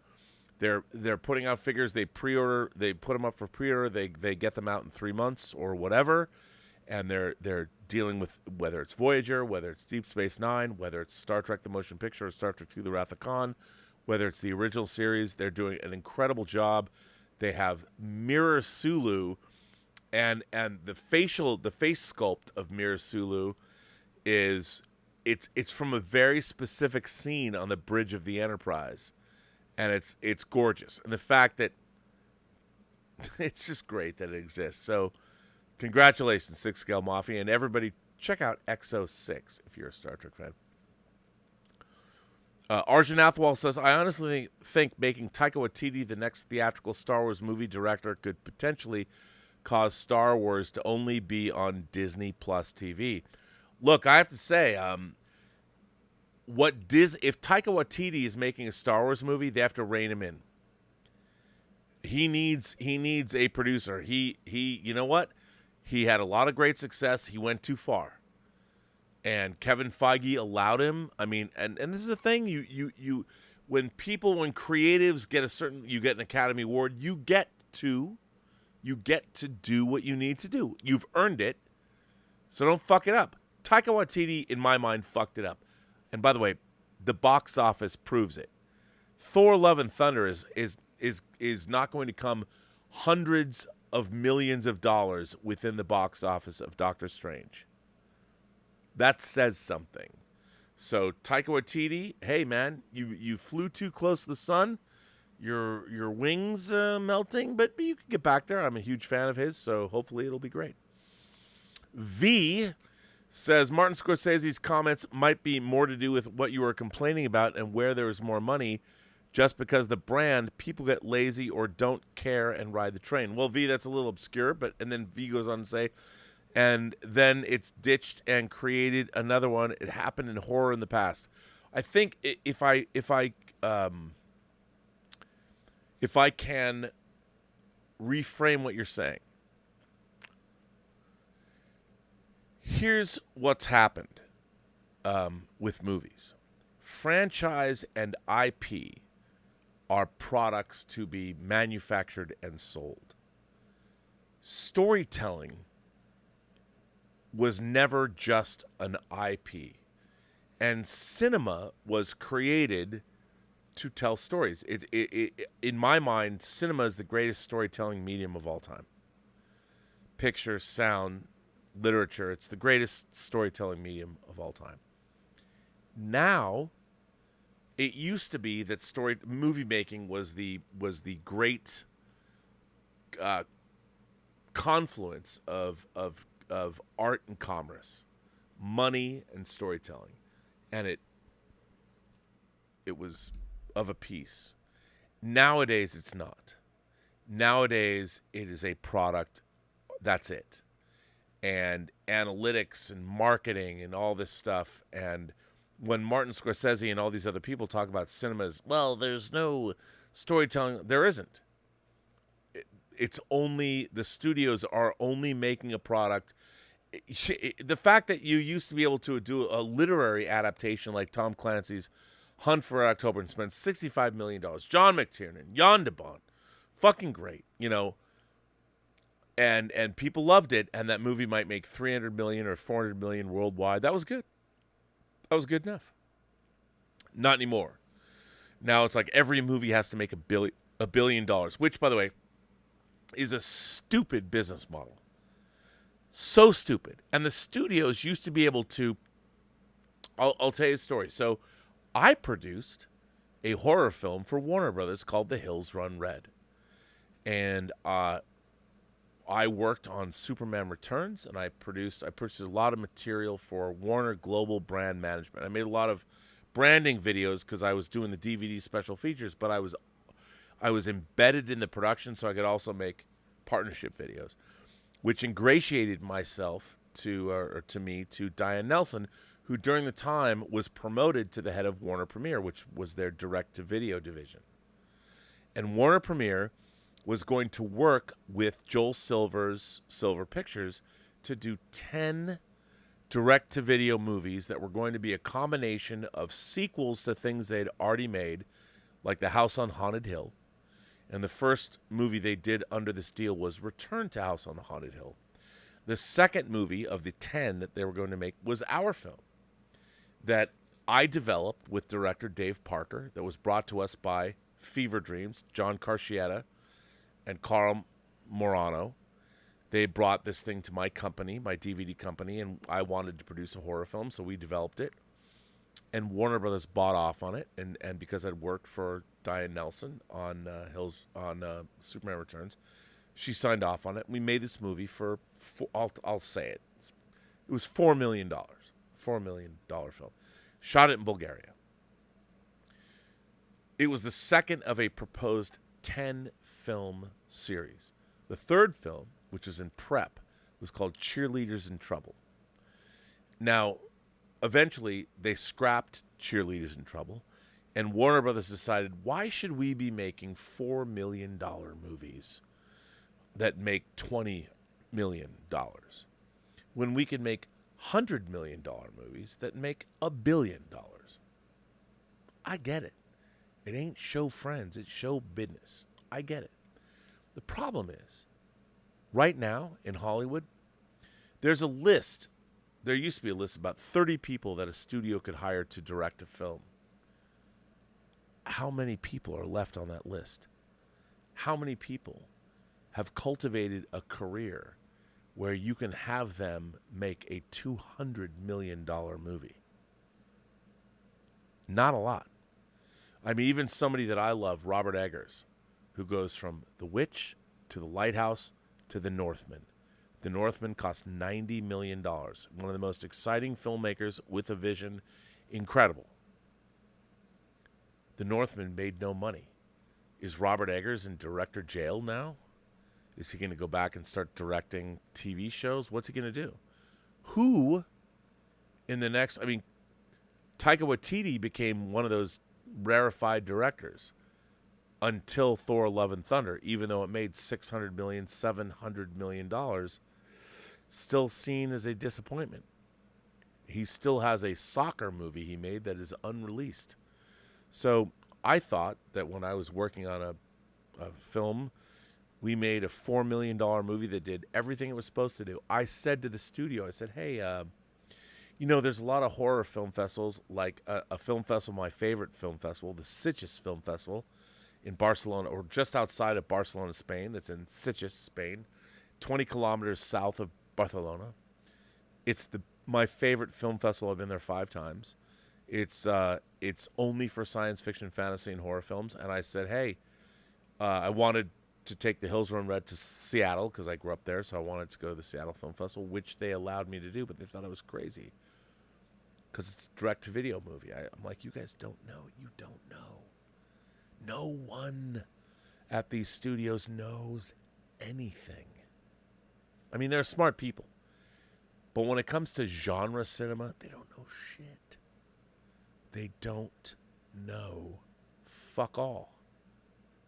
And it's really frustrating because we, the Post-Geek Singularity, we know all about this stuff. I mean, I direct you to the cover of Poltergeist, the 4K Poltergeist, and you ask yourself, who? Somebody said, well, you know, the old artwork with Carol Ann in front of the TV that says they're here, that's old. Like, okay, that's old? You mean to the people you're selling the 4K of Poltergeist to? So you have to come up with something new as if what, you're going to trick those people? Fuck off. Give me a break. Do you understand?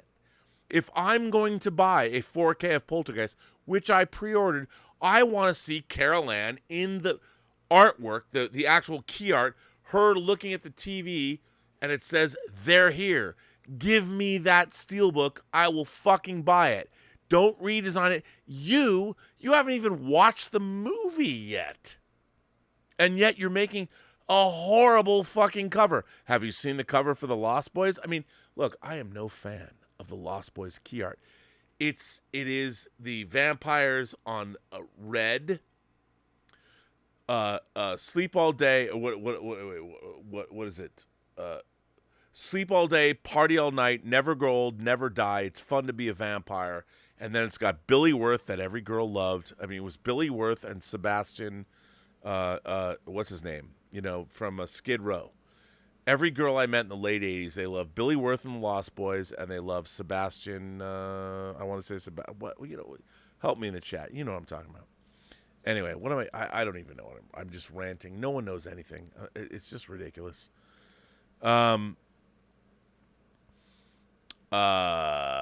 Six Scale Mafia said Hollywood. Yeah, I already said that. You're right. Absolutely right. And Arjun, you're right. And V said, Martin Scorsese, we talked about that. Casey Kingshot sends in a super chat and says, hi, Rob. Quick life advice questions. Me and my girlfriend of 5 years have broken up. I don't know what to do. Wow. Casey, let's stop right there. Everyone, Casey Kingshot, who's clearly an imagination connoisseur, he wants quick life advice. Now, here's the thing. When I would break up with a girl that I would love, everyone would hate her. Like, you know, there's more fish in the sea, Rob. You can find. Fact is, you have a girlfriend for 5 years, and she's gone. You can't reach out and hold her at night. The smell of her as she walked past you. The things that you loved about her. You know, the smile, the way her eyes glinted in the light. Or whatever it was her favorite food was, or whatever. It's when you lose somebody, it sucks, man. It sucks. And it's painful. And, you know, everyone, it's a real pain, a soul, a pain all the way down to the soul of your being.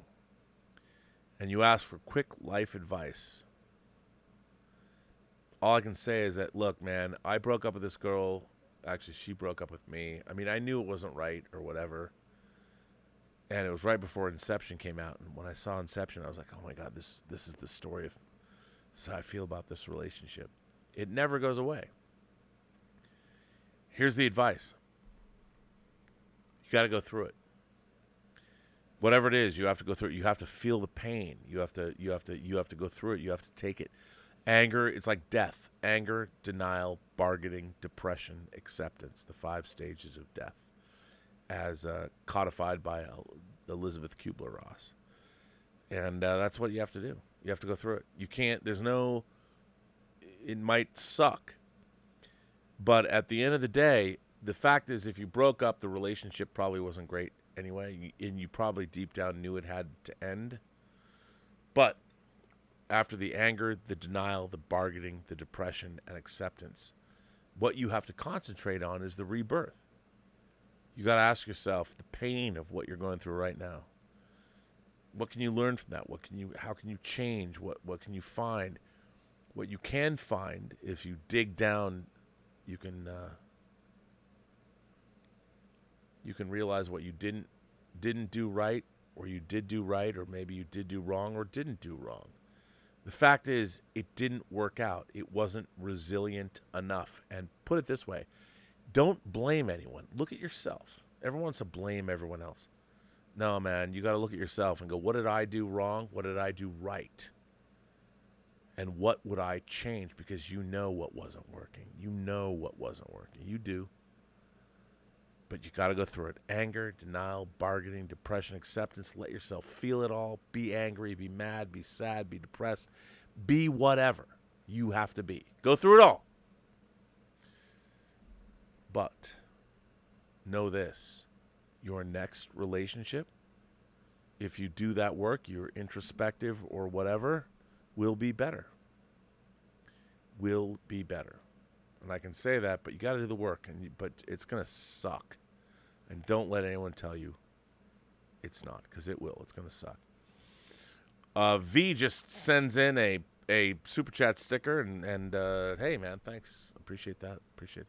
Richard K says Kevin Sorbo is the best Hercules, better than Lou Ferrigno, Dwayne Johnson, and Kevin Lutz. What are your thoughts? Kevin Sorbo was pretty great, but I think that his Hercules show was kind of lackluster. He was good, but you know what? He was like clearly a TV star. He didn't transcend. He didn't make me believe that he was actually Hercules.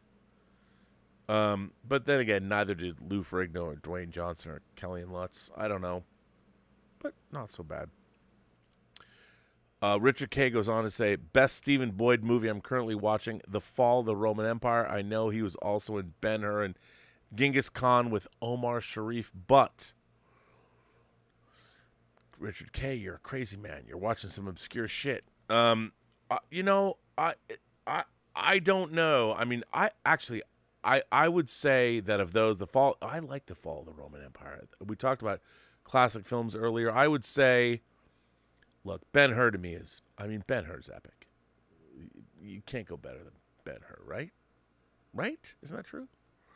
Binary Sunset Media says, long live the new flesh. As a Cronenberg fan, they delayed my Crimes of the Future Blu-ray. I mean, I could give you here, I'll give you a what did I get this week? Let's see. What is this?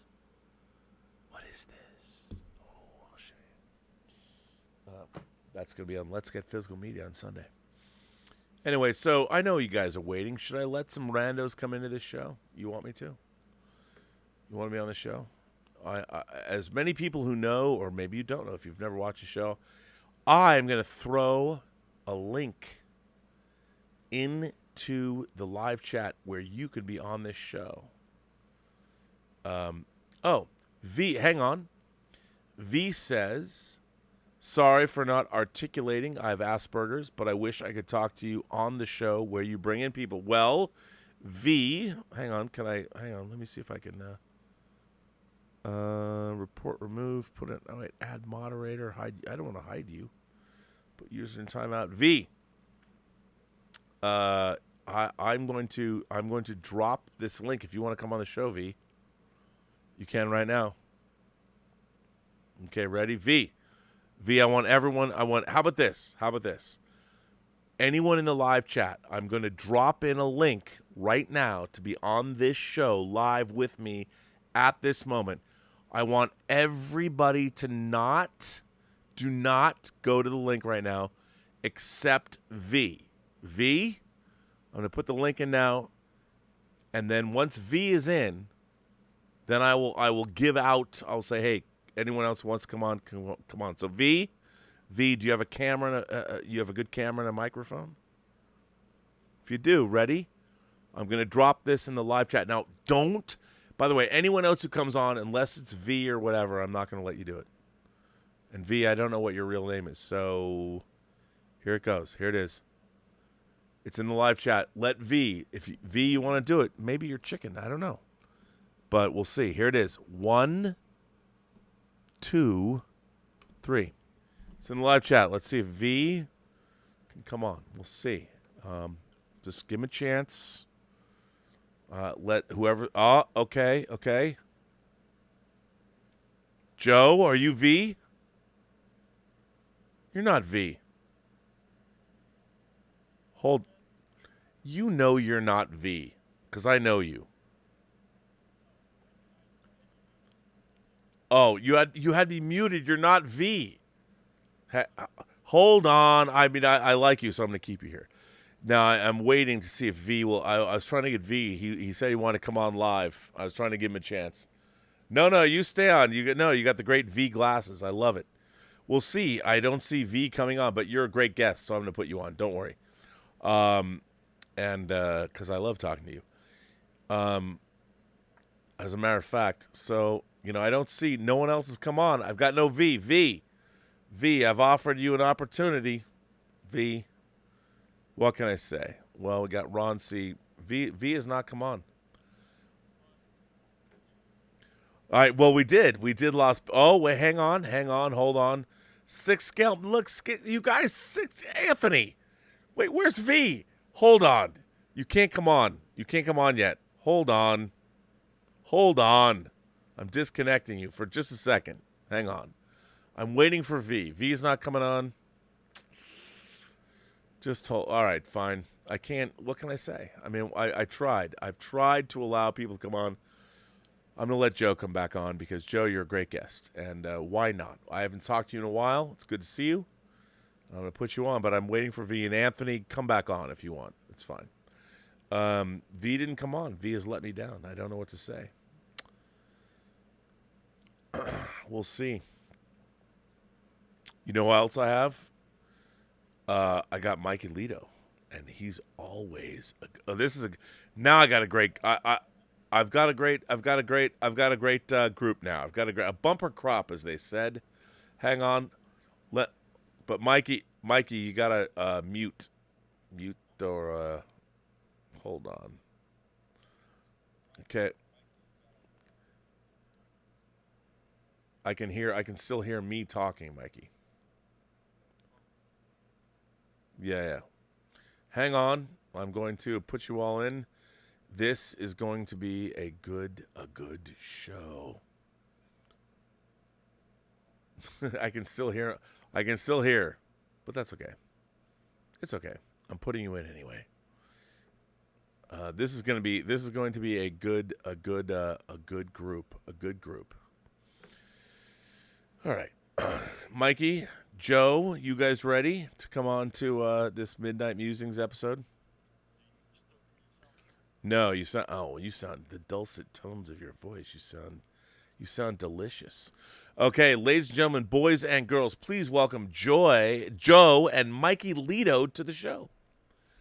Joe in the center square and Mikey Alito to the right. Good morning, Joe. Good morning, Rob. You guys sound good. Yeah. So, welcome to Midnight Musings, both of you. I'm fans of both of you. So let me ask you this, Joe. What's up? What do you want to talk about?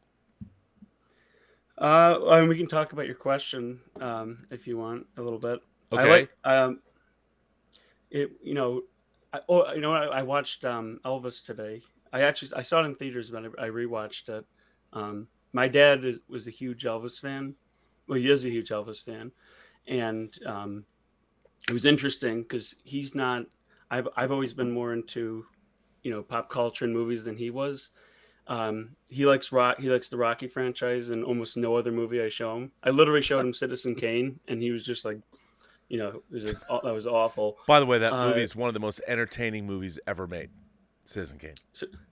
And I showed him Young Frankenstein, and it was the most painful experience. He didn't laugh through the entire movie, and it was just awful. But anyway, he's a big Elvis fan, and when he was picking apart the movie, like my sister does the Harry Potter movies, because she read all the books, and she's like, oh, this isn't the same and this isn't the same. So he watches Elvis, and he was just like nitpicking every little thing about it. But he did appreciate, the effort they put into it. So I rewatched that today, and it was a good movie. And Mikey, did you see Elvis? You're a song and dance man. You like the musicals. I saw Elvis 2 weeks ago. And? In the theater.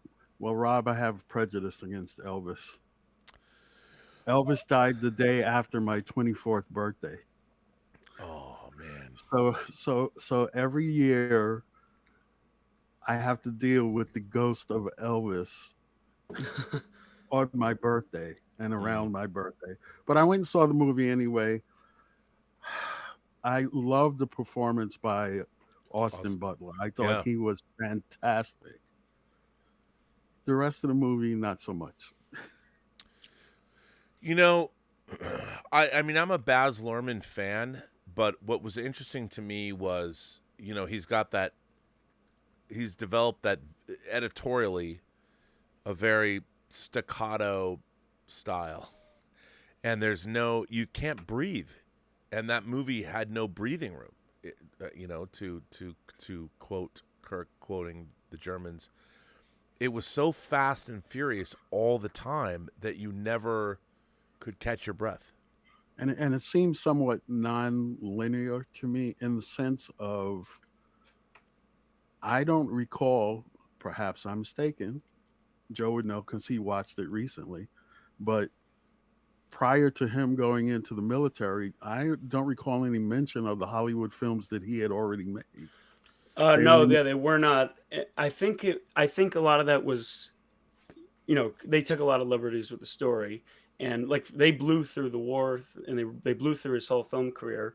And I think they wanted to portray that the Colonel had kind of suppressed, Elvis's desires of what he wanted to do, and because Elvis wanted to be a serious actor. And I think what they did was they were trying to make it, the Colonel was putting him in all these cheesy movies. But yeah, like he was in some legit, the director of Casablanca was in one of his first movies. He was a director. Yeah. I called it a caricature study, not a character study, a caricature study. Wow. Well, you know what? Austin Butler doesn't look like Elvis, but I bought his portrayal as the movie's Elvis, for what he was doing.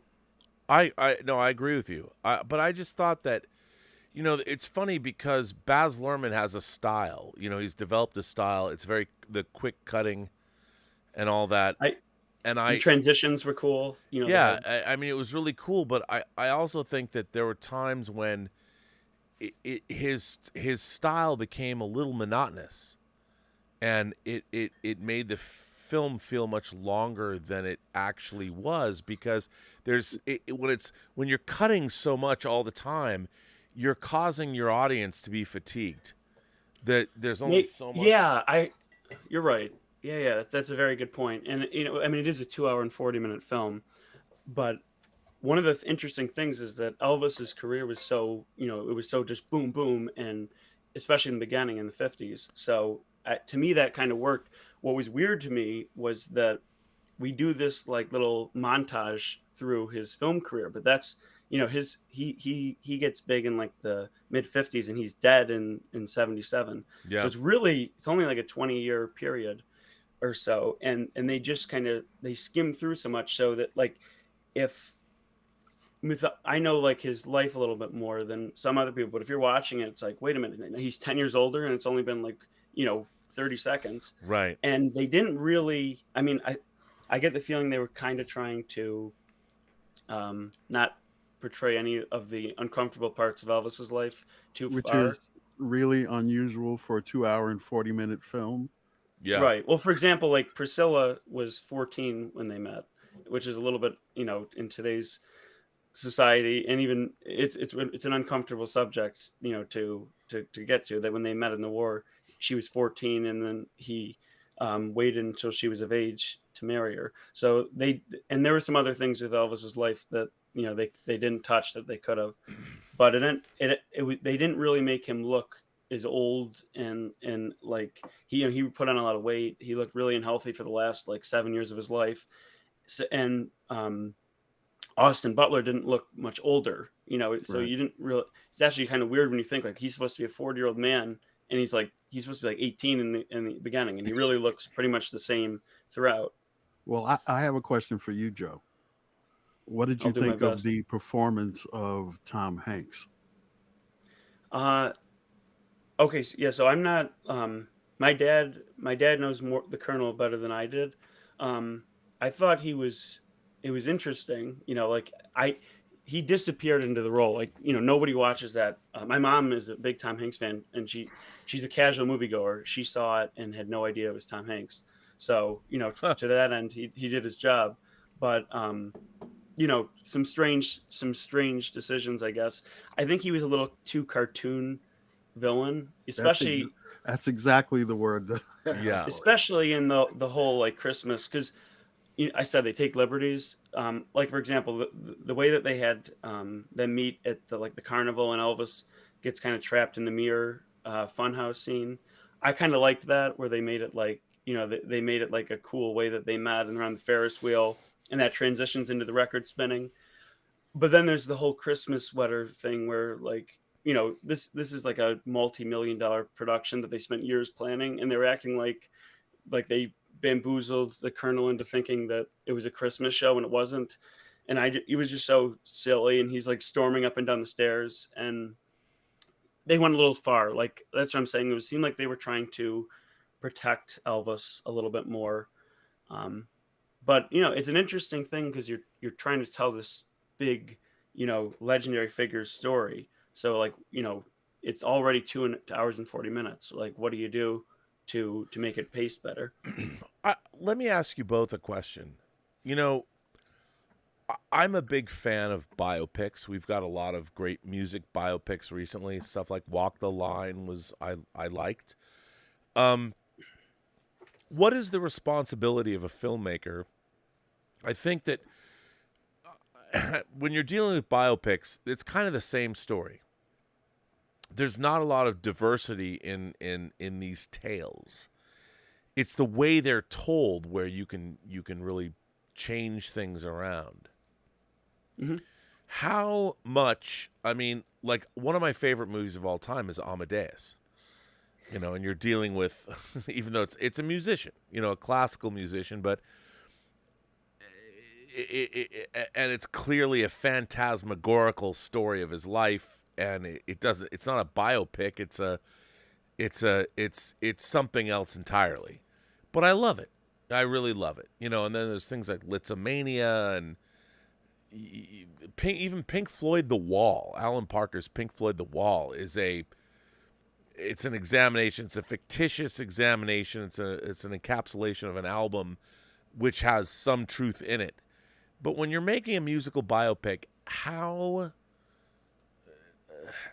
when you're dealing with music itself, how do you create a movie that encapsulates what music and a person who makes music is? And is it even possible? Mike, do you want to go first? I definitely think that it's possible. It's the same subject that you've been talking about all night. If you tell a good story, people will be interested. Obviously, when people develop these properties, there's some story that they're trying to get across about the person that they're talking about. You should be able to develop a script and a story about that person that's going to keep people interested and give them information that they need to know about the person and about their story. So Yeah. Well, I mean, Yeah. I was just gonna say, I mean, obviously, Mikey, you and I love a great musical biopic. I love Tick Tick Boom was my favorite movie of last year, and that was about a man who is a songwriter, a storyteller, and the act of writing music. And I felt it was very compelling because the music is a singular art form that celebrates what it means to be alive, really. And it's actually a perfect film to talk about for me because it's about a music genre I don't dislike, but it's not actually a music genre that I'm particularly fond of. And I was absolutely enthralled, as you know, about that film. Oh, well, one of my favorite musical, I mean, it's not a biopic per se, but I love this movie it's called Round Midnight. And it was directed by Bertrand Chavignet, and it stars Dexter Gordon, who is a real jazz musician playing a fictitious version of himself, and he'd never acted before. Well, that's not true, but he'd never been the star of a movie before. And it recently was released on Blu-ray by Criterion. I never thought I would see it. I was writing letters about getting that movie out in HD, and yet, you know, it tells that same story. Tortured musician, drug abuser, somebody's a big fan, you know, and you see his music played. And what's really interesting is on HBO Max, they dropped the documentary that's on the Blu-ray it's on HBO Max on the making of the film. And I love that movie. And it's kind of the same. Every musical biopic is kind of the same story, that great musicians are stuck in their own heads, their own limitations, and however they're medicating or whatever, drugs, alcohol, it's all kind of the same thing. And Elvis, the movie takes a different tactic, just like Pink Floyd The Wall does, or even the album does. But is it possible? Like, are these stories, are they old hat? Well, it's interesting with Elvis. A couple things. One is, you know, his story ends tragically. The other thing is that there's sort of a weird line of like the person of Elvis and then like the legend of Elvis, because you know he didn't write his own music. And then there's this whole, you know, like he was sort of this character that was molded by, you know, the Colonel and other people. So there's sort of questions of like where does the actual Elvis, you know, begin and end. And part of my dad's criticism of what it was, is Elvis? What is it? I mean, he's a guy, but Elvis is beyond that. Elvis is a legend. yeah, but a lot of like the music he was being known for, you know, was kind of molded and created by other people, and he Yeah. was just kind of the guy who was put in front, which was what was interesting to me about it. Like, you know, the movie kind of pulling that back and like what does this guy do when he goes home? You know, like how are you a person? And what I think the movie did is they tried to give Elvis a little more agency than he actually had in some of these. Like he wasn't making some of these big decisions. This was all planned, and he was just kind of almost in a lot of ways an actor, or, you know, like a face of it. So that was all interesting. But I guess to like tie into your question here, these are real people. You know, it's a little interesting. Like, where can you take liberties? One of the things my dad didn't like about it was how they handled Elvis's drug use, because Elvis was not really. My dad didn't like how they were like giving him drugs to give him a kick. You know, he was more of like he got addicted to prescription drugs based on his schedule, and he sort of spiraled out of control. And my dad had a couple other little things with how they portrayed him, and he was saying, well, a lot of people are going to watch this, and this is what they're going to think is the story, because, you know, not everybody's a historian. Not everybody's going to go and look into the real life story of this. So it is interesting, like where does somebody have a responsibility when they're telling somebody's story? And then there's the other thing of like, I don't, you know, like Michael Jackson's, I'm sure going to have a biopic like this one, like a, you know, a big. Well, he's got a Broadway show. MJ. Yeah. So, I mean, the Elvis movie's doing pretty well. So I imagine they're going to have a big budget Michael Jackson movie. His family's probably has to approve this, right?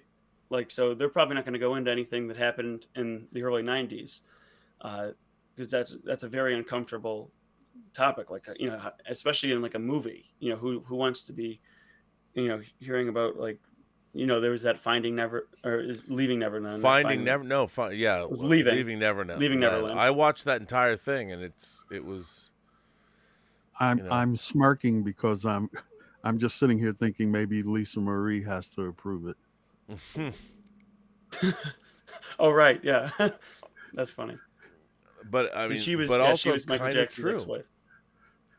You Well, know? my point is like if there is a documentary about my life when I'm dead, like my family has to approve that, right? So it's like Theoretically, I mean, when Well- you're dead, do they have to? aren't there prove it? certain like what if they, for example, like the Elvis movie, they wanted to shoot at Graceland or like certain things, they probably need like the Oh yeah, the okay. no, they So- absolutely need.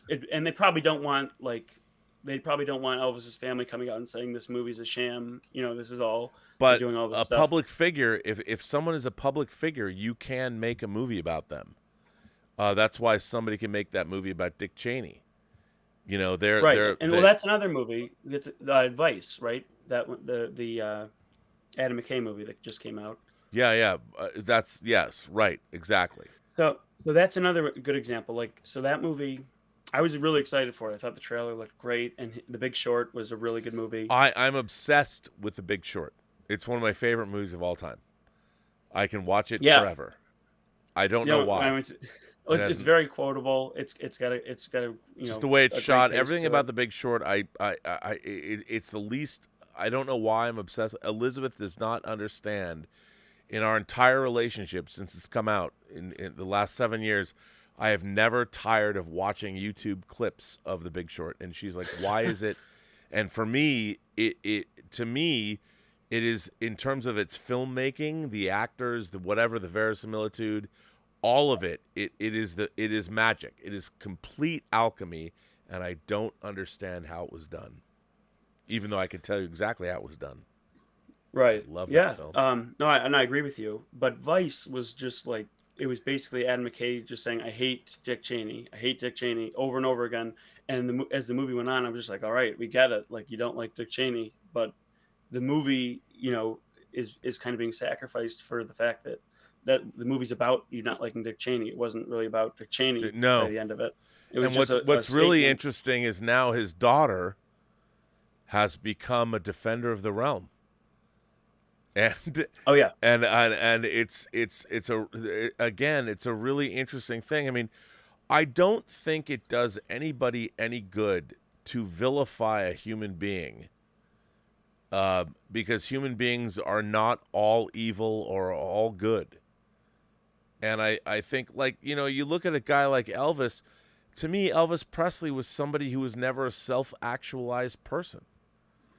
He grew up in a very limited place, a limited environment. He never, and before he could even, I feel this is probably the problem with most of the United States right now. I mean, look, if someone came to me and said, "Rob, if you could do one thing for the United States, what would you do?" And I said, I would do one thing. I would get everybody a passport, and I would pay for them to go to a foreign country for a month. Just that's that simple.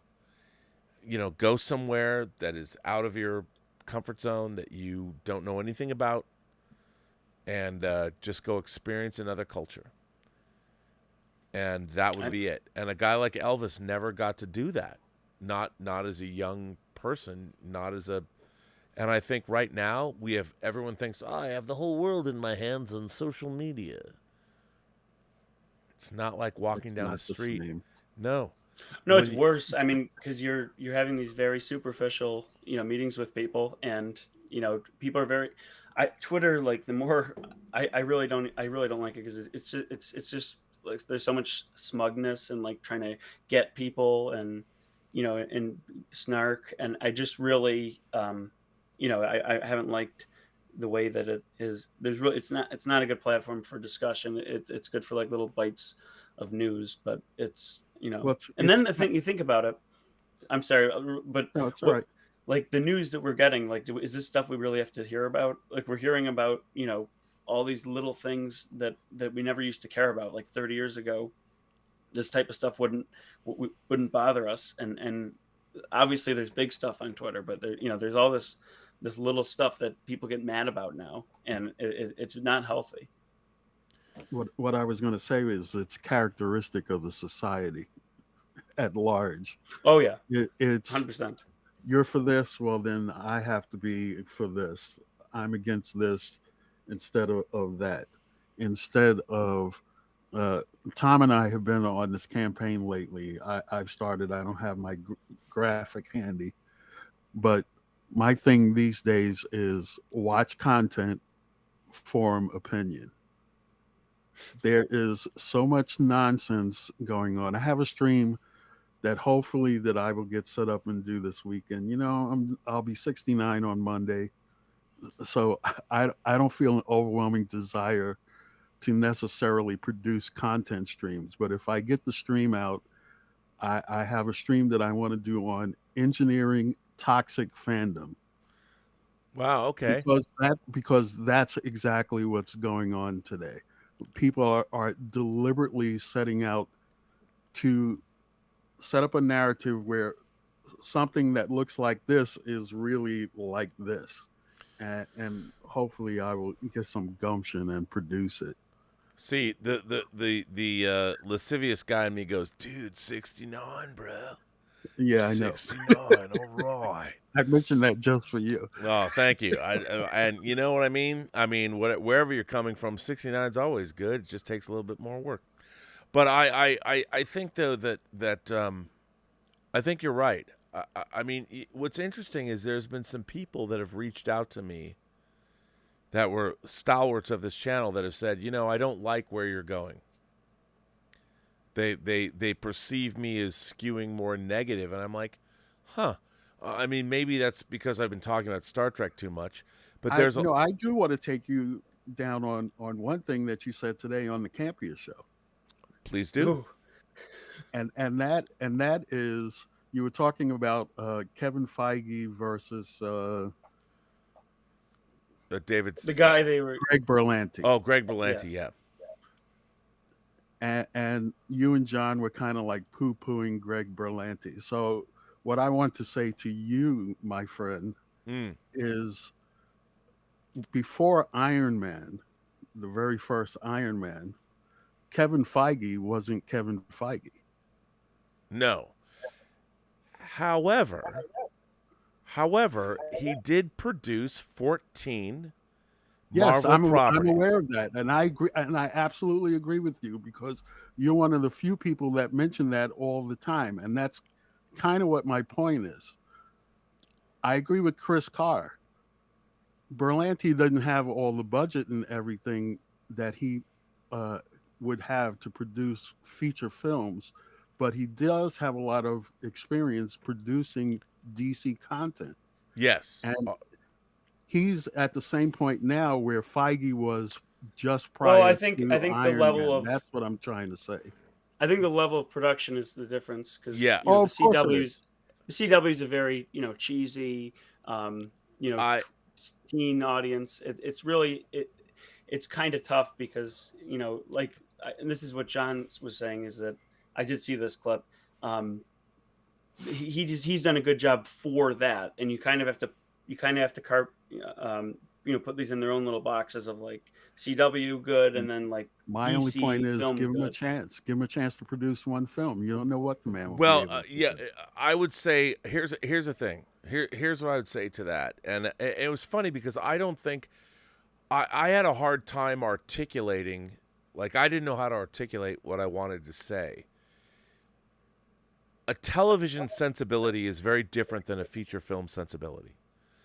I don't think Greg Berlanti has a feature film sensibility.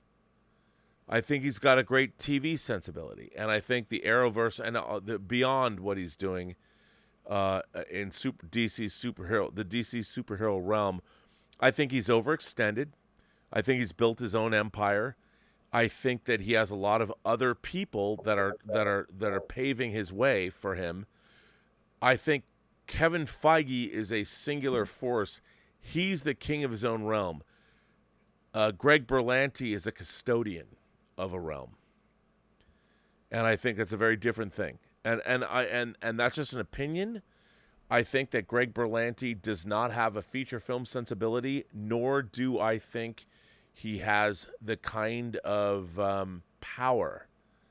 And I mean power in terms of imagination and understanding of physical production. Greg Berlanti is a writer. He's a TV writer at heart. He is not a feature film producer. And I'm not saying you're not wrong. I mean, give him a shot. The problem is there are very few people in the world that have ever existed in Hollywood in the last 100 years that can do what Kevin Feige's done. As a matter of fact, there aren't any. He's the only one. And everyone's trying to figure out who can be the next Kevin Feige. I would say don't look for that. There isn't one. They don't exist. They don't exist. Sort of like... And what's by definition, the studios are looking for somebody who is that person, and they don't exist. There is only one. He's like Highlander. He is Connor McLeod. You know, he's got the prize. And the fact is, there isn't one. And they keep looking for somebody. David Zaslav, and I understand that this is corporate thinking. Who can we get on a spreadsheet? How can I look at a CV and go, well, there's these people? No, there aren't. And the problem is the DC universe is there isn't even anyone in Hollywood. I mean, Walter Hamada is a smart guy. He's not a film producer. I love Walter Hamada. He's very smart. He doesn't know what the fuck how to produce a movie. He doesn't know. And there isn't anyone. Greg Berlanti doesn't either. He knows how to produce TV, but can he make a mythic superhero film? Maybe. But are you going to bet your entire franchise on them? Here's the problem. They're asking the wrong question. They're looking for somebody to create a unified universe. They shouldn't be, because they can't. There's no one that can do it. What they need to do is do what, and having worked at Warner Brothers, I feel it's my home studio. What they need to do is they need to figure out what auteurs, like a James Gunn or a James Wan, the Jameses, find the auteurs and pair them with the properties that they're best for. And fuck the shared universe bullshit. Well, actually, they had one. They let him go. Well, his name was Christopher Nolan. Well, yeah, but here's the thing. They didn't. The thing with Nolan was Nolan never thought of his Batman movies as DC Universe movies. He also couldn't care less about any of that. Like, yeah, and they tried, and here's the thing. What you've got is the idea of making a shared universe is wrong. It's wrong because there's what they should do is you've got. It's very funny to me. They've got Matt Reeves making Batman movies. He'll make 2 more that'll be great. You've got James Wan, who's already coming off a $1 billion Aquaman movie, who has given them the entire Conjuring universe franchise and made them millions and millions of dollars. You've got James Wan. That's awesome. Patty Jenkins was never a visionary. She inherited Wonder Woman, and she failed with Wonder Woman 84, so she's gone. But Gal Gadot should stick around as Wonder Woman. She should be given another film. What they should be looking for is auteurs to work on individual characters instead of trying to figure out, well, we can have a shared universe. No, you can't. You can't have a shared universe. You're looking to emulate something that one other man that only... Why are you looking at Warner Brothers and copying them when you've got a guy like James Wan who gave you the Conjuring universe and made you billions or tens of millions of dollars, who made you $1 billion with Aquaman, probably another $1 billion with Aquaman 2, maybe Aquaman 3 will make another $1 billion. Why are you trying to figure out how to copy someone else? And this is typical Hollywood bullshit. We want to figure out, well, how can we do what that person's doing? You can't. You cannot. In fairness, I mean, they've got Superman and Batman, and those, like, for decades, those were the two. You know, like Captain America, Iron Man were like, you know, you barely knew who they were because no one had done them before, though. Well, also no, but also I mean, Superman was huge since the 30s. So was Batman, and Yeah, but these are not like not generational characters. theatrically. Well, even I mean, we had Superman in the 70s, we had Batman in the 80s. Everyone, and we had Batman in the 60s. You know, everybody knew I who have a these comment characters about were. Superman. I'd like both of you to react to. I don't know that Superman is necessarily a good character for them to try and base a franchise on. Oh, I agree. They I basically don't had agree. they basically had two directors, one arguably and one that's generally accepted by everybody, that did good films with them. I'm talking about Richard Donner and Zack Snyder. Yep. With all due respect to Rob's friend, I understand. but Superman 1 and 2 was essentially one movie that was split into two parts, and there was Man of Steel. And not a single other Superman film has been successful. Yes, that is true. Well, Well, I mean, look, here's what I think the problem with Superman is. Inherently, because the character is who he is, it's very difficult to come up with a story cinematically that works. You can't. I mean, we've seen it. You have Superman the movie, and then three other Superman films. Superman 2, with Richard Donner, that worked because those were conceived as one film. It was a one broken into two parts. But Superman 3, Superman 4 doesn't really work. And then Superman Returns, I thought was a great idea. I worked on it, Unfortunately, the idea wasn't fully realized, I think, at the script level. Whereas Superman and Lois, the TV show, delves more into what Superman Returns could have done. But at the end of the day, I think Superman is the most difficult superhero to make a movie about. I think it's a fool's errand, quite frankly. Because what do? Everyone expects him to have an adversary. He has to fight somebody. And who are you going to have him fight? Unless it's Zod or some criminal from Krypton. yeah, but I think that's kind of the wrong place to start. Like, I don't think that Superman's physical, capability is something that even would come into question. Like, he's going to win. He's going to make the right decision. I think it's all about like the dichotomy, and the relationship he has with his adversary, and because he's usually trying to save the villains, from themselves making the wrong decisions. So it's not so much a fist fight that he's going to have to, that's going to decide, the fate of the movie, whether it's good or not. So I actually kind of want them to get away from like this big brawl being the final act of the movie. Look, I agree with you, but then what's the story that you're going to tell that's going to sustain a 2-hour movie? And it has to be a much better story. Yeah, I mean, the idea, what I love about Superman and Lois is the idea that Superman as a father puts him in a situation that his powers are immaterial. He can be the strongest man in the universe, but that doesn't make him a good father.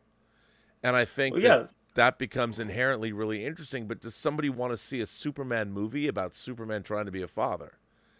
And at the end of the day, I mean, knowing this from firsthand experience and watching them trying to develop a Superman story, Superman has an inherent problem, which is if you're trying to tell a story about Superman, the most interesting stories you can tell is not the story that the audience wants to see. That might be true. Yeah, you might be right about that. That's the problem. And like, you look at Iron Man. It's funny. We watched it on Campia's Movie Club, and I went back and looked at it recently again a second time. I love that movie because we're all Tony Stark, even though he's a rich guy. But when he's trying to build his tech, and we're all that.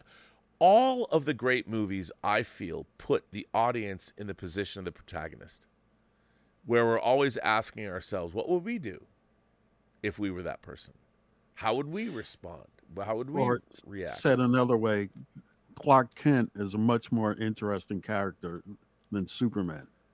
Yeah, I mean, I'll tell you, and I said this, if I made a Superman movie, I would do. There's a Superman story. I keep referring back to this. I've said it a lot, where in this Superman story, Clark Kent, because Kal-El, he wants Clark Kent to be good at his job, and Clark Kent is a very good reporter, and Superman, like an artist, takes pride in Clark Kent's ability. So there's this moment where Perry White says, "Okay, Clark." Clark's like, I really want to go to Europe and cover this story for the Daily Bugle or Daily Planet, and Perry's like, okay, well, fine, but if that's what you want to do, I need you to give me 3 stories, 3 city stories about like the opening of a mall, these 3 ridiculous domestic stories about the city today. If you do these stories and you turn them into me by 6 o'clock tonight, I'll give you can go to Europe and cover the story you want. And in this comic story, so Clark's going to do this, and of course, the Toy Man attacks Metropolis, and all this shit happens, and he can't cover the stories that Perry White has assigned to him. And each time he tries to do it, he gets thwarted by having to save humanity. And at the end of the story, when he gets back to work, he's all like, as Clark, he's all dejected and like, fuck. And there's Lois. And Lois is there, and she has all 3 stories because they were married at this time or whatever. And she said, I wrote the stories for you. And I submitted them, and you get to go to Europe, and you get to cover the story you wanted to cover. And what I loved about that, I don't know if this would play well in a movie, but what was so great about that was that Superman loved being Clark Kent and wanted to be a reporter. He could fly to Europe and cover the story and write it, but he had to do it within the auspices of being Clark Kent, reporter for the Daily Planet, for this great metropolitan newspaper. And it showed how Lois, his wife or his lover, his friend, whatever, knew how much it meant to him. Now, would an audience like that? I think an audience would like that. Yeah, that sounds like a good movie right there. That's the first 20 minutes of your movie. Now, could you get a studio to buy off on that? I don't think so. You'd have to do it in a really interesting way. I have often said that there's a graphic novel called The Superman for All Seasons, and it's very lyrical. I've said the tone is like Amelie or Shawshank Redemption or something. Would a studio want to make because what they want, here's the problem. A studio wants a Superman movie to cost $200 million and make them $1 billion. And the problem is there's only so many stories you can tell that are going to make you $1 billion. You have to have an adversary. You have to have some. And not only that, you like with Wonder Woman, they tried to make wishes and magic part of the Wonder Woman 84. Please, I'm which, begging you. Terrible. And you could sit there. And the problem is and I ask you both. No, Rob, you're giving me anxiety. I feel like I'm being tasked with this. Well, I know, but I would ask. Harder than I thought it was. This is my problem with a Superman story. What story do you tell? And I'll tell you. I mean, Brian doesn't see me as a filmmaker myself. I don't work on his level.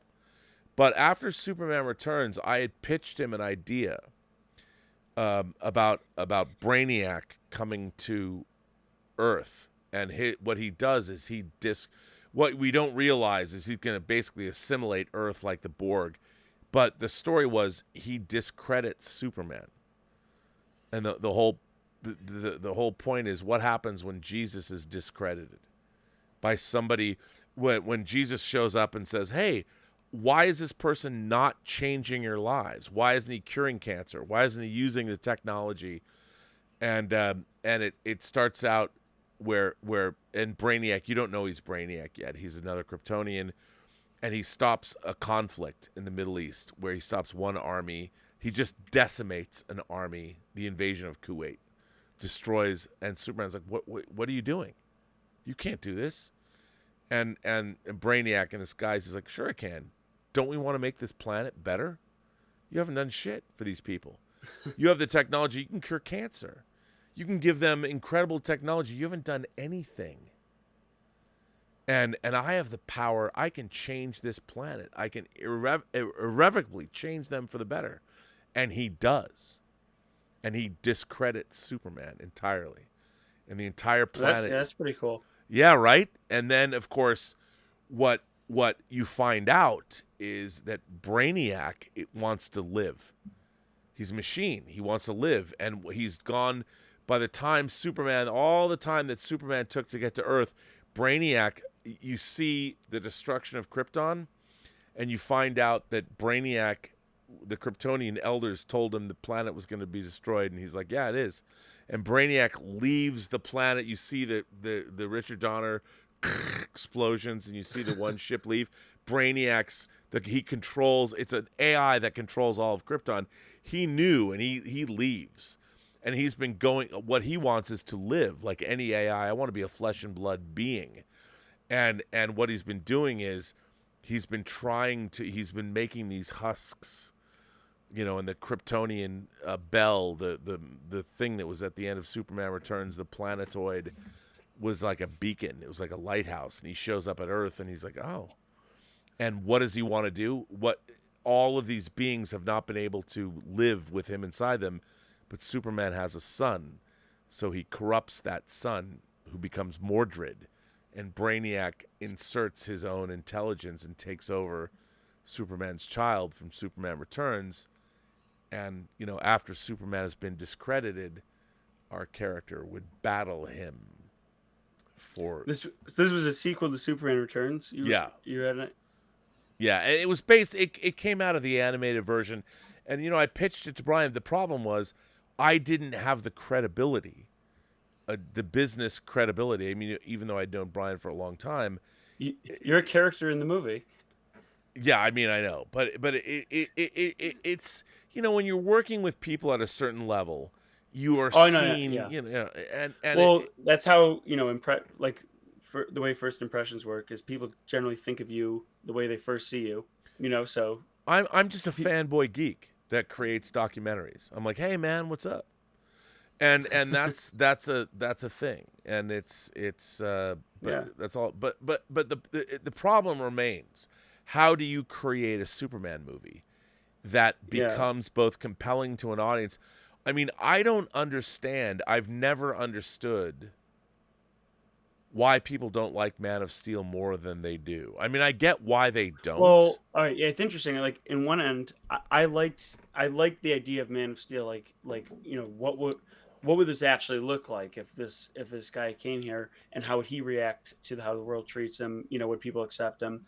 But at the same time, people want to have a good time when they see a Superman movie, and I know you like the third act. I really think it was like overwhelming action, and it got to a point where I was just like all right, well, no, can we get on with this?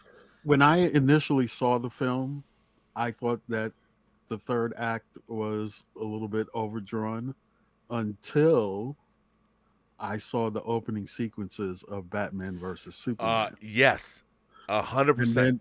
And then all of a sudden, my entire perception of that last act changed. First of all, Man of Steel was a Clark Kent movie.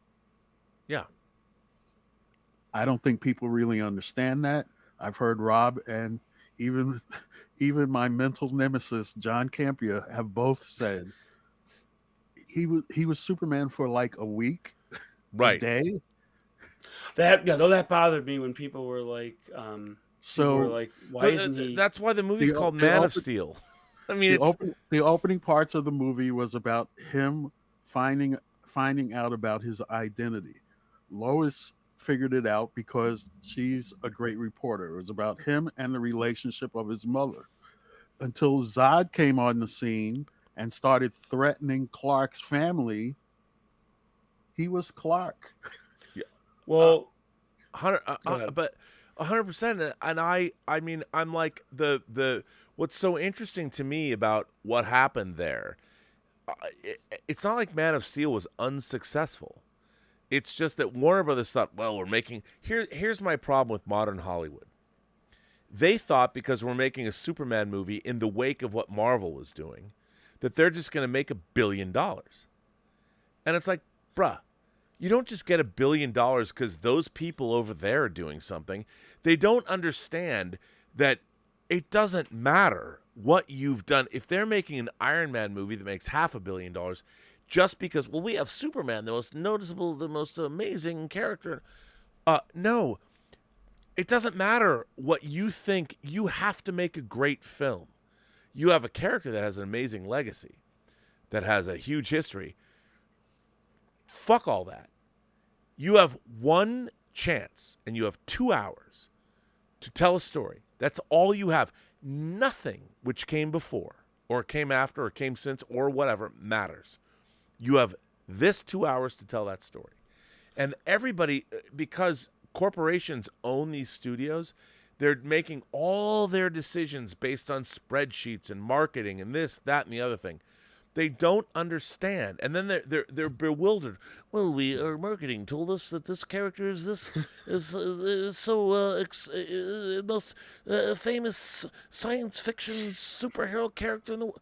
None of that matters, and they don't know. They honestly do not understand why that doesn't matter, because all anyone cares about, you have 2 hours. You have to tell them a great story. And you have to assume none of them know who Superman is. None of them. Don't rely on, if they've sold this many comics and there's been this many TV shows in this decade. None of it matters. And the audience that Rob is talking about is me. I know nothing about Black Adam. Right. And everything that I will learn about Black Adam will be seen in 2 or 2.5 hours this October, is it? Yep. Yeah. Yep. But they don't. I don't know about that one. And here's the thing: all of these, it's really interesting because we've watched in our lifetimes the studios, especially Warner Brothers. It used to be owned by the Kinney Company, a shoe company, in the early '70s. When the Clockwork Orange got put out by a shoe company, and that's what it used to be. And it's been traded, and now everyone's trying to do the business of storytelling, of making magic at a corporate level.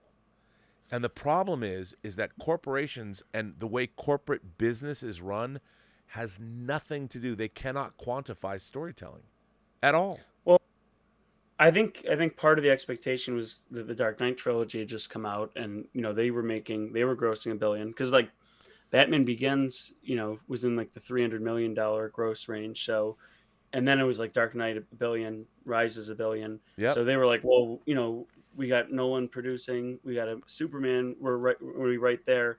But it was it didn't get great reviews. So like, I honestly thought, I know that this was people, especially nowadays in certain communities, is controversial, but I think that moving off of Snyder was the right decision. Just based on the fact that, especially after Batman vs. Superman, the clear indication was that the audience was just not liking it. And a lot of people are like, whoa, Joss Whedon ruined Justice League. And that might partially be true, but the opening weekend of Justice League was abysmal. And none of the movie-going audience had any clue that he was doing anything. Like, let's back up a minute. Sure. The spreadsheets that Rob's talking about for Batman versus Superman were based on the movie that the corporation produced, not that the director of the film produced. And I like Snyder films. I'm not a Snyder bro or anything with it. The ultimate edition of Batman versus Superman was 1,000 times better than what was released. It was in 3 the hours. theater. You can't. So what? Well, the Sound of Music was 3 hours. But people wanted to see Batman fight Superman, and they didn't like the 2.5 hour version. I agree that I think it was better. I don't think that movie. If The they only put out the problem 3 hour I cut, had I don't with think the it would've Ultimate Edition was that they wasted a legacy character. There was absolutely no reason to waste Right, that was Jimmy not Olsen. good. Aside from that, I didn't have any problem with the Ultimate Edition. Well, I had one other problem, which was that Yeah. Metropolis and Gotham City are across the bay from one another. Ooh. But what I found really interesting about the like here's the thing: the executives at Warner Brothers, what they saw was the Ultimate Edition, and they all, if reports are to be believed, they all loved it. But then what happens is their marketing department comes in and tells them,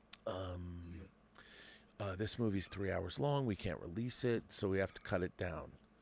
And so the movie that they loved or liked or whatever, the movie the executives stood behind, they suddenly have to listen to the marketing department, who, by the way, whose opinion is not based on the film. It's a generic opinion about how long a movie should be. And how, well, we can only, if we have a 3-hour movie, it can only get this many views and whatever. And what I would say is that none of that makes any sense, because every movie is its own business. You can look at things and compare them and contrast them. And I'll tell you what I love right now, and I'm going to dine out on this forever, is Top Gun Maverick. Top Gun Maverick. Even my friend Cliff Stevenson, and on the John Campy show, people were telling me, Rob, this movie's not going to make any money. And I even said, fuck you guys. This movie's going to open to $100 million. And no one believed me. Nobody believed me. And I go, you people don't understand.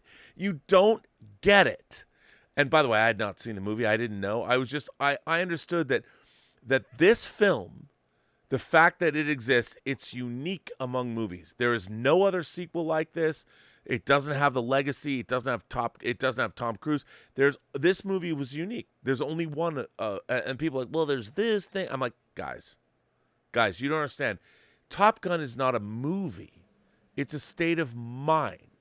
It is not a film like other movies. It's a promise of a time, or it's a promise of a world. It's a promise of a place you want to be, where people are awesome and the music is great and the technology is fucking incredible. And I said, with a caveat, I'm like, if this movie is good, this movie's going to be huge. And no one believed me. And I said it's going to make $100 million. My friend Cliff Stevenson, he even wrote me an email, said, well, Tom Cruise movies have never grossed 100. There's never been a $100 million Tom Cruise movie ever in his opening weekend. His entire career has never. So I think you're wrong. And I love my friend Cliff. And I'm like, you know what? You're not right. I'm right. You're wrong. And look at where we are now. Tom Cruise, Top Gun Maverick, this weekend has an IMAX, because there's no new movies coming out. Yeah. They have a new IMAX. You can go there. They have a new poster, a new IMAX poster that you can get if you go to the theater this weekend and see it. We're at $1.3 billion for Top Gun Maverick. Remember, Tom Cruise had to say, even the people at Paramount were like, Mr. Cruise, can we put this movie on Paramount Plus to bolster subscribers? He's like, fuck no. Fuck no. You know why? Because he bet on himself. All these people, all the people in the industry, not one motherfucker in all of Hollywood would ever say, you know what? Top Gun is going to make $1 billion. No one believed that. And you know what? They should have. Because they don't understand the people, even the people that work in Hollywood, they don't know what Top Gun is. There's no one at the studios going, that movie, I wasn't even born when that movie came out. Yeah, you went to Harvard, you have a business degree, it's fantastic. You don't know what the fuck Top Gun is, so why are you talking about it? Why are you weighing in? Why do you have an opinion? Right. Well, I took analytics at an Ivy League school. I don't give a fuck. You don't know what Top Gun is. And by the way, sorry. No, I was just going to say, let me tell you something. That's why I'm on the campaign that I'm on about watch content, form opinion. Yeah. I'm a Regal Unlimited subscriber. So that means I can go see any movie that's in release in a Regal theater. Before Top Gun Maverick came out, I made a point of watching the original Top Gun. I hated it. I absolutely hated it. I thought it was banal. I thought it was stupid. I'm Now, going like, had you why? seen it? Had you seen it before, Mikey? No, Okay. no. And that's why I watched it. I said I want to have a basis of, obviously it's setting up this sequel, so I need to see what's in this film. Well, Couldn't stand it. Went to see the movie, loved it. Love Top Gun Maverick. I thought it was great. I thought it was fantastic. Well, and you know why I think? Well, let me ask you this: why do you feel that way? Why do you think you had such a different response? I thought it was more contemporary. I thought it was dealing with uh, issues that we're dealing with now, is like America grows up. We Yeah. used to be like this, and now we're like this, and we have a certain group of people who still think that we are what we were in the past, but we're really not. We're really like this. And there was a story there. There was a believable story. Because the other thing, when you saw the previews, he's on the motorcycle with the woman on the back, and I'm going like, really? We're going to go cover this territory that was covered in the first film again? And it was a much more believable relationship in the second film than it was in the first film. Yeah. Now, Yeah, I Joe, had people what did think- you think? Oh, exhilarating action. It's edge of your seat. The whole. I mean, I was more engaged with the third act of this than almost any third act I've seen recently in a movie. Like I was Because totally there. it was Star Wars.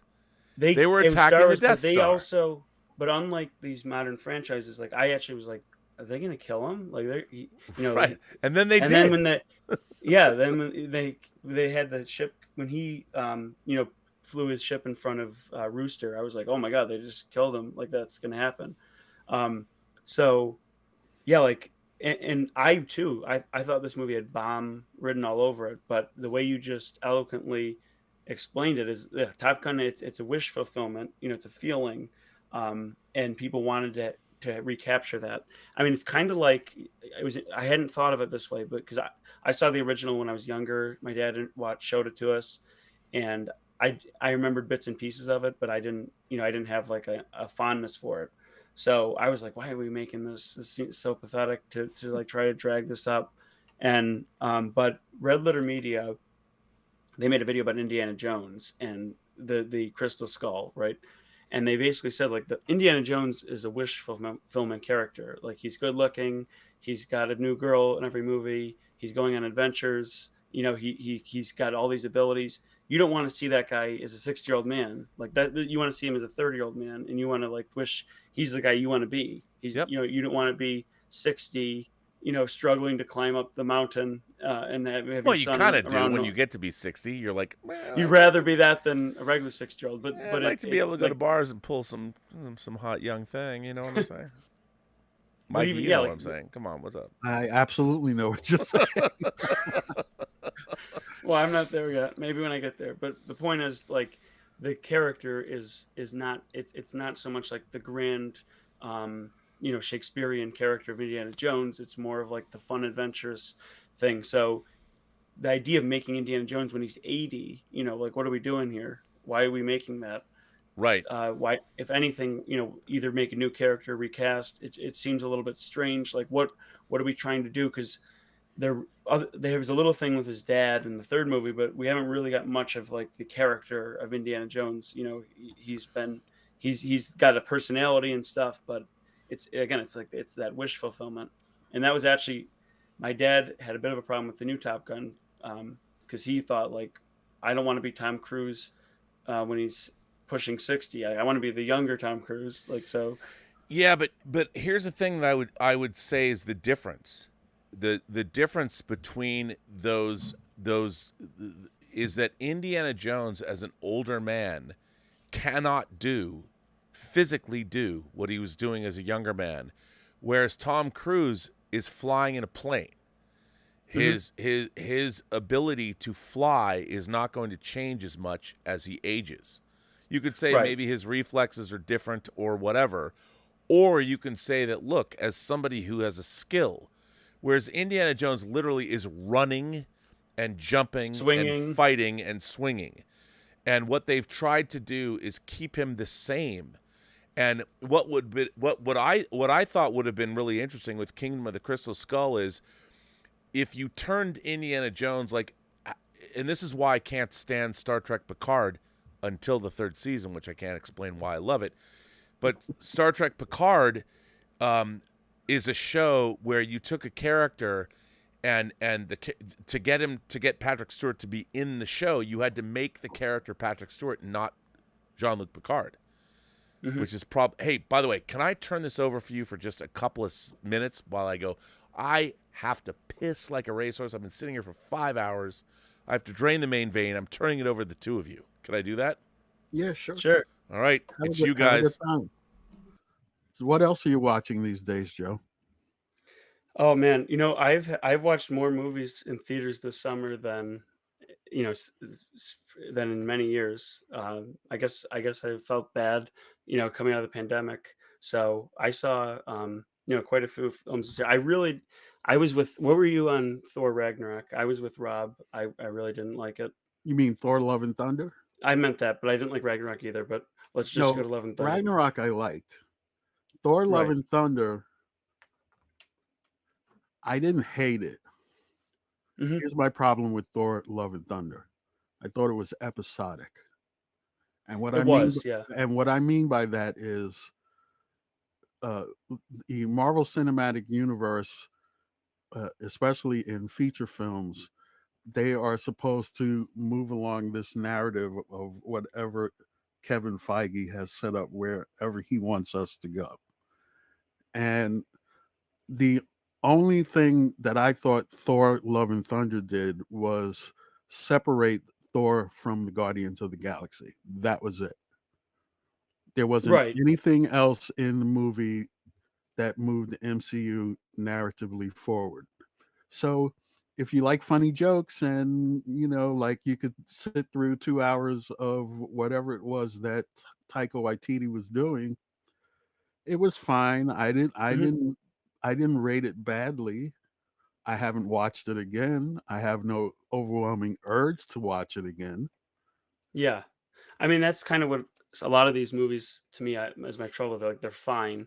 I mean, to me, my problem with it was the squandered potential. I thought they had a real good story, and as Rob had alluded to, like you've got you've got Jane Foster with cancer, you've got Gore the God Butcher. This is someone who's given up his faith, and he's vengeful against gods. These are like deep themes, and the fact that it was basically like a slapstick comedy hour, I really didn't understand why they had that right there, and they didn't turn it into something that meant something to me. Like, even if you're not moving the MCU forward, if you're telling a good standalone film, that would have been worthwhile to me. So I just wonder why they had such deep themes and they didn't really pull it through. The only worthwhile performance in the film was Christian Bale. And You're talking uh, Thor? Thor, yeah, just yeah. talking about how we felt like they squandered some of the I potential. said that I felt that the movie was episodic, and by that I didn't mean that in a good way. No, What I meant was that the only thing that was accomplished by the film was that it separated Thor from the Guardians of the Galaxy, and now let's move on to the next film. Yeah. By the way, if I could ask you guys, there's people are firing in super chats that I haven't got to yet. And Ron C says, Rob, during my 3-day rolling blackouts, I handpicked In Darkness. Yes, Bolero was the first night. The second night was Shame with Michael Fassbender, and the third night was A Bronx Tale. I love that movie, by the way. Rob, large collection. I was rolling the dice in darkness. So I love that. Mikey, were you guys having rolling blackouts over there on the East Coast? You guys? Joe? You? No. No. We had a lot of heat, but no blackouts. I love the idea that Bolero was the first night. Shame is that's a difficult movie. I mean, he's got a sex addiction, in that film. I mean, a movie about a sex addiction that's not fun to watch. Wasn't, and A Bronx Tale I actually love. I'm glad you have a good collection. Digital Ronin became a new member. Thank you, Digital Ronin. And Digital Ronin says The Big Short was the best horror film of 2015. I love The Big Short so much. I love that film. And by the way, V, our friend V, I tried to get you to come on, by the way. V gifted the Post-Geek Singularity with 5 memberships. So thank you. I think I'm going to be doing a membership call. I've been missing my membership. I love my membership calls.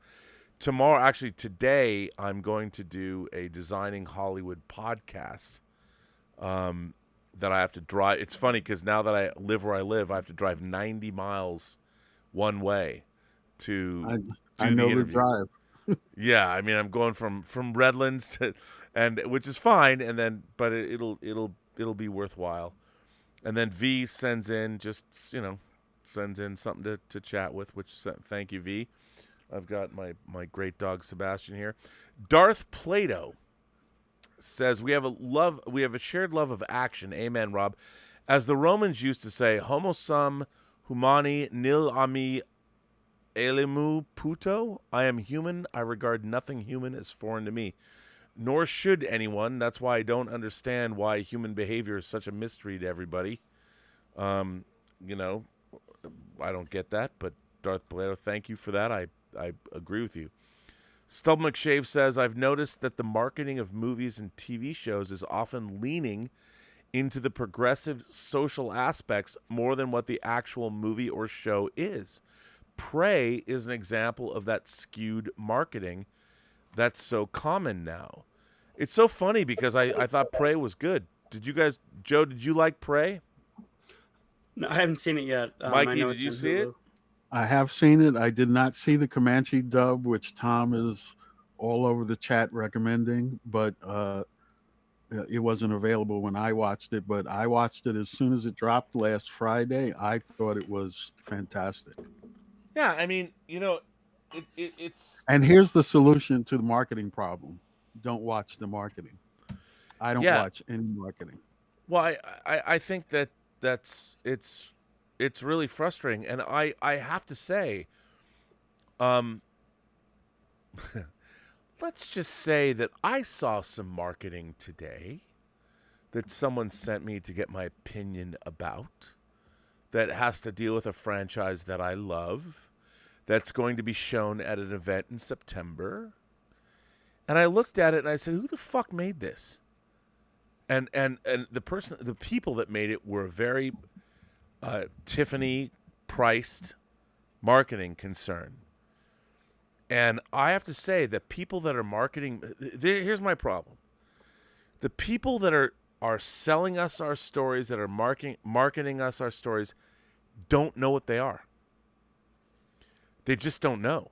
Like, let's say this. Let's say you own a franchise property like Star Wars or Marvel or Doctor Who or Star Trek, whatever. Pick your franchise. If someone was supposed to market that, I would say to them, do you have a working knowledge of this franchise? Can you tell me why Russell T. Davies coming back to Doctor Who is important? And if they couldn't tell me, I'd be like, fuck you. So why am I paying you the big dollars to market my product? You don't even know what it is. My product and entertainment marketing is completely generic. If you look at posters and key art, everyone's copying everybody else. No one knows anything. It's unbelievable to me that the people that are marketing these franchise properties are getting paid what they're getting paid because they don't know anything about the product they're marketing. They're looking at researching, oh, this is this, and we're going to do it this way and this way. I mean, it's unbelievable. It's unbelievable to me that the money that is being spent on these movies and then the marketing, and you're spending money on people to market these products that they don't even know what they are. And when I watched this particular piece of marketing today that was sent to me by somebody who shouldn't have sent me anything and got my opinion, I'm like, this isn't good. They're trying to market this as a generic thing as opposed to the actual franchise that it belongs to. Mhm. But the people that are being paid to do this work don't know anything about the franchise that it belongs to. So what they're doing is they're making this generic thing. And I was asked to comment on it. I said, one of the problems with this marketing is it's not really about what the franchise is or what you've done.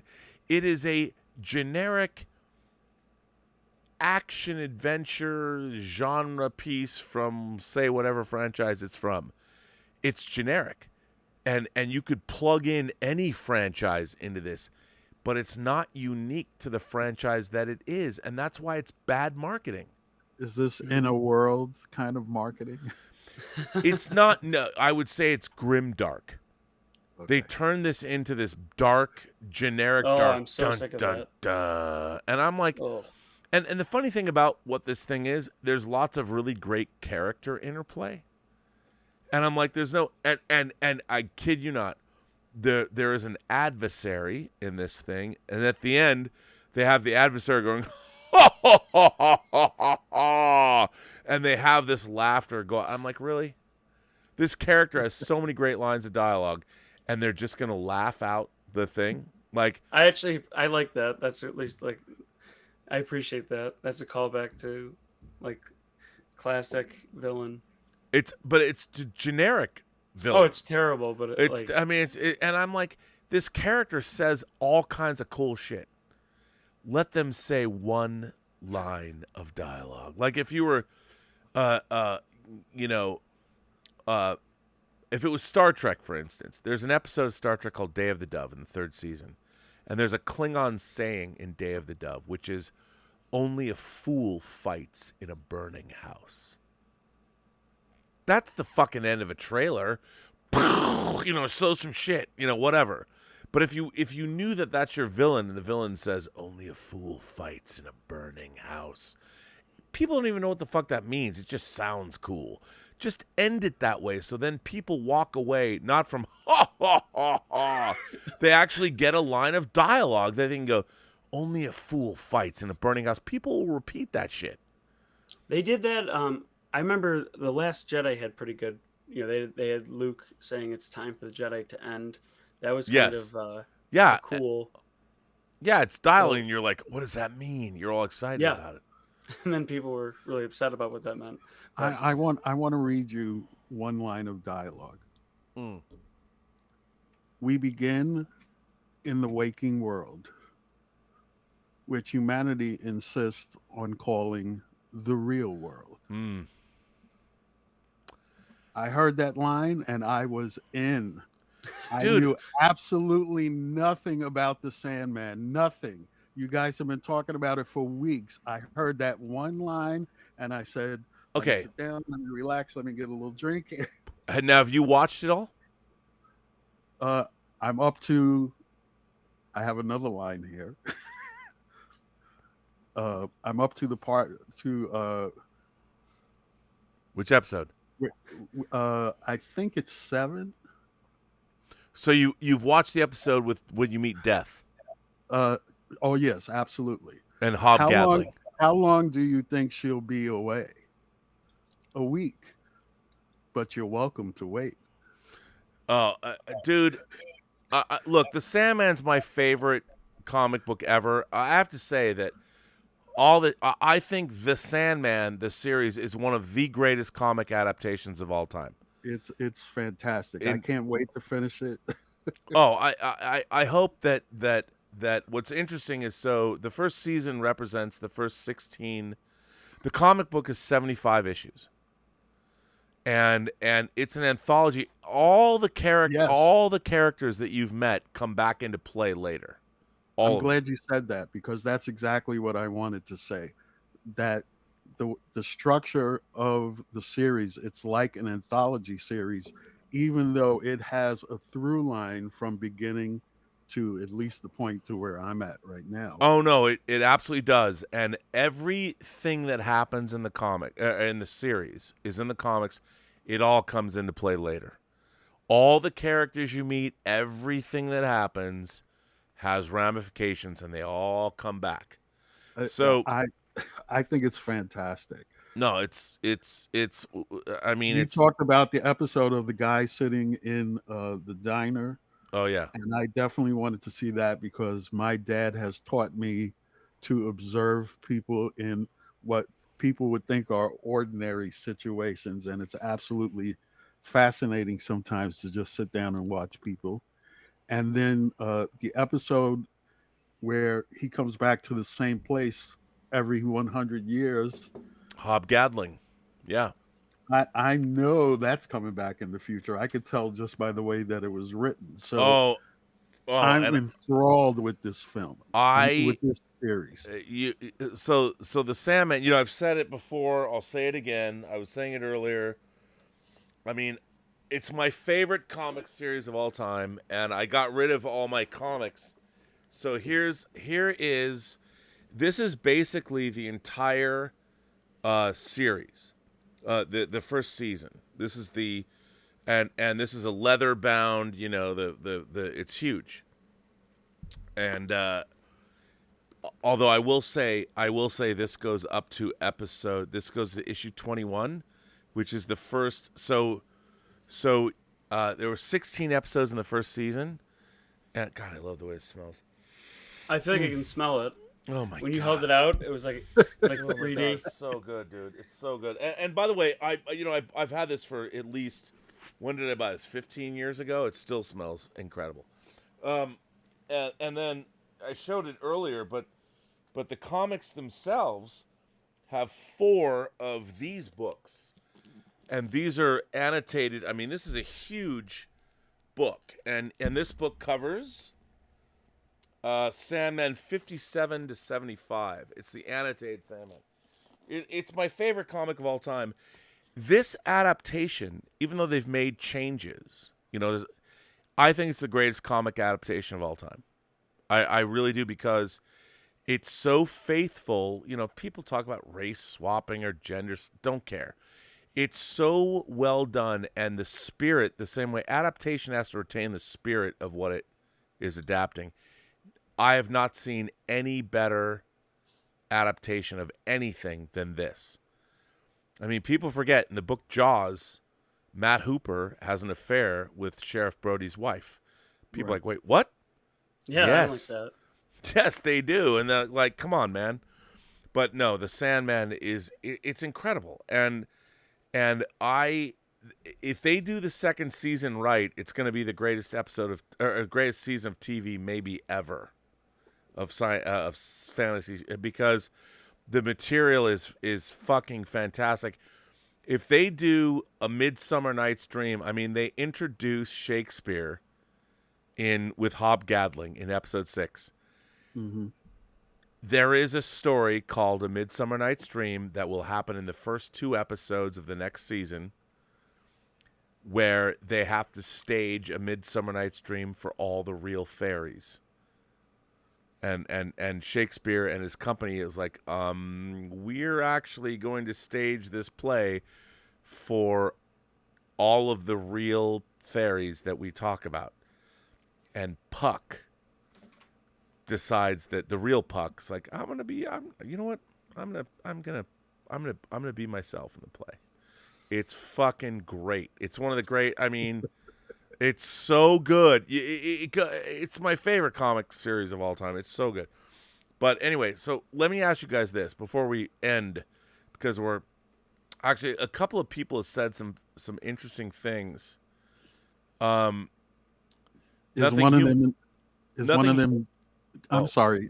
Go ahead. Is one of them Danny Stevens Must Die? Yeah, no. Oh, is it? No.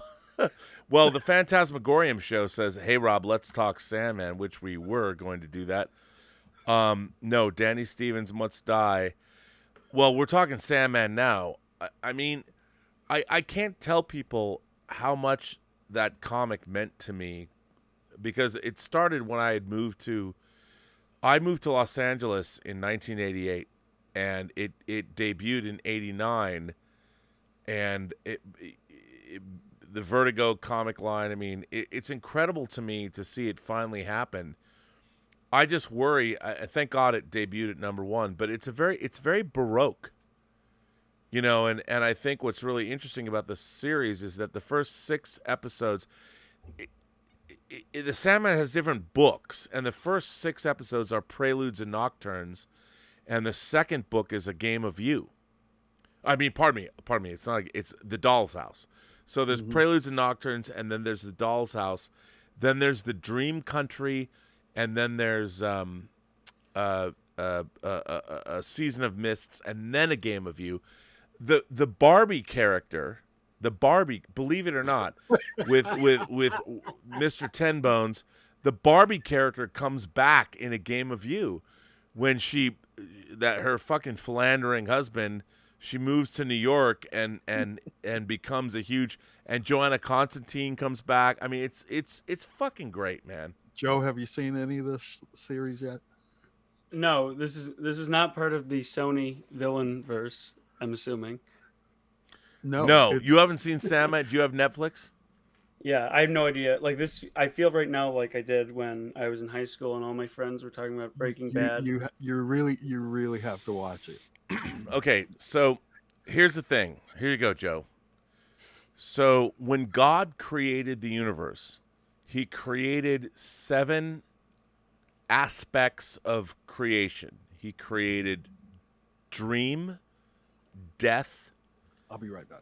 desire, despair, delirium, who used to be delight, destiny, and destruction.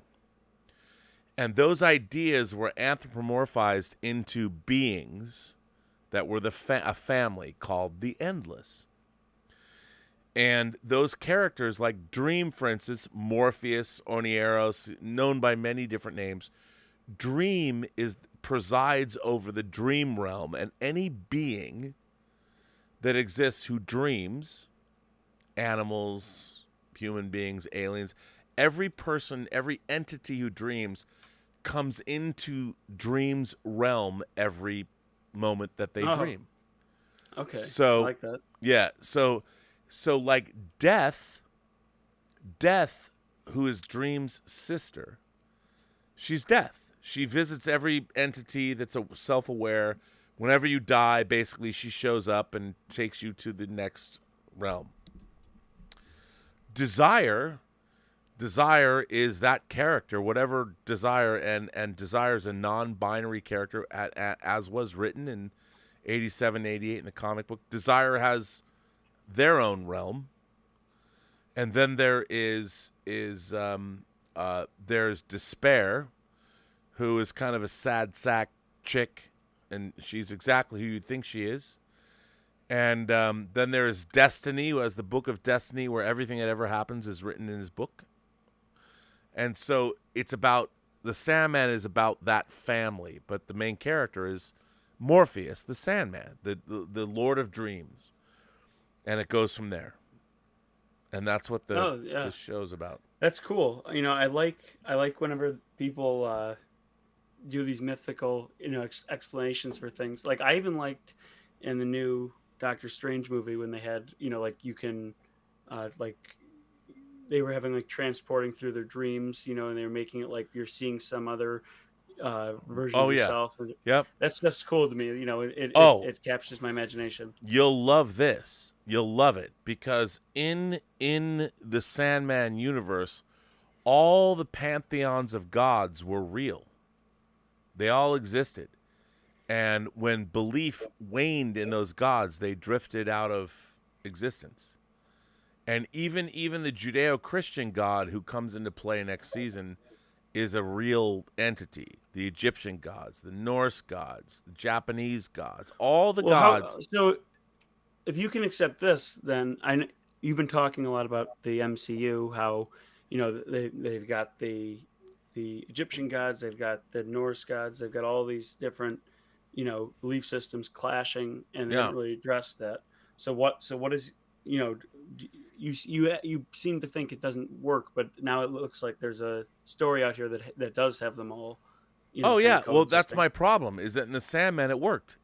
It's all explained. It's all dealt with, and I'm from the start, not just kind of. Yeah, I'm going to tell you. I said it earlier before. If you haven't, I don't know if you're watching the show earlier, but my favorite storyline in the Sandman is the Sandman has an ongoing beef with Lucifer, the king of hell. Yeah. And in the first season that we see in Sandman, he's got a beef. There's a problem. And Lucifer says, I'm going to fuck Dream up. I'm going to fuck Morpheus, the king of dreams, up. I'm going to fuck him up. And my favorite Sandman storyline is called The Season of Mists. And in A Season of Mists, it turns out that Sandman, by the way, and you see this in the first season, in Africa 10,000 years ago, he was a young black man. That was how he appeared. And he was in love with the queen of the first people, the first tribe of humans in Africa. And she basically said, you're a dick. I spurn you. And he's like, you can't spurn me. I'm Dream of the Endless. And he was so pissed. He's like, I banish you to hell for 10,000 years. Well, in the second season of Sandman, his siblings get together for dinner and they're like, Dream, you're a dick. You sent the first woman that loved you to hell for 10,000 years. And his sister's like, his best friend, he's like, am I a dick? She's like, yeah, you're a dick. You should go back to hell and free her. She's been, and we see her in the first season, by the way. No one knows. It's a brief exchange. So Dream goes to hell. He's already got a beef with Lucifer. When he gets to hell, and we've seen hell already. It's in the first season. All the souls of the damned, and the first game is played with Lucifer. There's all kinds of, there's history there. When Dream gets to hell, hell is empty. All the souls of the damned are gone. And Lucifer, who we already know has a plot against Dream, Lucifer basically, who's played by Gwendolyn Christie, has the key to hell. The key to the front door of hell. And Lucifer says, you know what, Dream? I'm done. I'm tired of being the king of hell, the queen of hell, whatever you want to call me. I'm tired of it. Here's the key to hell. I give it to you. You deal with it. I don't care anymore. I send all the souls of the damned for all eternity. I let them go. They're out there in the universe, in the whatever. Here's the key to hell. It's all yours. And Lucifer leaves. And so Dream is left holding the key to hell, as they call it, the most valuable piece of real estate in all of creation. Which is hell. So Dream goes back to his realm, the dreaming, where everybody visits when they dream. And he's like, well, I don't know what the fuck I'm going to do with this. And every single entity, every god, the Norse gods, the Egyptian gods, the gods of the lords of chaos and order, all of them, every single deity shows up at his palace and is like, hey, we'll take the key to hell off your hands. We'd love to have hell. And even God himself, the one true God, sends 2 angels to hang out. God is in Judeo-Christian God? Yes. The Judeo-Christian God, or the one true God, sends 2 angels to watch, to see what's going to happen. To see what is going to happen with hell. And so A Season of Mists, this is a TV show that's on Netflix right now. This is the second season, what's going to happen. And Dream is like, and he has to be a good host. So all these people come to the dreaming, all these deities. How do they represent it? Is it I mean, it sounds like it'd be expensive. Is it like a minimalistic approach, or? It's beautifully done. It's epic fantasy. The vision of hell, because Dream has to go to hell in the first season. The way they represent hell is fucking dope. It's real. It's right out of the comics. It's very well done. Is Morgan Freeman the one true God? Is it Bruce Almighty crossover? In the comic, the one true God never appears. To be honest, never appears. Oh, he's just spoken for. Yes, his angels appear because Lucifer Morningstars, and and what's really interesting. Have you ever watched the Lucifer TV show? No. There's that Lucifer TV show. The Lucifer and the Mazikeen in that show are the same characters from the Sandman, but they couldn't, they would never cross over. So all the DC characters have been like, no one would understand the character of Lyda Hall. There's a married couple. No one would know it's Steve Trevor and Wonder Woman's daughter. because Okay. they can't say that, but anyone who knows. There's a character who gets pregnant in the show, and her son becomes hugely crucial to the later half of the show. But it's great stuff. Yeah. You wouldn't believe the characters that, I mean, so far I've run into Cain and Abel, Ken and Barbie. Oh, I you were mean, serious about that? oh yeah, Oh it's yeah, no, fascinating. Cain and Abel are main. So what's really No, that's that I got. I'm talking about Ken and Ken and Barbie. Oh, yeah. Barbie. Absolutely. And Ken and Barbie becomes a big character in a later story called A Game of You. And Barbie has a fantasy world, a dream world that she exists in, where she has a giant. Is this Barbie like the doll? It's an actual person, Barbie, but you really have to watch. It's so well done, the way it's presented, All right. that you will absolutely 100% buy it. Yeah. No and, doubt in my mind. and what's amazing about it is the best adaptation of a comic, and the first season is 16 issues of the comic. And if they do the season of mists is there's an episode, there's an issue that would be in the first probably 2 hours of the second season called The Dream of 1,000 Cats. And so Dream, the main character, can appear if anyone dreams, if any being dreams, it will appear to you. And in A Dream of 1,000 Cats, the comic starts with a house cat, and they put the house cat to bed, the family cat. Oh, yeah, they pet the cat. And the cat, of course, once everyone's gone to sleep, the cat goes out the pet door and goes to this enclave or conclave of all the cats in the surrounding neighborhoods. There's thousands of cats, thousands of house cats. They've all gone in this underground realm, and there's a female cat that says, she basically says, hey, I know that we all used to live in a world where cats ruled the planet. And you see like inner cuts of the cats killing human beings. They were giant cats. And we ran the planet. And now we've been divided, and none of us feel the same way about anything. And this cat that's speaking tells the story of how in her travels she once met Morpheus, the Sandman, the Dream King, but he's a cat. And the cat tells her that, once cats ruled the world, and humankind was not the masters of this planet. But because of your victimization of human beings, one day they all had the same collective dream, and one night all human beings dreamt of a world where cats no longer ruled over us, and the world changed, and there were now domestic cats. And if one day, if you could get all the cats to dream the same dream about how they once again ruled the world, then that would happen. And so this female cat has been spending her life going around the planet trying to get all the cats to understand that if we all could have the same dream, we could rule the planet once again. And of course, none of the cats will ever dream the same thing. And our main character, the little house cat's like, well, that's interesting. And then the little house cat goes home and crawls in the cat door and sits down and goes to sleep.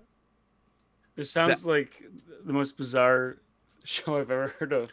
Dude, I'm telling you. It almost sounds bizarre, like you're describing like a complex board game where like you got to do this, you got to take this to the dungeon, and someone has got the key. The thing about the Sandman, the comic book, and what the story is actually about, the importance of stories themselves, and the power of stories, and not just the overarching story of all of us, but each person's individual story.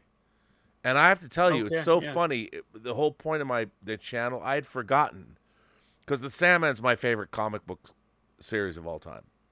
I had forgotten how much it has shaped my worldview, And I'm like, oh. When I was watching the show, I'm like, right.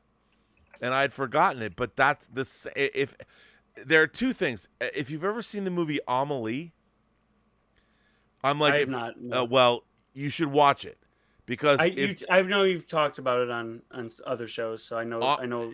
Because the two pop culture things that most define me are Amelie and the Sandman. And now that people can watch the Sandman, I can finally go, there's this, and people go, okay. So Mikey, I'm glad you like it. And here's the thing about the Sandman. Fantastic. Oh, And I'm pretty sure Tom wants me to ask you if there are any more super chats. oh, there probably are. I don't know. The Phantasmagorium show says, let's talk salmon.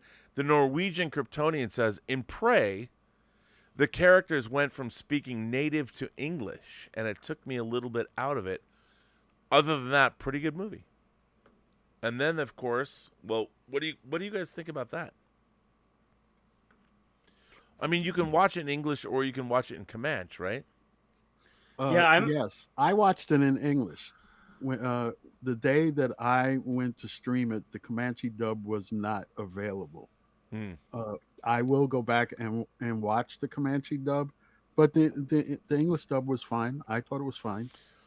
I'm good with. I'm pretty open to anything. Like, a lot of people my age can't watch black and white. I grew up on Twilight Zone. Well, hang on. They can watch black and white. They just choose not to. Yeah, I mean, it's interesting. Like, even my father, like he's like, I can't even watch black and white anymore. And he grew up on, pretty much exclusively black and white. That's kind of sad. But Joe, why? Well, he's a very casual guy, like with a fan when it comes to media. But like, I grew up on Twilight Zone, Three Stooges. Yeah, man. It was always part of my, my upbringing. So like, I'll watch movies in foreign languages. I have a setting on my TV specifically to watch content in black and white. Joe, let me ask you this. Why do you think it is that people say they can't watch black and white content? Well, I think one of it is it kind of, you associate it with, old time television. But why is that bad? Why is old time television and movies bad? Yeah. I mean, they were made at a different time. They've got a different pace to them. It's really hard to get someone to, sit, even like Three Stooges. Like, at the time they were sort of not beloved by a lot of critics, but nowadays I don't know that the humor works with people's modern sensibilities of comedy. And a lot of the movies back then, like when you watch a Universal horror movie, it's not like a jump scare scream type thing. It's slow, it's moody. You gotta be in the right mood. You gotta set yourself in for it. And people just don't want to put in that much effort when they're watching a movie. Like they want to turn it on and be entertained. If I showed somebody Frankenstein from like 1931, they'd probably be out in 5 minutes. They'd be like, "This is boring." But here's what I don't understand. I mean, I do understand, but I'm going to ask you this. So when I was growing up, in the morning before school, they would show Our Gang shorts on TV. Spanky, Alfalfa. They were made in the 30s. We're talking late 70s. So I'm in the late 1970s going to school. These were made in the 30s. So we're talking 40 years before I was born, pretty much. And I'd watch those before school, and I love them. Darla, Alfalfa, Buckwheat, the whole thing. I grew up with Spanky. I grew up with the film they made in like '93. No, I totally understand. I know you're talking about the original. Yeah, the original. And then I'd come home from school, and we're talking again late 70s, 80s. I would watch My Three Sons or Leave It to Beaver, black and white shows from the 50s. Yeah. Gilligan's Island, Bewitched, I Dream of Jeannie, 60s. Partridge Family and Brady Bunch, which borderline the 60s and 70s. The Monsters. The Monsters. Oh yeah. So I'm watching pop culture in America in one day, from the 30s to the 70s, and black and white and color. And I'm seeing, and this is my everyday thing. I'd get home and I'd sit down and I'd watch, and we'd start out with Our Gang shorts in the 30s. I never once ever thought to myself that I'm not going to watch these things. And by the way, my favorite 2 shows were Star Trek and The Twilight Zone. Twilight Zone was 59-64. Star Trek was 66-69. Yeah. All before I was born. And what was I never thought as a kid when I was growing up to not This watch is some something because old- it was black and white. Some old thing, yeah. Like, I- my favorite ever animated thing. You like this? This is a pin from 1941, the Superman shorts. So this is a pin the that Max they would give Fleischer out. Superman shorts, Yeah, and then which, Famous by the Studios. way, are amazing.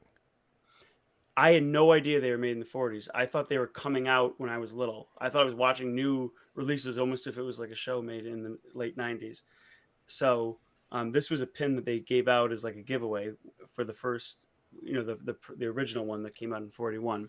So I watched that. I grew up on all the Looney Tunes cartoons. I watched Gilligan's Island, Batman. I was 66 Batman. 66, which I'm actually balancing my mic on right now. I got the whole series. That series, it bothers me now because I was just talking to somebody the other day, and I had to explain to him that the 60s Batman was intentionally satirical. It's not, people think because they have all these clips and memes of it, people think it was like unintentionally funny.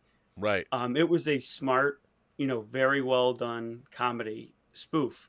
They knew it was comedic at the time, and it was smarter than most things that you see now. I people talk about how like Thor Love and Thunder is supposed to be funny, but like one of the things about 60s Batman that Thor doesn't do is that the characters in 60s Batman take the situation seriously. Yes. Batman is deadpan. He's never like, this is a joke, Robin. Yeah. He's like, we gotta save the day. You're laughing at how goofy it is, but he's not. Like when they're in a death trap, he's like, he's got some ridiculous tool to get him out of it, but he's not like, He might die. Hilarious. He might die.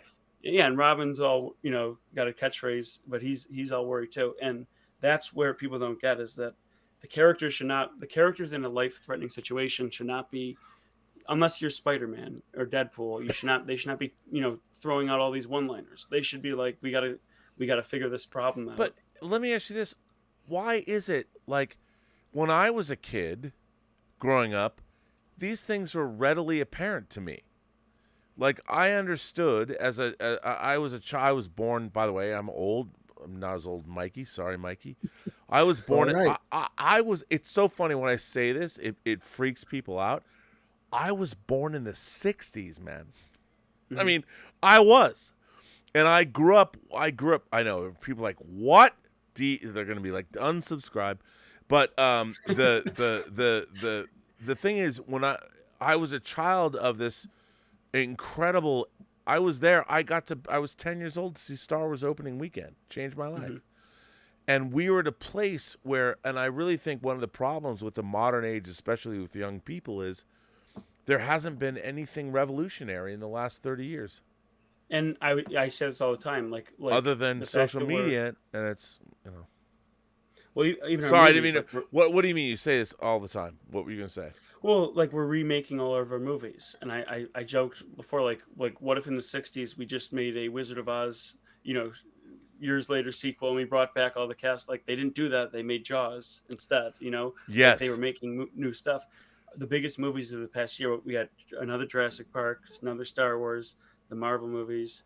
There's even Top Gun, like that's a years later sequel. It's very strange. Like there isn't. Why do you think that is? Well, before that, I didn't answer your first question. I think a lot of that comes down to attention spans. Kids nowadays are going on iPads when they're 2, and they're watching these little like quickly, zip videos online. Sure. And people don't have the patience and attention. I was watching. My father was an amateur magician, so I have a lot of root in like I used to be a magician. When I was younger. I was watching a David Copperfield thing, and he was talking about Harry Houdini, the great magician of like the 20th century. I've been to his house. Oh, awesome! Yeah, so he was talking about how he used to do this act where he was getting out of a water torture chamber, and he would just go behind a curtain, and people would sit for hours and wait for him to get out. And he was talking about how like nobody nowadays would ever do that. It just kind of shows you like how people now want things quick. They want it easy. People don't seek the way they used to. Now like everything's at our disposal, but nobody's looking up like what were the cartoons that came out in the 50s and 60s and 40s. They're like, let me get the quickest thing on YouTube now. So like I don't even think, do kids nowadays know who Yogi Bear is? Do they know? Do they know? Babu, boo boo. Well, there's Cuphead, that new. There's a video game. Yeah, that, like, and there's a new animated series coming out. So that I think that opened some people's eyes to like the oil painting background, the 1930s animation, and people learn about that. But it's an interesting thing. But let me ask you this: it's not just that people aren't learning about it. There's a disdain for it. And when I was growing up, I mean, like, just as and by the way, when I say this, I don't mean to say I'm some exceptional human being. Well, you're unusual, no question. Like when you talk about the the effort you went to like watch all the movies you watched and different cultures, like that's not normal for most people. But it used to be a little more. I mean, I think what's so weird was. What here's what I don't get. Like when I was growing up, this is so fucked up to say, but the Twilight Zone was almost my religion, more so than Star Trek. Because the Twilight Zone was in 30 minutes an injection of morality. And as a kid, the thing about what the writers were doing in the Twilight Zone is one, they loved humanity. They understood humanity's folly. They like Stanley Kubrick, and they knew that mankind would succumb to their baser instincts, but they would tell stories so we would understand. Don't do this. Mm-hmm. You're better than that. You're better than that. And I would watch the Twilight Zone as a child, and I was enchanted. The first Twilight Zone story I ever saw was called To Serve Man, written by Jerome Bixby, who also wrote Mirror Mirror from Star Trek. And you know it, Mikey. Absolutely. And so in 22 minutes, this episode called To Serve Man was aliens land on the White House lawn. They go address Congress. Actually, pardon me. They land in the United Nations. Right. Yeah. And it's not Davy or Cecile or whatever. These aliens land at the United Nations, and all the politicians of the world are there, and this 10-foot tall alien rolls in, and psychic alien, and he leaves a book that says To Serve Man, and it's all written in an alien language, and Lloyd Bachner plays the main character, and he's like a World War II cryptographer. And these aliens come to Earth and they start fixing all of our problems. They cure all of our diseases. All of our energy problems are alleviated. And by the way, this is a 22 minute episode of TV. Yeah. And so Lloyd Bachner is talking about with his hot little secretary. We're trying to figure out what To Serve Man means and what is that. And then finally, the aliens are now you can go to the alien homeworld and you can get on these ships. And the end of the episode is Lloyd Bachner is I've missed something. I'll explain to you. The opening of the episode has Lloyd Bachner, our main character, talking into a camera, going, "Do you understand what's happening? Do you understand what's going on? None of us knew." And then it flashes back. And then we cut back to him. He's in line to get on this alien ship to go to the alien homeworld. Like, come visit the alien homeworld. It's all good. And then his secretary comes out and goes, "Mr. Chambers, we've deciphered the rest of the book. To Serve Man. It's a cookbook." And he's sitting there and going, "Oh my God!" And then he whisks onto the ship, and And you see the aliens going, Mr. Chambers, we don't want you to get thin. You have to eat. And you realize that these aliens have just come to cultivate humanity as a food source. And when I watched this, it changed my fucking life. In my 6-year-old self, 7-year-old self, because I got it. Whenever I watch it for the first time, and I want to say 6 or 7, even then I understood. I was like, oh my God. And that was the first, it was such a big thing in me. It never occurred to me it was black and white. I never thought to not watch. The fact is, it had a fucking flying saucer in it. And I feel like we should have a rap battle. Oh my God. I mean, because I'm thinking of at least 2 of my favorite Twilight Zone episodes. Well, my first was Time Enough at Last. Oh. My second was Walking Distance. Which, again, 2 episodes wildly different, but both amazing. I went to bed at night and I was just like thinking about like, man, like what if I was the last person on Earth, and then in Walking Distance, it's just like it captures your imagination first, and then you're like thinking about it. And another thing, it's basically a feature-length Twilight Zone, but Planet of the Apes I saw before any of those, and that one was like I said, you're little, but you're still just like, whoa, like, dude, humanity. I was 5 years old when I saw Planet of the Apes. I was about the same, yeah. And I will never forget the night I saw Planet of the Apes, because I watched TV and I turned on. I thought I'd watch anything with space or astronauts or whatever. 1972, and I'm watching this, and I clicked on the TV, and I thought it was like, in my mind, it was like, oh, it's my bedtime, like 9 o'clock or 8 o'clock or whatever. Mm-hmm. It was an astronaut, like talking. I'm like, oh, he's doing a ship's log, like Star Trek. Does man still make war against his brother? I leave the 20th century behind with no regrets. I'm like watching, oh my God. And then the credits start rolling. And I thought I missed out. And I just watched, Yeah, like the end of the movie. Doodaloo, doodaloo. It was a Goldsmith score. And then, of course, they crash into Lake Powell. And I realized this is the beginning of a movie. And there was an astronaut. I ran upstairs to my mother. And I'm like, my parents, I was insatiable. I couldn't. I'm like, oh my God, there's astronauts. Oh my God, they crashed in the ship. The ship crashed. I'm like, oh my God, he gave a ship's log. I can't. And my mom's like, my mom's like, okay, well, do you know what it's called? It's called Planet of the Apes. It's called Planet of the Apes. I have to watch it. My mom's like, Planet of the Apes? I'm like, yes, I gotta go back downstairs right now. My mom's like, okay, you can watch it.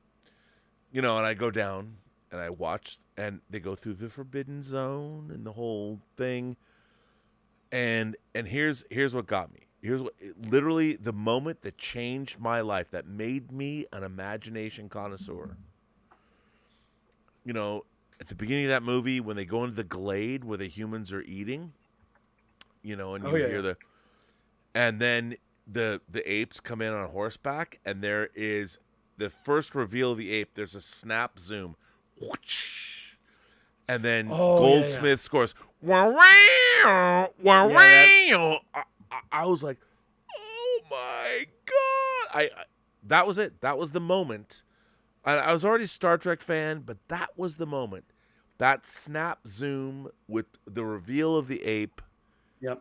On the horseback. That was it. That was the moment that turned me into an imagination connoisseur. That blew my fucking mind. I had no idea Rod Serling worked on the script, but that moment was it. Oh, I didn't know that that. was the he did. Once you put it together, it's like, of course he did, because it's so up his alley. I mean, that was the moment. That was the moment where I became maybe 5, 6. I want to say 5, because I know I started watching Star Trek at 5 in 72, because that's when it went into strip syndication. Mm-hmm. But that Yeah, no, just one of those things. It's like it just immediately grabs you. Like, holy crap, you But know. kids today, I watch James Franco's Rise, which is good. Rise of the Planet of the Apes is good, but I mean, Way better than it had any right being. Like that oh whole yeah, trilogy ended up being quite good. really But good. And by the way, it yeah, works. It works with the other Apes films too. I know. Yeah, which one I sort of thought they were going to tie it together more, which is fine. They didn't, but I knew I expected a bit more. But even that moment, like there's so many lines and moments, like when he cut out his brain, like that just stuck in my head. Like, oh my god. And When they then when find you see him Stewart's, standing up as a kid, you see the U-shaped place where they cut yeah, out his brain. literally, That like was the scariest shit ever.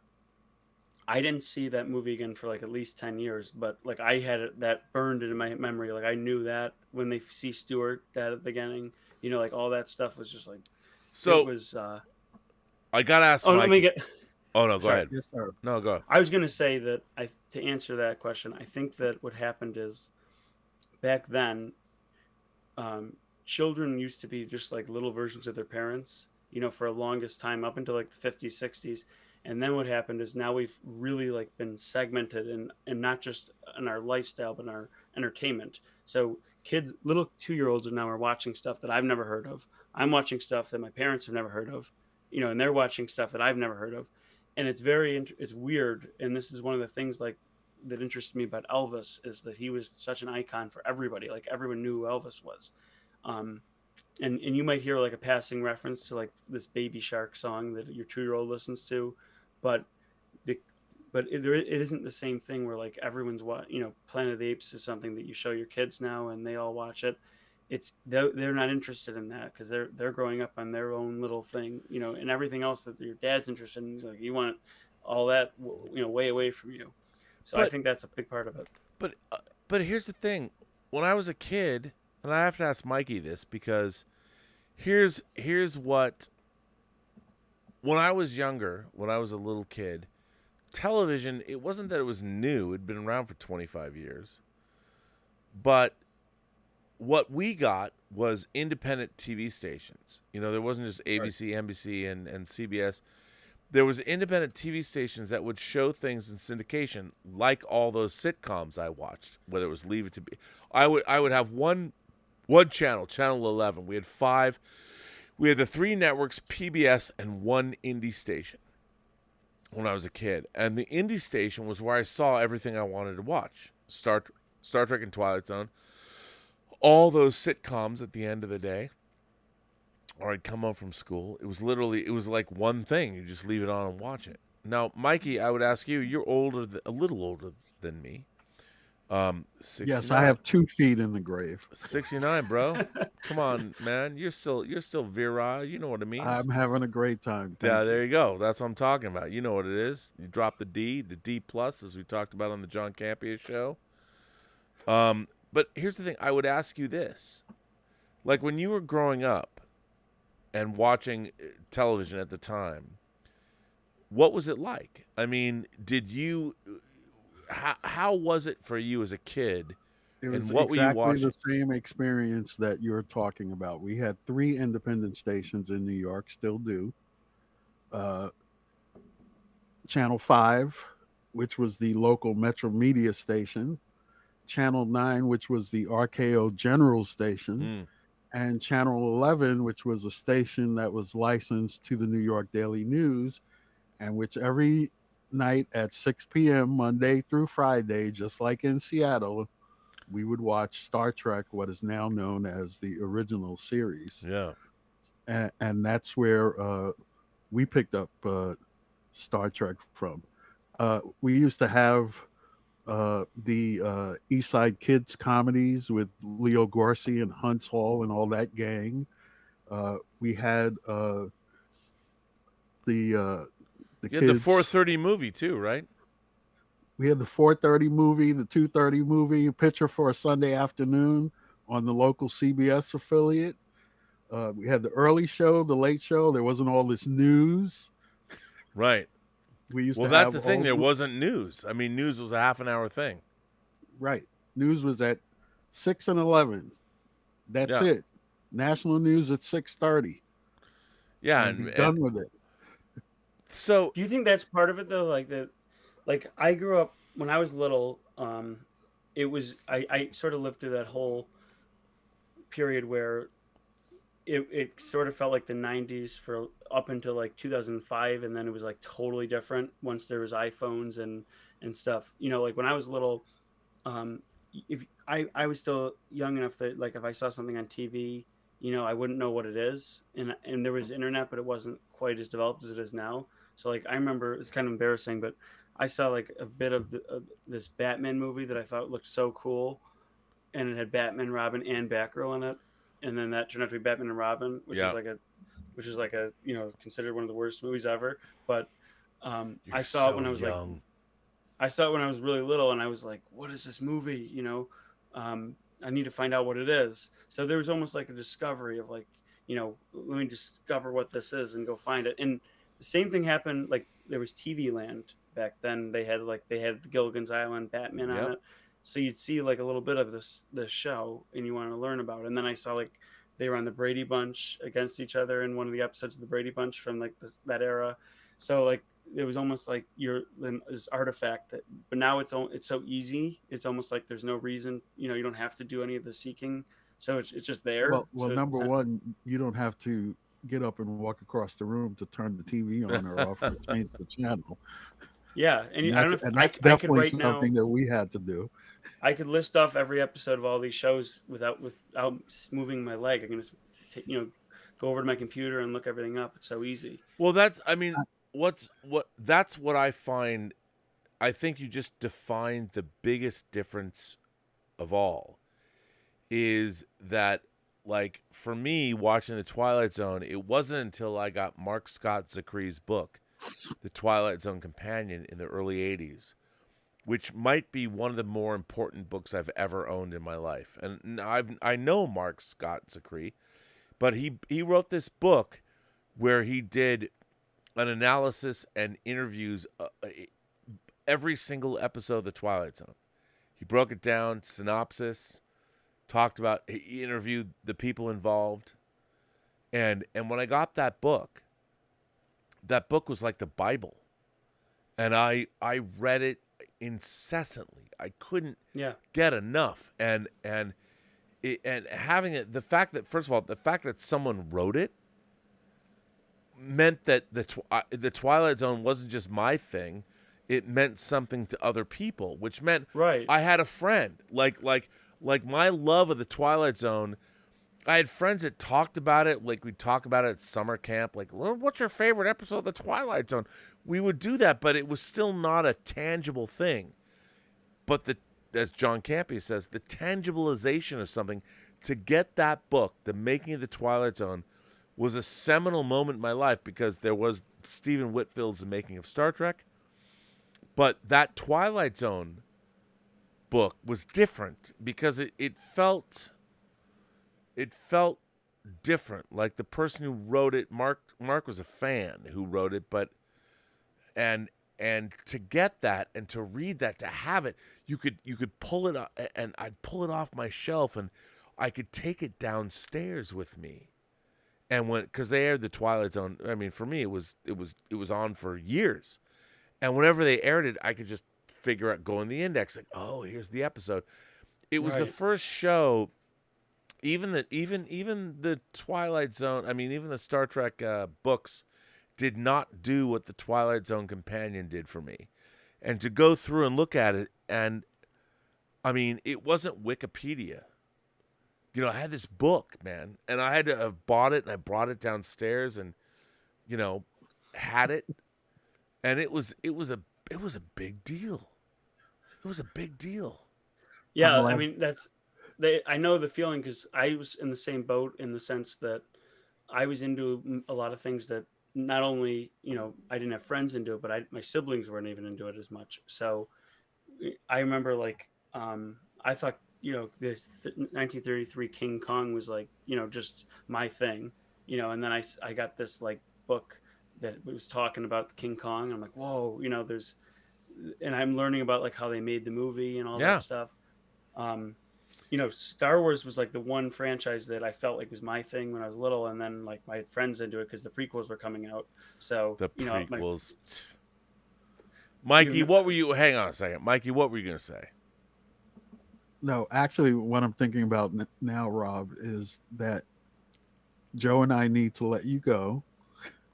You Yes. need to finish the super chats because you're working today. I'm not working today. I am. Well, I'm going to an interview at 1:00 for Designing Hollywood. But yeah, it's only I'm 3:30. It's an early yeah, night. I'm going like, yeah, it's 3:30. Tom Jr. Jackson is screaming about read the rest of the super chats. Okay, hang on. No, hold on. Okay, there's not a lot of super. There's the Bert. Bert, by the way, says born in the '60s. Boomer, boomer, boomer. Just kidding. Okay, here's, dude. Can I just a pet peeve of mine is, I am tired of people like going, "You're a middle-aged cis white male." Let know me what let me that's- comment on that. Please. You asked the question earlier, and I'm going to answer the question. Modern audiences think that life begins with them. It does not begin with you. It begins with us and with our parents before us. I agree. There's like so much content that's out there, and it didn't all start in 2005. It went all the way back to like the 1930s. And you know what? I don't really care whether you're watching it or not. I'll say it. These other two guys don't have to say it. I'll say it. I don't care if you watch it or not. You're the one that's missing out. Well, if I could just jump in on that though, I agree. My problem with people having that attitude is they don't respect things nowadays the way that they should, and it's leading to a lot of homogenized content. Is that people don't have respect for what came before. Even people making the movies now have not been reading in the classic books and seeing the classic films. I can't agree more. That's why we're regurgitating stuff, because they've seen Star Wars, so they make a new Star Wars movie. But George Lucas didn't see Star Wars because there wasn't a Star Wars. Well, God, Exactly. thank you, Joe. Thank you. I mean, George Lucas was. What's so funny is that he was influenced by so many different things, not just Kurosawa, but so many other things. And here's what I don't get: the creators today, we have more influential stuff than we've ever had.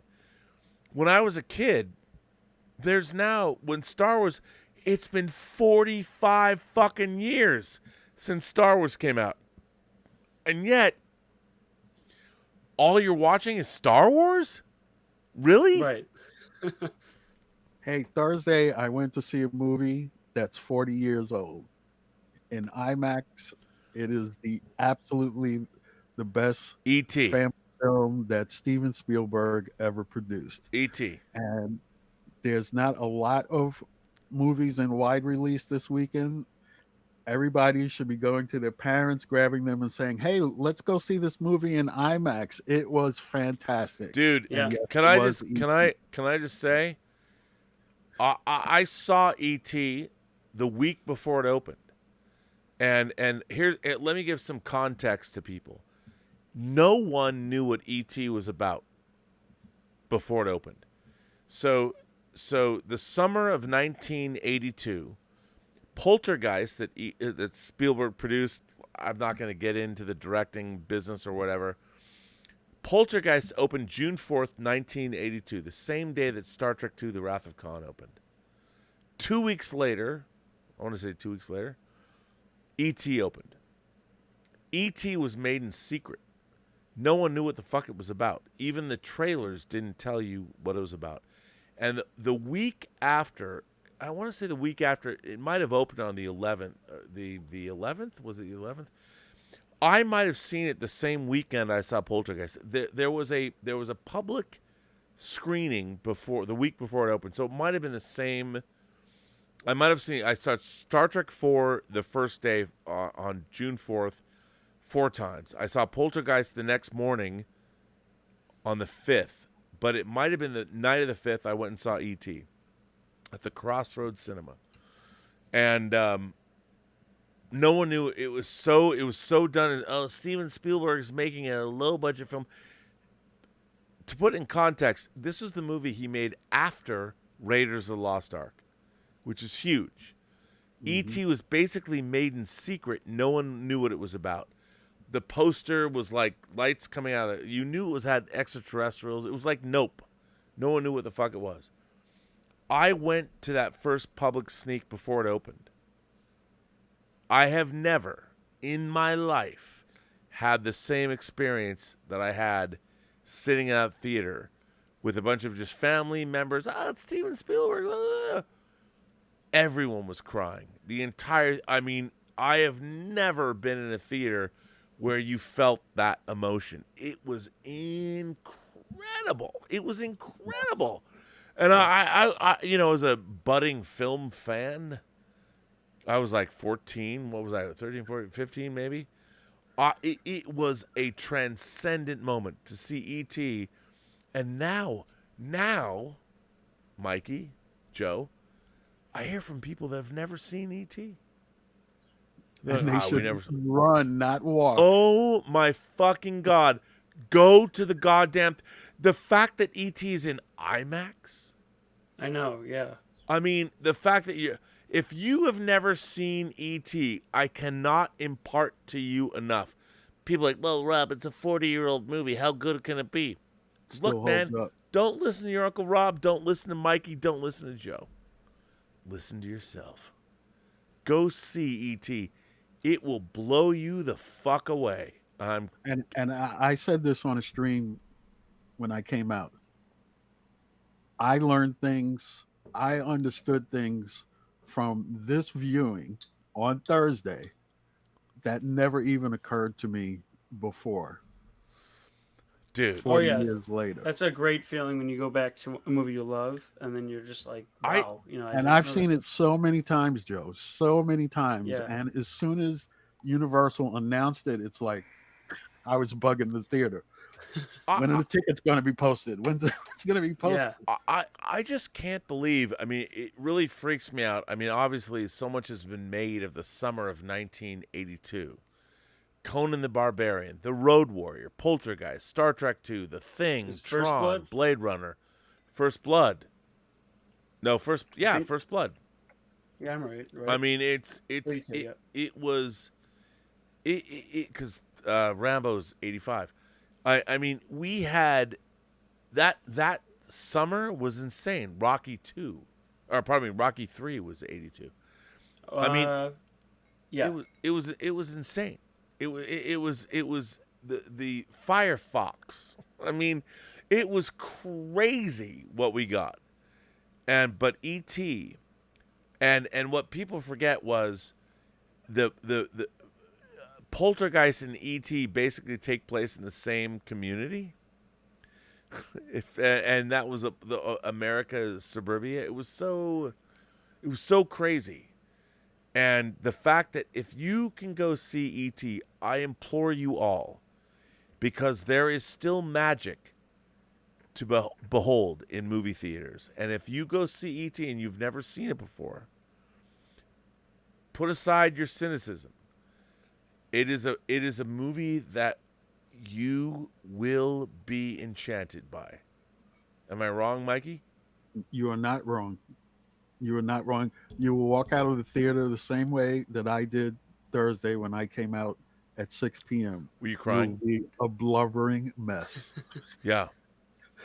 You'll be a blubbering mess. And if you're not, you can @ me, Mikey Lito, on Twitter and tell me, you didn't know what you were talking about. I don't care. It was fantastic. Man. I mean, it's September 2nd. Universal's doing another re-release in IMAX, and I'll be there for that one too, and that is Jaws. Oh, dude. I mean, I want the John Campea show. I'm trying to get John to rent out a theater because I can't wait.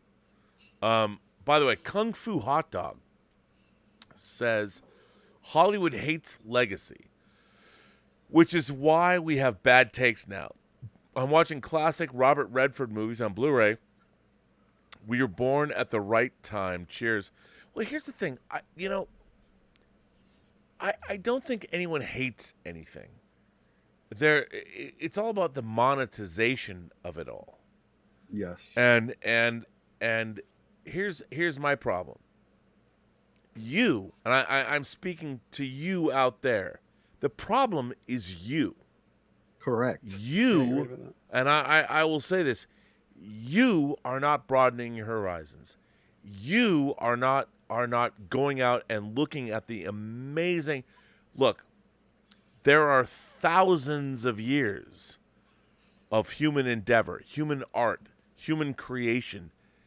Humanity is fucking amazing. And let's just say you're a fan of cinema or a fan of superhero films or science fiction films. Let me just say, you are not doing the work. You're not going in and you're thinking, oh, I'm only... Look, watching old movies is a chore, I will admit. It's difficult. And if you didn't grow up incorporating that into your taste, it's going to be difficult. Like, I'm a huge James Bond fan, and I will admit they're releasing, this is the 60th anniversary of Dr. No, the first Bond film.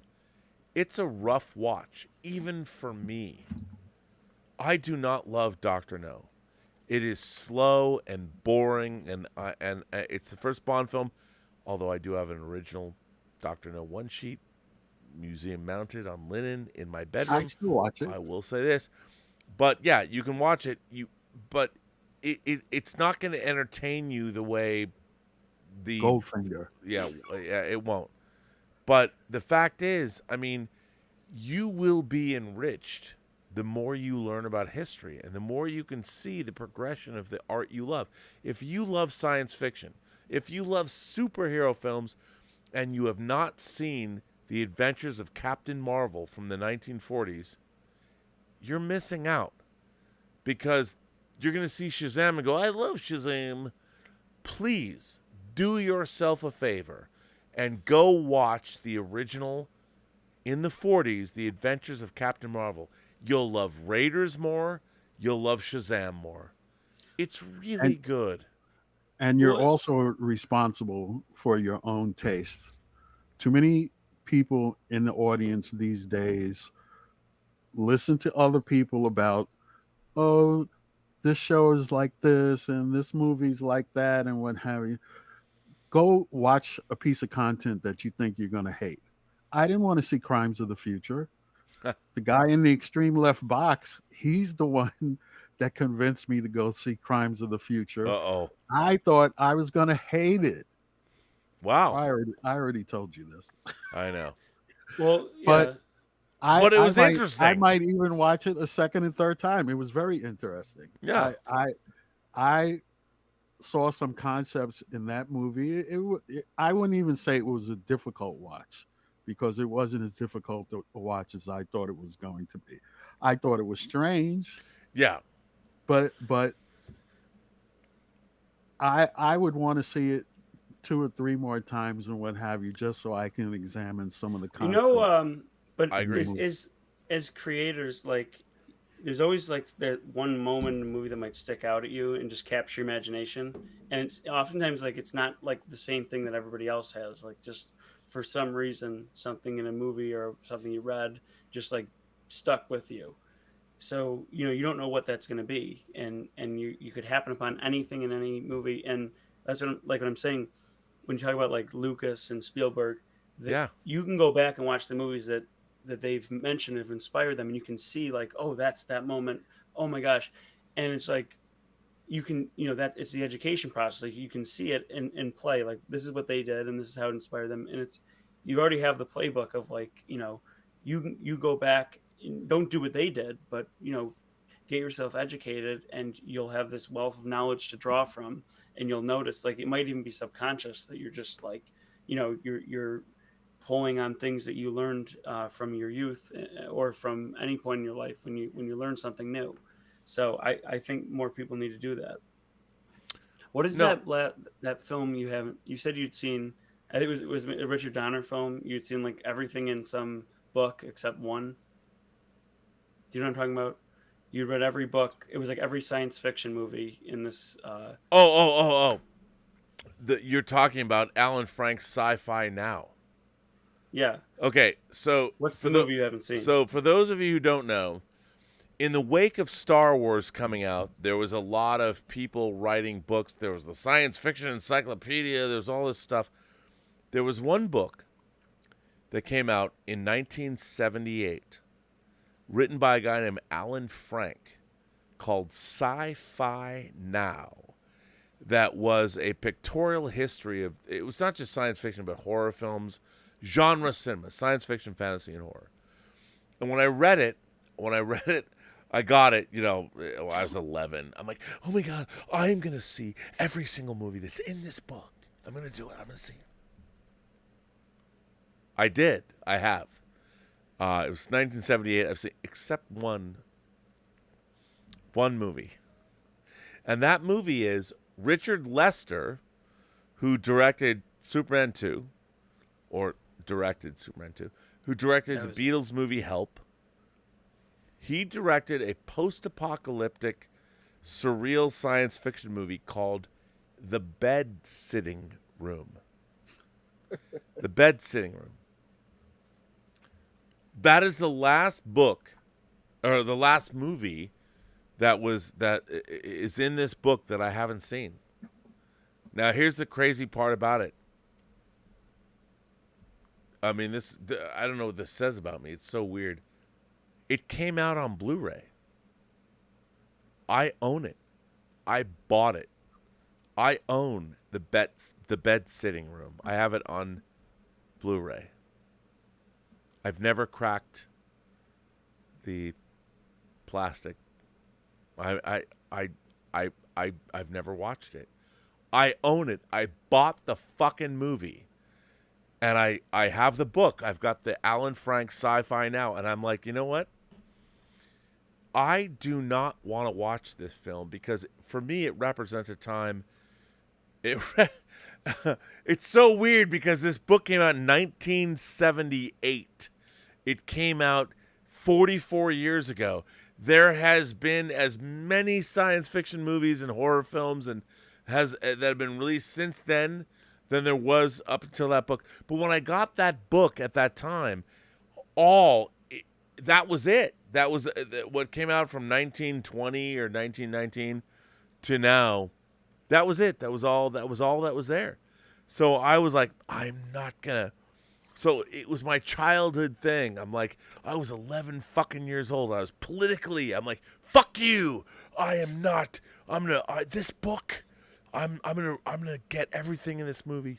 I will watch all movies. Excuse me. I watch all movies. Except Do you feel one. if you watch it now, you're going to be done? That's the problem. That's the problem. If I watch, and by the way, I have the Blu-ray. I own the movie. I know this is. By the way, everything we think about, like humanity, our totems, all stupid. They're all dumb. It's ridiculous. All of it's stupid. Our sexuality is dumb. I look at a girl's naked body. Why does it turn me on? It's so it's ridiculous. It's Speaking of that, that's another movie I want to see. The Naked Blonde. Girl. Oh, Blonde. I can't wait. Yeah, in the same vein of Elvis, that interested me. Yeah, I can't wait. But so this movie, yeah, that's the movie. It's called The Bed Sitting Room. It's out on Blu-ray. It is a surreal post-apocalyptic film from the 70s. And I've never seen it. I brought this up. I want you to watch it because life is so fragile. And imagine he thinks he's going to die if he watches this movie. What if he dies before though? Then he could be the only guy in the world that read everyone except one. Okay, here's nobody's ever going to go back and do it. So, you're one movie away. But here's the funny thing. That book was written at a time when I read it for the first time, Alan Frank's Sci-Fi Now. There weren't any more science fiction movies. He'd covered them all. So the world only existed up until 1978. Right, I get it. And now we are almost half a century beyond that. So the idea, what I'm clinging to, is a ridiculous childhood notion that has been completely invalidated. I think And the idea was I could see all of these movies. And I will tell you now, I will never be able to see all the science fiction, fantasy, and horror films that have been released in the last 45 years. So even my basic premise is flawed. And what are you waiting to watch it though? Like, there's no better time. I know. Right here in the Robservatory, the great 4K TV. I think you should just do it, and you'll watch it, and then But here's the thing. Here's the thing. I kind of like the fact that I have this weird quirk. It's maybe the bizarre little thing. I perfectly understand it. I just want you to know. What if it's holding you back? I know. And the funny thing is, in 2 hours, I would have seen it. I would have seen the bed sitting room. And the funny thing is, if you look in the book like Sci-Fi Now or the Science Fiction Encyclopedia or all these other film books that have come out, there's always these weird, the same. They've had like 3 different photographs. But here's the thing. I'd rather be able to talk about the fact that I haven't watched it. Because if I watch it, there's no story left. You can say I finished it. No, because what he needs is this dude to go write volume 2,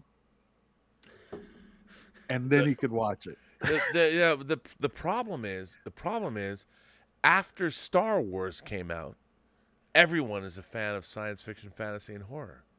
So it's no longer unique. What I love is even you people, and I mean you people, nobody even has ever heard of the bed sitting room. No one right now knows any of those movies in Alan Frank's Sci-Fi Now. They don't know shit. Here's a perfect example. Hold on. Where'd it go? Oh, where would you? Oh, I haven't brought it here yet, but okay. So, today, spoiler alert for tomorrow, I got this, the 4K release of Get Carter. I mean, look at this giant BFI, right? I'm excited. Everyone now is going, what the fuck is that? No one knows. No one cares. Well, I saw Michael Caine on there, so I'm interested. I know. I mean, Get Carter. I mean, Stallone did a remake of it here in the States. Nobody cares. And so for me to talk about, like, the bed sitting room, I just wish, I wish that all the people, like, every single day, even John Campia, every single day I talk to people and I want to reach out and go, you guys, there are so many wonderful movies, wonderful science fiction, fantasy, horror movies you haven't seen. And you'll never see. You're not even looking for them. You don't even know they exist. And if I can get one person, and then someone's going to go back and go, hey, you know what, Rob? I watched The Bed Sitting Room tonight. And I'm like, okay.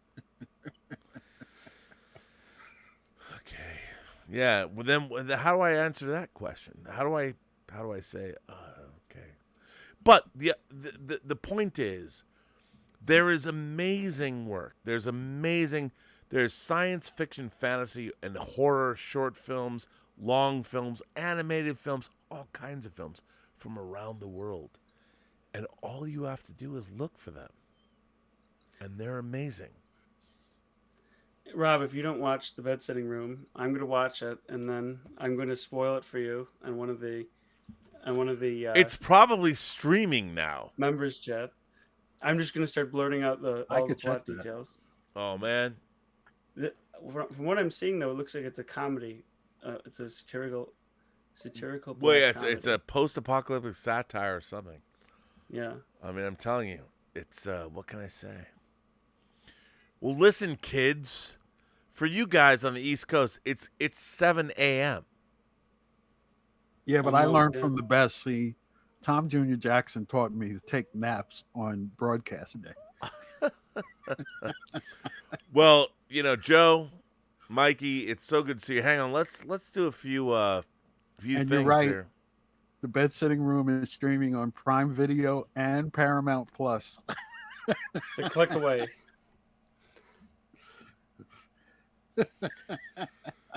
I have the disc, man. I You know, that's right? The best way. I mean, I'm just saying. I haven't seen it. I think you probably feel so accomplished after you watch it. No, I won't. I mean, it's gonna be like a whole new. Here's the thing. We all have to make our own totems and our own craziness in our lives. We all have to create it. When I was in college, I went to the hippy dippy, crunchy, chewy granola school, the Evergreen State College, before I went to USC, and it was, 65% gay or bisexual when I went there in the 80s. And the people that threw the best parties were the Lesbian Gay Student Coalition. It was fucking dope. They were great. It was awesome. However, they had their own their thing. They had their own deal.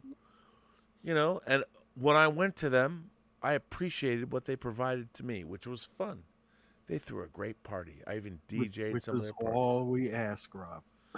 I'm just saying, and I'm look. I was talking about dropping the D and being a power bottom earlier on the John Campy show, which I stand by, because pleasure's pleasure. But that said, I'm like, at the end of the day, you have to get what you want. I just want great stories. I want great science fiction, horror, fantasy. Just give me good stories. That's all I want. Can no, please finish. I that's all I want. No, please go ahead. I was going to change the subject. Oh. I want to recommend a piece of content for our audience. Something the floor is yours. Something that we have to deal with apparently on a constant basis these days, where we try and separate our creators and our actors and our writers from the content that they produce because of their behavior in their personal life.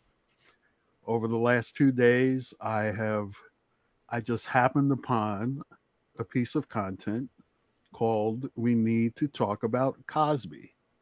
Oh yeah, the HBO documentary. It's Showtime. Oh, okay, sure. Okay, sorry.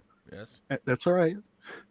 If you want to have your perceptions challenged, it's 3 hours and 56 minutes for all 4 parts. Wow. It's streaming on Showtime, Prime Video, the Roku channel, and YouTube. So no excuses. We all need to go watch it. Well, I had my perceptions changed. Now, hang on, Mikey. Let me ask you this. How were your perceptions changed? I have always thought that I could separate the content from the creator despite their personal behavior. I'm not so sure now. Wow. I think I'm probably the same boat as you. I mean, it's different when you say like the director of this movie was a bad person, but when you're physically seeing somebody, especially someone like Cosby who drew on his own life a lot, and he was a family friendly guy. That's how he portrayed himself. It's just ugly watching it. I even have trouble like watching if something tragic happened to an actor. Like if I knew they died like right after it's Heath Ledger, like Anne Heche. Yeah, and Heath Ledger is the Joker. Like every time I'm watching him, I guess because he's such a different character in that, it's a little different. But if you're watching him, the actor died like that year. The whole time watching the movie, I can't stop thinking about that. So I'm really bad at like separating. If I know something about the person, if they became like a murderer or something, I'll be thinking about it. Bill Cosby was a huge icon in the African American community. Oh, monstrously huge. And in the entertainment industry overall. And when I learned some of the things that was going on through over the years, I always held on to the fact that, maybe because his son was murdered, that maybe that was one of the things that pushed him over the top. And like I said, I had my perceptions challenged actually quite seriously. So I just suggest, we're dealing with all these personalities like the Flash dude, and this has been going on for years. The Peter Bogdanovich and what have you. I'm sorry. Oh, go ahead. I was going to say, you have to remember one of the things that you said, Rob, was that no human is perfect, and no human is all evil or all good. And I've had a lot of the founding fathers, when I was growing up, they were revered as the greatest of people. And then you have people, particularly in the African American community, coming out and saying well, here's our perception on them is totally different. They were slave owners. So you got to think well, yeah, I mean, you put it into cultural context, but at the end of the day, it's still an uncomfortable thing that you just have to live with. So I try to my dad always taught me not to idolize celebrities, athletes, and actors, because they're just people. They do stupid things, they do really bad things, and you just have to take it all together and just you can't be too protective of these people or attached to them. You don't know them, you don't know what's going on in their life. Everybody's got their own challenges. No, I would say you're right, but what's interesting about Bill Cosby was there's a pathology there. He had a thing. His thing was, and I think a lot of people might make it a racial thing or whatever, but I would say he had psychopathy. He loved the idea of drugging women and having them be his tools for his pleasure.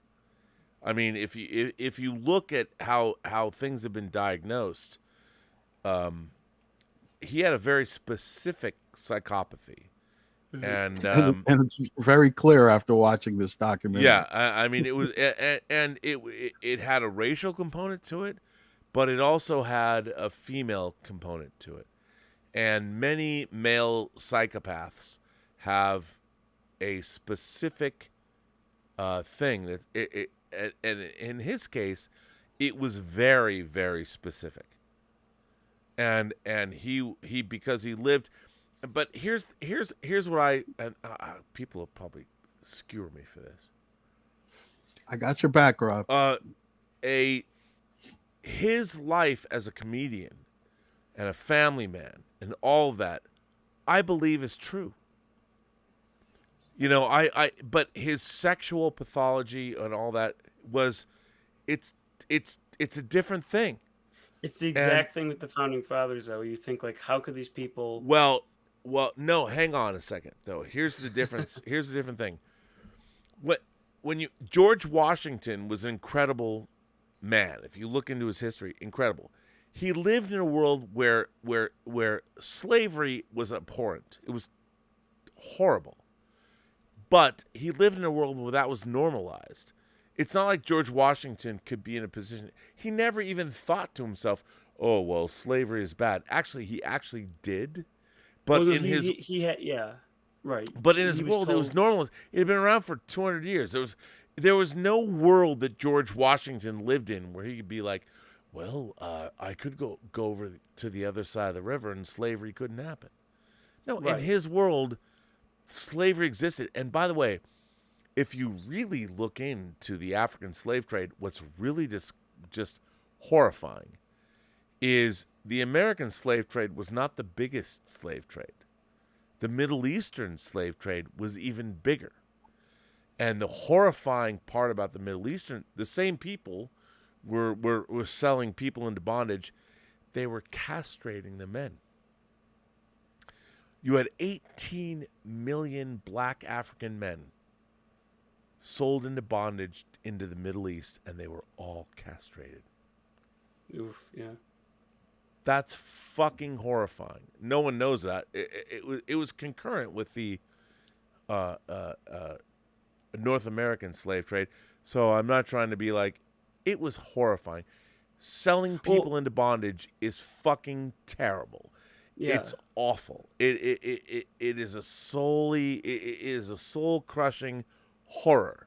But here's the thing: you can't blame people that were living in a world that this was normalized for hundreds of years.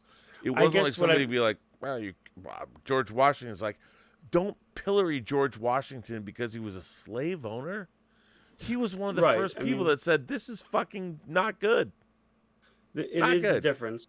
I mean, like I said, I've joked to people about like in 100 years the idea of owning pets, might be seen as abhorrent, and right now we wouldn't even think about it. Like, what do you Right. mean? But so true, but at the same time, it's like there was a pretty insane contradiction while they were writing documents about how we need to be freed, and they were totally missing like that they were enslaving race people.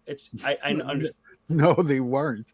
No, they weren't missing it. Well, they were missing. No, They were but missing that to the sense All that you they have to didn't. do is read the Constitution. They weren't missing it. no, these It's people. weird that they. It's crazy to think like from our perception nowadays that they could be that they could like, how you could not realize how horrible what you're doing is. But Like they weren't doing. But here's the thing: they were inheriting a system that already existed.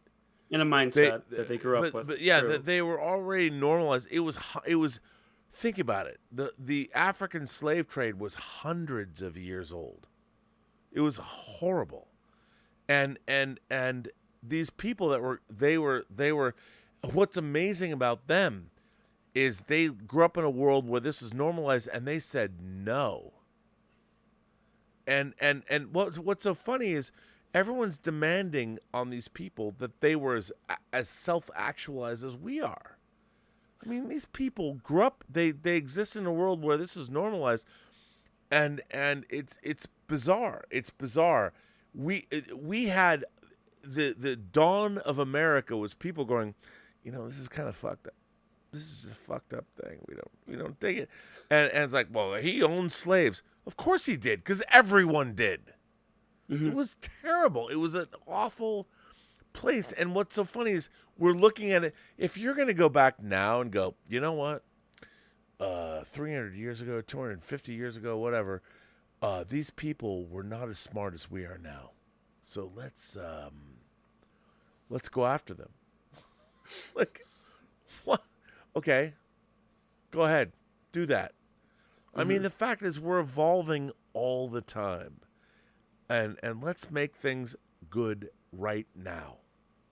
Yeah, Right this now. is where Rob and I have our big problem, because to a certain degree, I agree with him.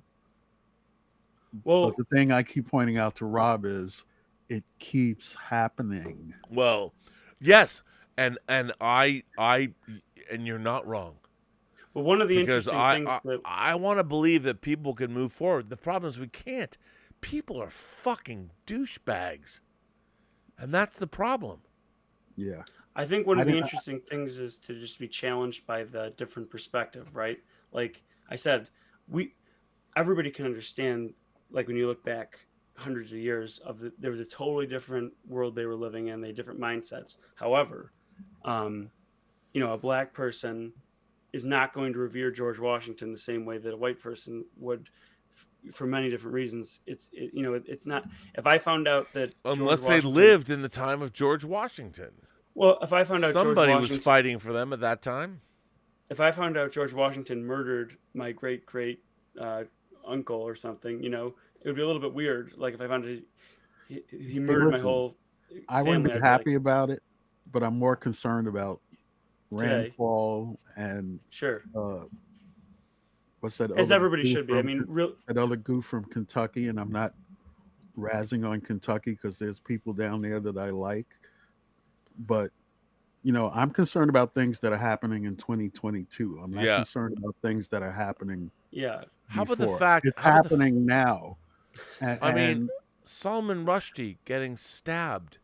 that's he's- nuts. A 75-year-old man that's speaking, and some Iranian fuckhead goes up and stabs him in the abdomen and the throat, and he's going to lose his eye. I mean, Yeah. a thoughtful man. And here's the thing that I hate if the guy that stabbed him, if he was a great intellect and somebody that had something to offer the world, Well, he I'm like, wouldn't okay. have done it. But he doesn't. He wants to snuff out a light of intellect, a light of thoughtfulness, a light of somebody that has something to offer everyone.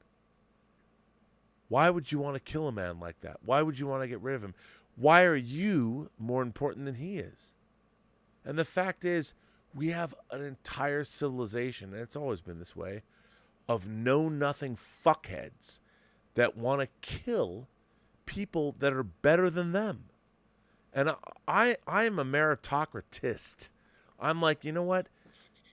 People that are better than you should survive, because the universe does not care about your suffering. And I honestly, I don't care what color you are, what your sexuality is. I don't care. I just want you to be great. Just be great.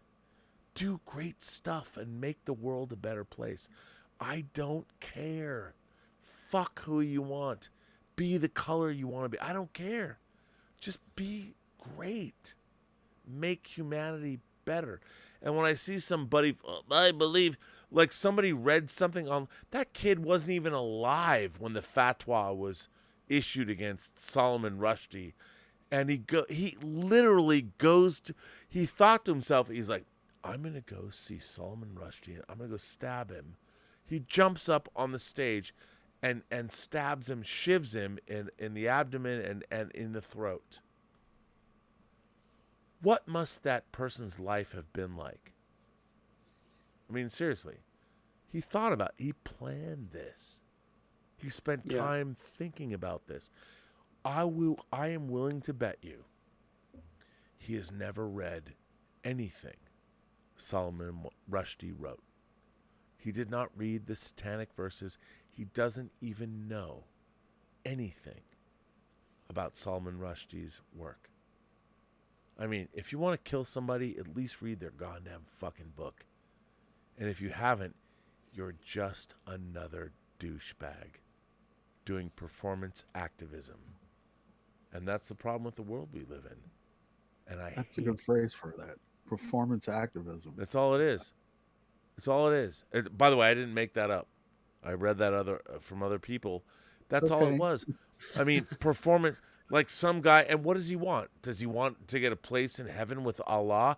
I hope Allah's like, did you read his fucking book? If you're going to get angry, read the goddamn man's words before you fucking stab him in the throat. Because if you haven't, you're a douchebag and you don't get to hang out with me, you dumbass. I mean, he's not that, is he? He went to jail, right? I don't know what happened to the guy, but the real We'll have question time is, to read it. Salman Rushdie might have lost an eye, and more. Like he lost an eye in function, and I mean, and that's all we're really talking about, is that this kind of stuff keeps happening. Mine happens to be from a couple of years ago. Philando Castile, a black man who's sitting in his car in Minnesota. The policeman comes up to him and he tells the policeman, I have a gun. And things went downhill from there. Not well. Yeah, and there was just a shooting in Buffalo. And the people who in previous chats on Rob's channel who have said, well, he's just being an angry black man talking about me. That's one I'm definitely angry about. Yeah, and by the way, I'm holding on to that one. You know what? I would say you're just an angry person because you should be. Yeah, that was ridiculous, because it was a man doing what he was supposed to do. He was letting the policeman know, I have a weapon in the vehicle.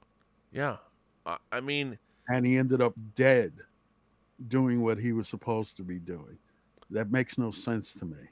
Yeah, well, it makes sense to me because we live in a racist fucking country that has never come to grips with the fact that we can't deal with people that have a different color skin or whatever. And it sucks. The fact is, You know what gives our country strength is the diversity of who is here. All these people. We'll figure it out. one I of think these your days. idea of travel would solve a lot of problems. Oh, I think just look. I think it should be a national program to issue, especially young people, between the ages of 12 and 19. Every kid gets a passport, and we should send kids to a foreign country for a month. Why not? I mean, there is no better way. We have no national unity. The United States is a country that is expected to function on national unity, and we hate each other. You know, I always remember something that you said, at least in the last year, that this is designed, the way we're behaving, it's designed by people overseas for us to behave this way, to pit us one against the other. And we were talking Twilight Zone earlier. The monsters are due on Maple Street. A great. I mean, the funny thing about America is we are the most easily manipulated people in the world. Oh, absolutely. And what's funny is it's shocking to me how we are so easily manipulated and we don't know it. We won't admit it. I'm like, Jesus Christ. I mean, we're the most open people in the world, and yet we're the most easily manipulated. I can't believe, like, what I've watched about whether you like Donald Trump or not. If he had one piece of paper that he wasn't supposed to have, one piece of paper, that's a problem. The fact that the FBI took boxes of, and I'm like, I don't care what your political leanings are. Don't care. Our former president had boxes, and everyone wants to discredit the FBI. It's so weird to me. I'm like, it's hilarious. I'm like, the FBI. I'm going like, are you kidding me? I mean, why did our president take boxes of documents to Mar-a-Lago? Why would you do it? What possible reason? And forget your political leanings. You're the second person I heard ask that question. I'm like, why would you have any? Those documents shouldn't be there. It'd be like me going, I'm gonna, like, I'll flat out admit this. I'll tell you a story. I had a theatrical quality at the time master tape of X-Men 2. I was doing the DVDs. No one should have given me this tape. I was using it to ingest to make the documentaries for the X-Men 2 Blu-ray. Even I knew at the time, well, actually it was a DVD at the time, I shouldn't even have this. I'm like, why do I have this? At the time, I invited a girl to my edit bay. I'm like, hey, you want to see X-Men 2, baby? What's up? And she came. And I showed it to him. Like, look at this, you know. I knew that I wasn't supposed to have this. It was very apparent to me. And I thought it was so fucking awesome. I used it. I was married and showed it to a different girl. I'm like, she's like, what about your wife? I'm like, she doesn't care. Come on over. I mean, it was a lure. It's not like Donald Trump's like, I had no idea. I didn't. When I took these, we all are smart people. Like, come on. Really? Why are there any classified documents at Mar-a-Lago? Why are there? At all? Well, one piece of paper shouldn't be there. And when people they like, inevitably the FBI is bad. They did that. Yeah, that's been happening a lot lately. It's very strange. When they inevitably make the Donald Trump movie, it's going to be so lame compared to see, like actually living it. Here's the danger. Now, Rob's talking about the Republicans talking about defund the FBI. And we all sit back and laugh because we know that merely 2 or 3 months ago, they were complaining about people talking about defund the police. So, ha ha ha! Isn't this funny? No, it's not funny. There's something seriously wrong there. But it's so absurd that we think it's a comical, and Well, that's the problem that we got into 4 years ago when a certain guy from New York came down the escalator, and we thought, "Oh, this is hilarious. He'll never be elected president." No, it's not hilarious. It's dangerous. well, I think that was one of the reasons he was elected, is that a lot of people were, people don't like to be patronized, and people don't like to be talked down to. And a lot of people were just like, screw that. Like, I'm not going to be told that I'm an idiot for Yeah, voting but for this guy. here's the thing. Here's my problem with all this is they are idiots.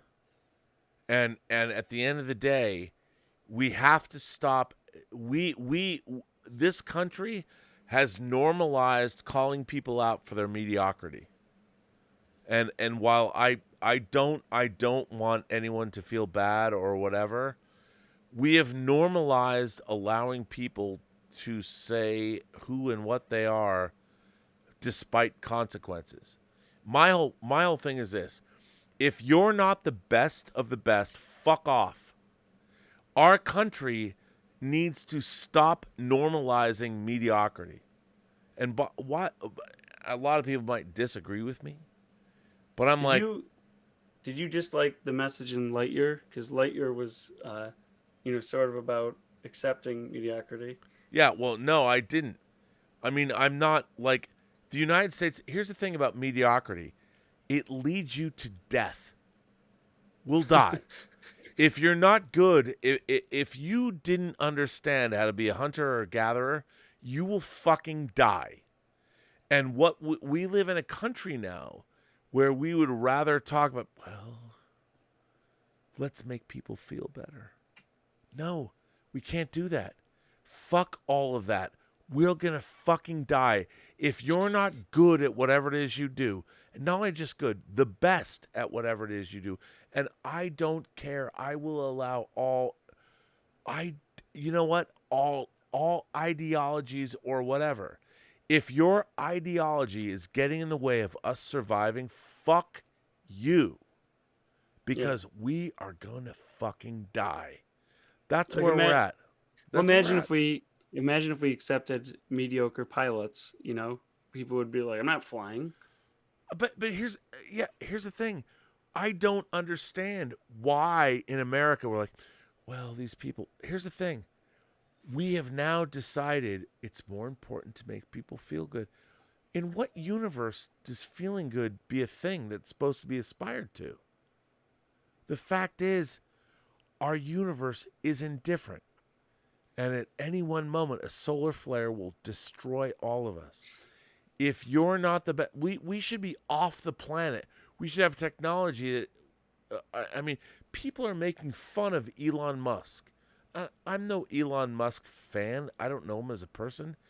But if you've ever driven in a Tesla or SpaceX, it's pretty great. Pretty great. Teslas are pretty great. And everyone's like, well, we have to destroy him. Why? The guy's created technology that didn't exist. I don't want to destroy him, but I think him trying to get out of the Twitter deal is hilarious. Well, yeah, but what's funny? But that was another. People do that now. It's like this. That's this. People just try to discredit people, so they go to like. No, that's timeless. That's timeless. I'm sorry. Well, that's been going on for ages. You build but people up, and they'll then do you it try and tear them down. Yeah, but they've been doing it with institutions. They've been doing like as a society, we don't really trust institutions anymore, and it's getting to the point where it's like, what's funny is those. I'll give you one that never should have happened: the Bell system. Oh, well, Rob knows it was perfect. Well, here's the thing. Here's what's amazing to me. The Bell system is a good example. We here's what I don't get. Why is it that we have these great systems that have created Western civilization that suddenly people have decided should be destroyed. The very systems that allow these people to communicate with one another. Why do you want to tear them down? Like what I don't know. They're It's too a big. They must be evil. I mean, and here's this is the thing I can't stand the most. The thing that's, you want to destroy. Look, if you want to destroy the systems that are in place, God bless. Go ahead. So, once they're gone, what are you going to replace them with? You are going to replace them with something. I don't want an interruption to my internet. If you're gonna, if you're gonna blow up the system, you're gonna be able to reattach it that morning when you've taken over, right? Right? Aren't you? If you're gonna destroy the patriarchy, you're gonna replace it with something. None of these people have anything to offer us after what they want to destroy is gone. Yeah. None of them. And that's what I hate. Like, oh my God, like Abraham Kendi or that chick that wrote White Fragility. I'm like, what? You're a white chick writing a book called White Fragility? Fine, get rid of the patriarchy. Get rid of the white. I'm a white cis middle-aged male. That's willing to get pegged by a dude. I don't give a fuck. As long as it feels good, fuck you. Don't tell me who you are or I am. Kiss my ass. I want you to add a phrase to that, please, description. And proud of it. Yeah, and proud of it. You know what? I mean, I'm all about that. Give me a rim job and peg me and make it hard and good. Whatever. Actually, pegging, no. God, make it a guy. Whatever. Make sure it's good and caress my balls. I mean, it's just, whatever. What I want is, I want people to realize they're fighting against their own interests. And I'm tired of it. I listen to this bullshit and I'm like, okay, I saw what happened in my own home state, my own hometown of Seattle, where we had people take over a park. The park was already built. There was infrastructure, there was running water, there was electricity, there were sidewalks. What I really want to see, if you neo-primitives are really serious, buy some land and go tame it. Make something that never existed. The Bhagwan Sri Rajneesh, go do what he did in Portland or in Oregon. Build something. Make something. Don't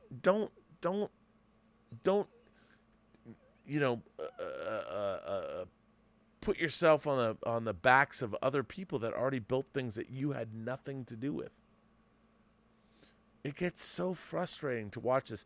Our civilization, America, used to be people that made shit, that could think up things and go out and do great stuff. Nowadays, all they want to do is tear it down and scream and yell and tell you, and I don't get it, man. Well, some people do. I'm sorry, I mean, Joe, please. Was that some people want to do that, but I mean, you'll be amazed with how much more happy and healthy you'll be when you delete Twitter and you don't see it, that they're just, because the people that are nagging, like, again, you don't see them in your life. Like when you're doing something, when you're building something, you're making something. I agree. They're not the people that are accomplishing things. But you'll never notice them. You won't notice them. The problem is they still exist, and they will show up. You might be building something that's amazing, and someone will show up, and you won't even know where they're from, and they will show up. Don't you ever seen how Tarantino, when he's in these interviews and people are like, "Oh, I love it. I love." You're like, this woman only had 3 lines in your movie, and he's like, what? All right, never mind. And he doesn't sit there and he doesn't apologize. He doesn't give a 5-minute explanation of why he did that and how he won't do it again. He's just like, what are you talking about? Like, I made a movie. I don't know what you're saying. And I think it's great. And meanwhile, you got all these other celebrities that go on these like apology tours over nonsense. Like they made something and somebody has Don't these get me started, squibbles. Joe. Please, no, Mikey, please. I mean, No, because I'll go off about Lin-Manuel Miranda and keep going. Yes, exactly. Well, I mean, the fact that Lin-Manuel Miranda also he apologized. He did shouldn't that. have. He was called out, and I won't forgive him for that. Yeah. The one man who had the power to say "fuck you" didn't. Yeah, especially after all he did, to build up an inclusive industry. He created 4 pieces of fantastic content in 1 year. He made a movie. He made a show about the founding fathers with an all black cast that was universally accepted. Here's the thing: the fact that anyone went after him at all, he should have said "fuck you." I mean, no, literally, it's like at the end of the day, I'm waiting for November for Wakanda Forever. Dude, you know I'm what? just gonna sit here and keep my mouth shut until the movie premieres. I wish I could do that because I agree with you wholeheartedly. I mean, here's what I don't get: this performance activism on social media or whatever. None of those people, no one has any. There's no stakes. You can say whatever you want about anyone.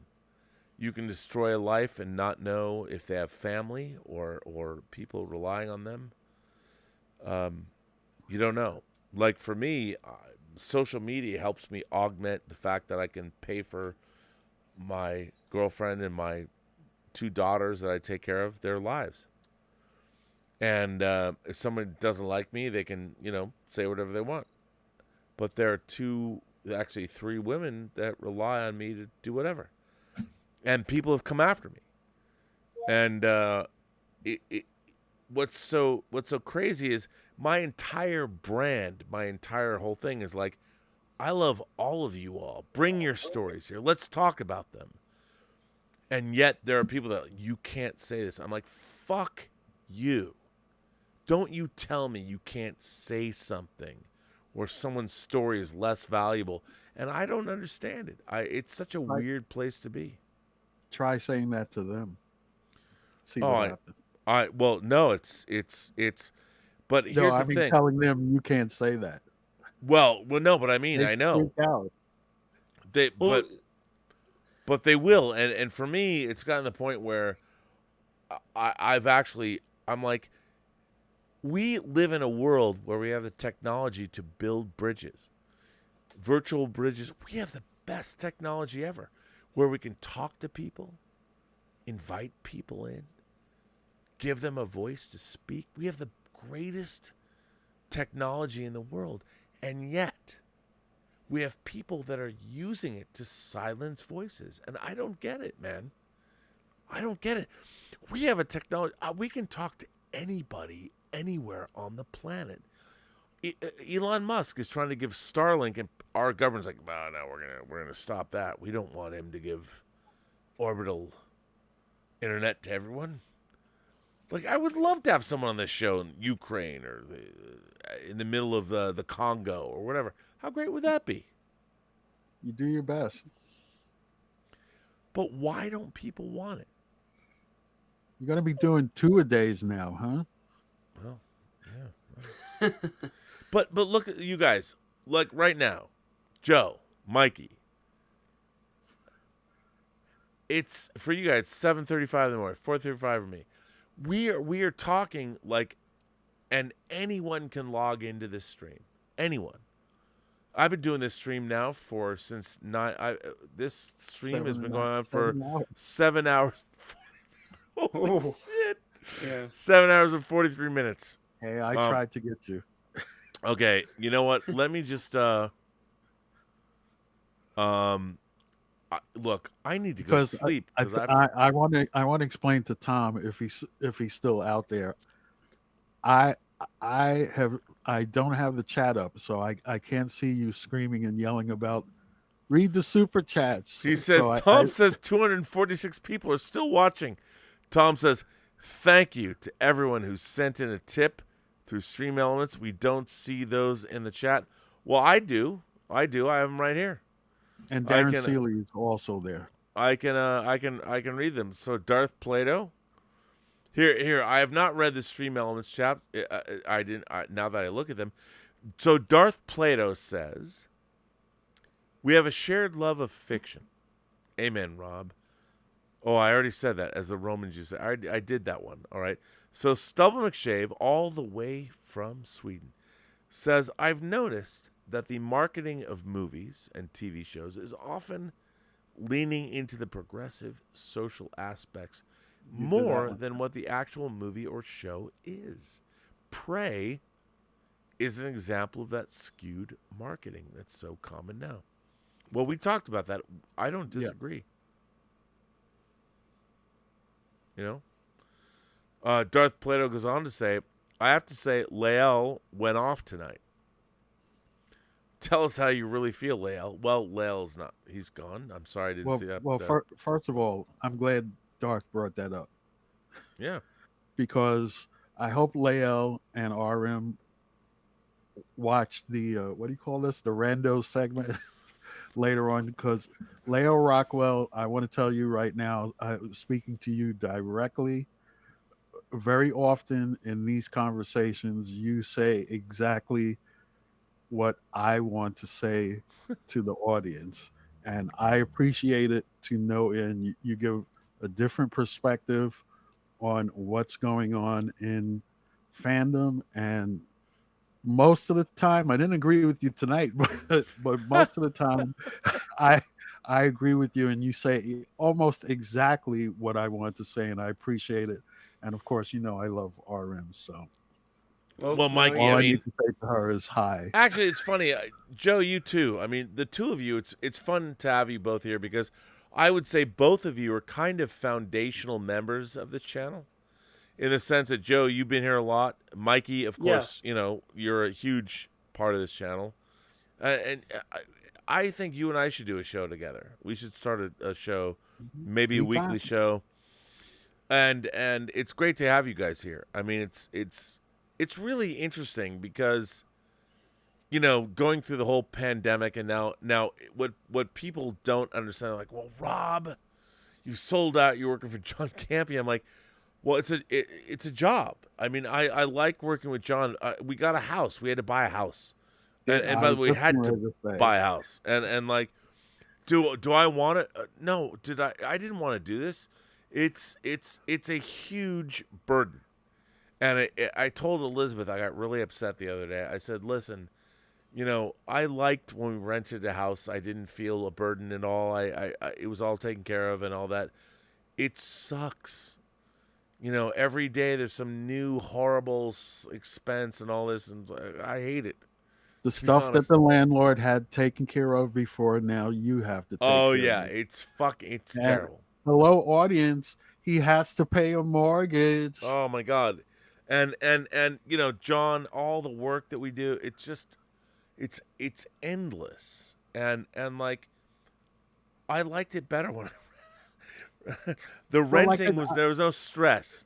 Like I just said to you the other a couple of minutes ago, I was kidding, but it's like you're going to do 2 a days now. Oh yeah, so you're not going to do one live show now. You're going to do 2 live shows. Well, on John's show, like he wants to do the same thing. It's at the end of the day, you know, it's you want to provide. Like I hate the fact that I love doing Robservations. I love it. I miss my own channel. These shows and Let's Get Physical Media are great, and I think it's great to have you all. It's so much fun.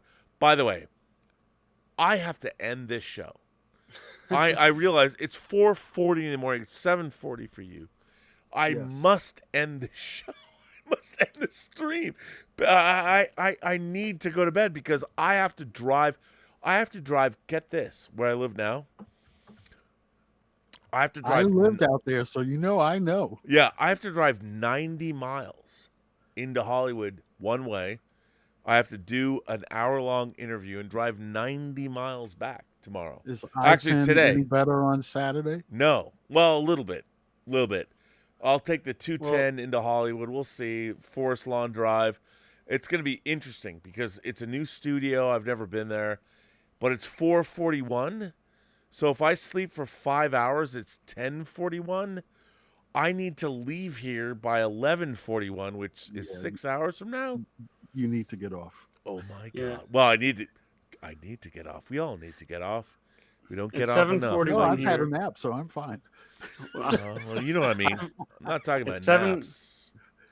It's 7:41 here, so I'm hoping that I'm in the dream realm right now, and Rob is Morpheus. Joe, wake up in a moment. watch The Sandman. Michaelito. By the way, where can people find you, Michaelito? You can catch me almost every Thursday or Friday on my YouTube channel doing very brief, what I call matinee reviews, because too many people call them out of the theater reviews. Sure. So I decided to be different.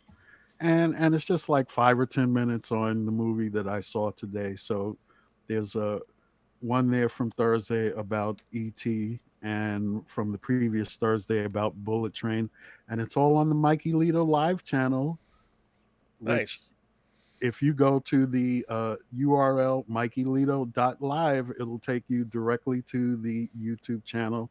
And I'm Mikey Lito live on all platforms. And please follow me on Twitter.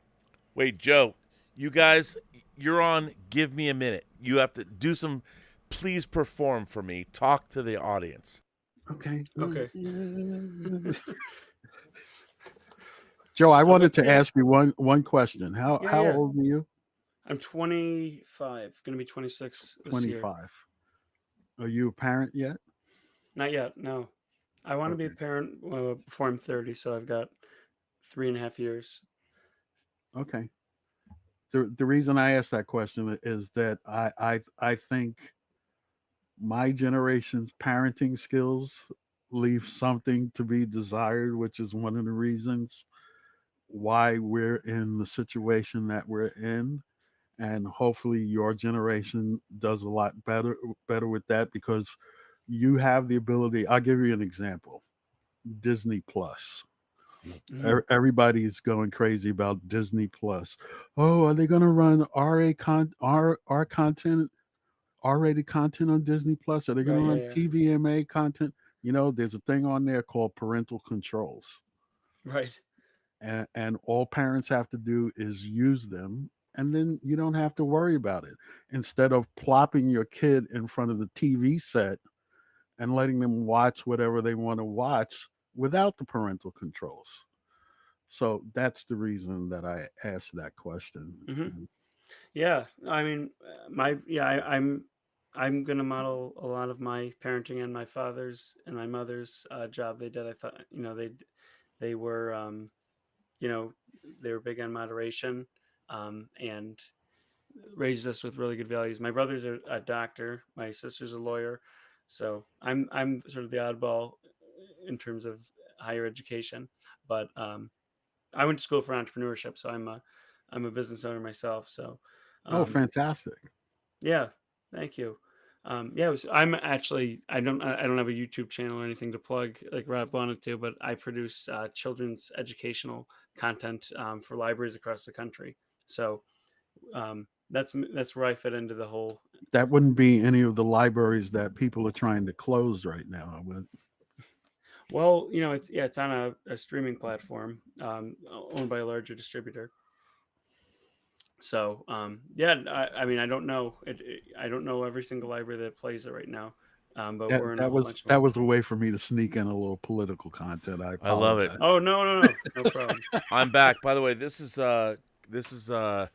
Sebastian. Sebastian doesn't understand why we're not sleeping, and he's like, "Oh, buddy, you're such a good boy." So when I'm not on the show, and I want you to know that when you call for the randos, I jump into Wirecast. I don't press the join button, but I jump into Wirecast.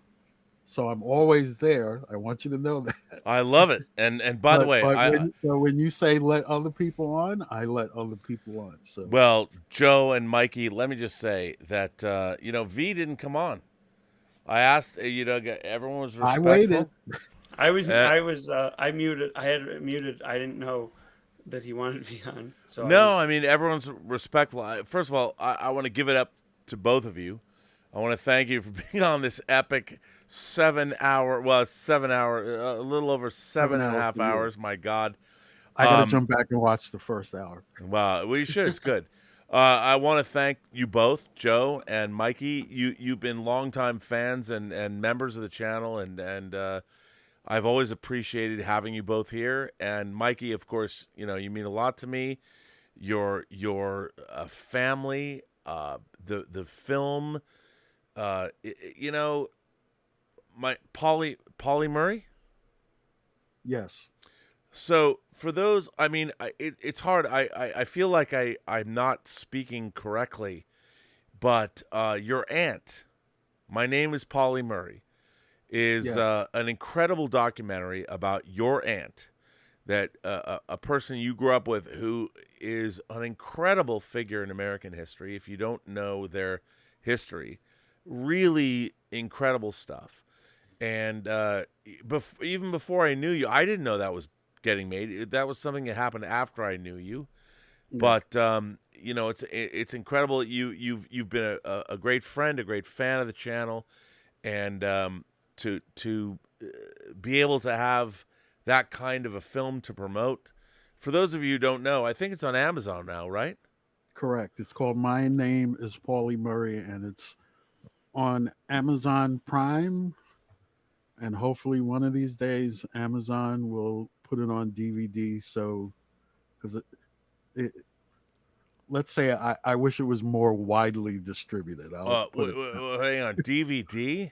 Come on, bro. No, I'm sorry. Talking Blu-ray. Come on, at least Yeah. Blu-ray. Come on, And let me say about the directors who are cyber friends of mine, like you are, Betsy West and Julie Cohen, have a new film out called Gabby Giffords Won't Back Down.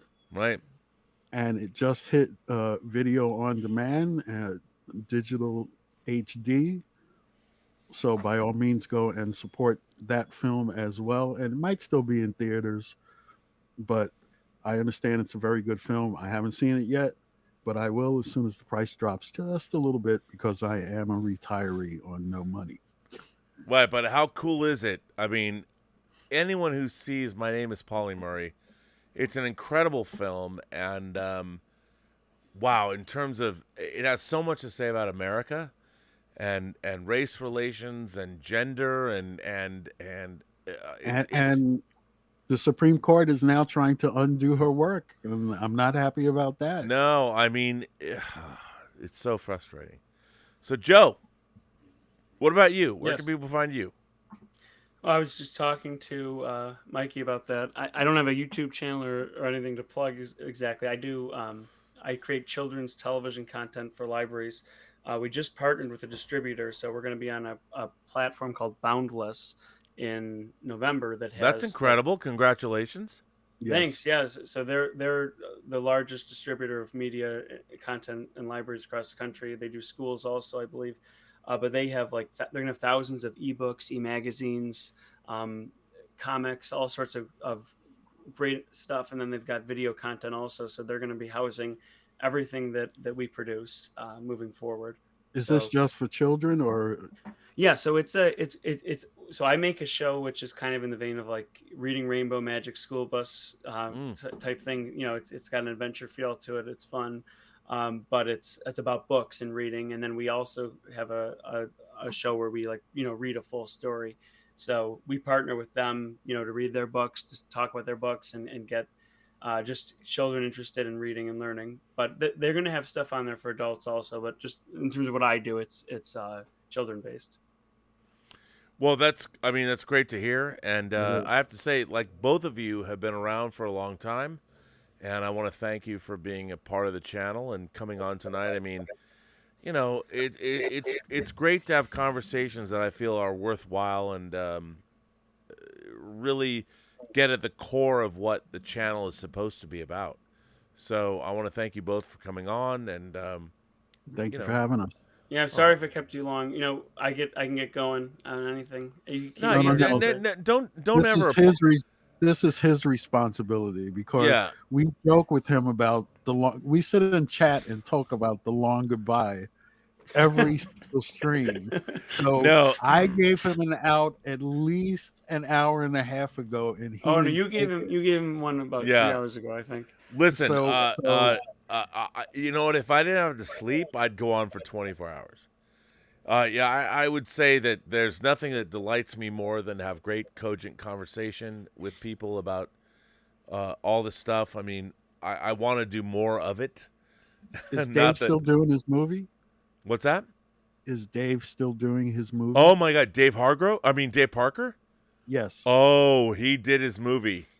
Oh, Oh, so he's done. Dave Parker is gonna come on maybe Midnight Metal, the angriest man in the world. Dave did not, as Dave said, you know, you could take your imagination and think about the worst experience you could possibly have and times it by 10. Wow. And that was no. Dave is done. I should say this: he shot his movie, Okay. and oh boy, he called me tonight, and I said, Dave, we're gonna do Midnight Metal. And I'm going to give you a 2x4 that's iron, and I'm going to smack it on your head every 10 minutes. He did not have a good time. However, being the guy that I was like, okay, so, but you did shoot a film, and you get to edit it and do post. And I said, whatever you need me to do, we can shoot inserts, we can do all kinds of things. So Dave had a horrible experience, which I can't wait to talk about next week on Midnight Metal. So I think I'll tune in for that one. oh man, Dave didn't have a good experience, but I would say this: he did shoot a feature film. And here's the thing. I mean, here's what's very funny about Hollywood. A lot of people that come here think that you finally get to direct a movie and you've reached that rarefied air of director and you're treated as such. That's not true. No. Most people are making movies at the bargain basement level, and they're trying to get you to do 10 times the work that they're paying you for. And it's brutal. And Dave Parker has a great story to tell. And I hope next week, he called me earlier tonight before the show. He says, hey man, Let's we're going do to do it.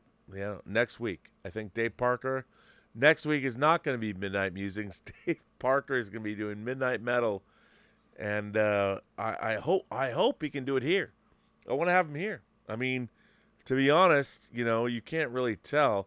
The old Robservatory looks like the new Robservatory, but there's a vast expanse. By the way, you want to see something really cool? Check this out. Sure. No one knows, but look at this.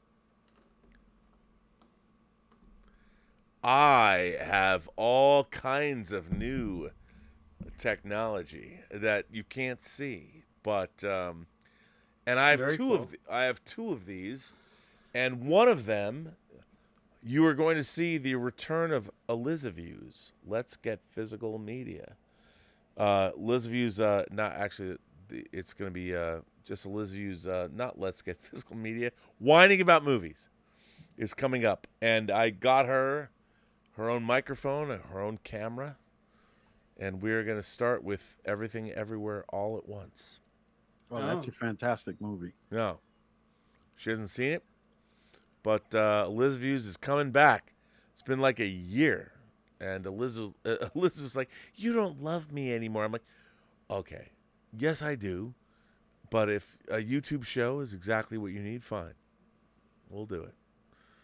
Look, Joe's like, he left. He's like, he can't deal with it. But anyway, you guys, I'm gonna No, go. my cat was meowing. Oh, well, that's good. I love you have a cat. We have 2 cats, and actually we have 3 dogs and 1 cat, but it's hard to say. I'm going to bed. Yeah. I'm I getting- gotta eat. My stomach's night. starting to rumble. You want some help Sorry, with the Rick. close? Yeah, go ahead. Every person you meet has a story to tell that you have yet to hear, and all you have to do is listen. My God. Mikey, thank you. Joe, do You're you have welcome. anything to say? Do you have any No, philosophy? I'm just gonna keep. I'm gonna Just set go, you off. and with that, He did it. It's over. Gentlemen, ladies, everyone, I will see you in the next video. adios.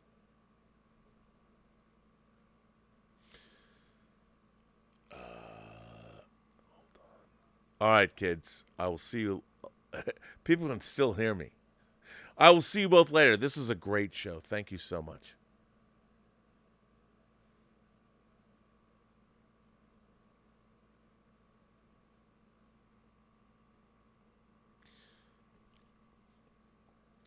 And you guys, I just want to say, for anyone who's still here, thank you. Thank you for everything. Thank you for supporting the channel. Thank you, Tom Jr. Jackson, for being a great moderator. And you know what I have to say, to be honest, I think there are a few super chats I didn't get to. Tips, let me just deal with them. Darth Plato says, we have a shared love of fiction. Amen, Rob. As the Romans, I keep coming back to this. I did that, Darth Plato, but you have more. Stub McShave says, I've noticed that the marketing of movies and TV shows is often leaning into the progressive social aspects more than what the actual movie or show is. Prey is an example of that skewed marketing that's common now. I think I did read that earlier, but yeah, I mean, look, we live in a very strange time where, by the way, what the fuck is going on with my hair? I mean, seriously, I look like the geek from a weird time. I don't even know. Wow. At least that's a little better. My God. My God. Well, Stubble, I would say that, what can I say? I think, in the long run,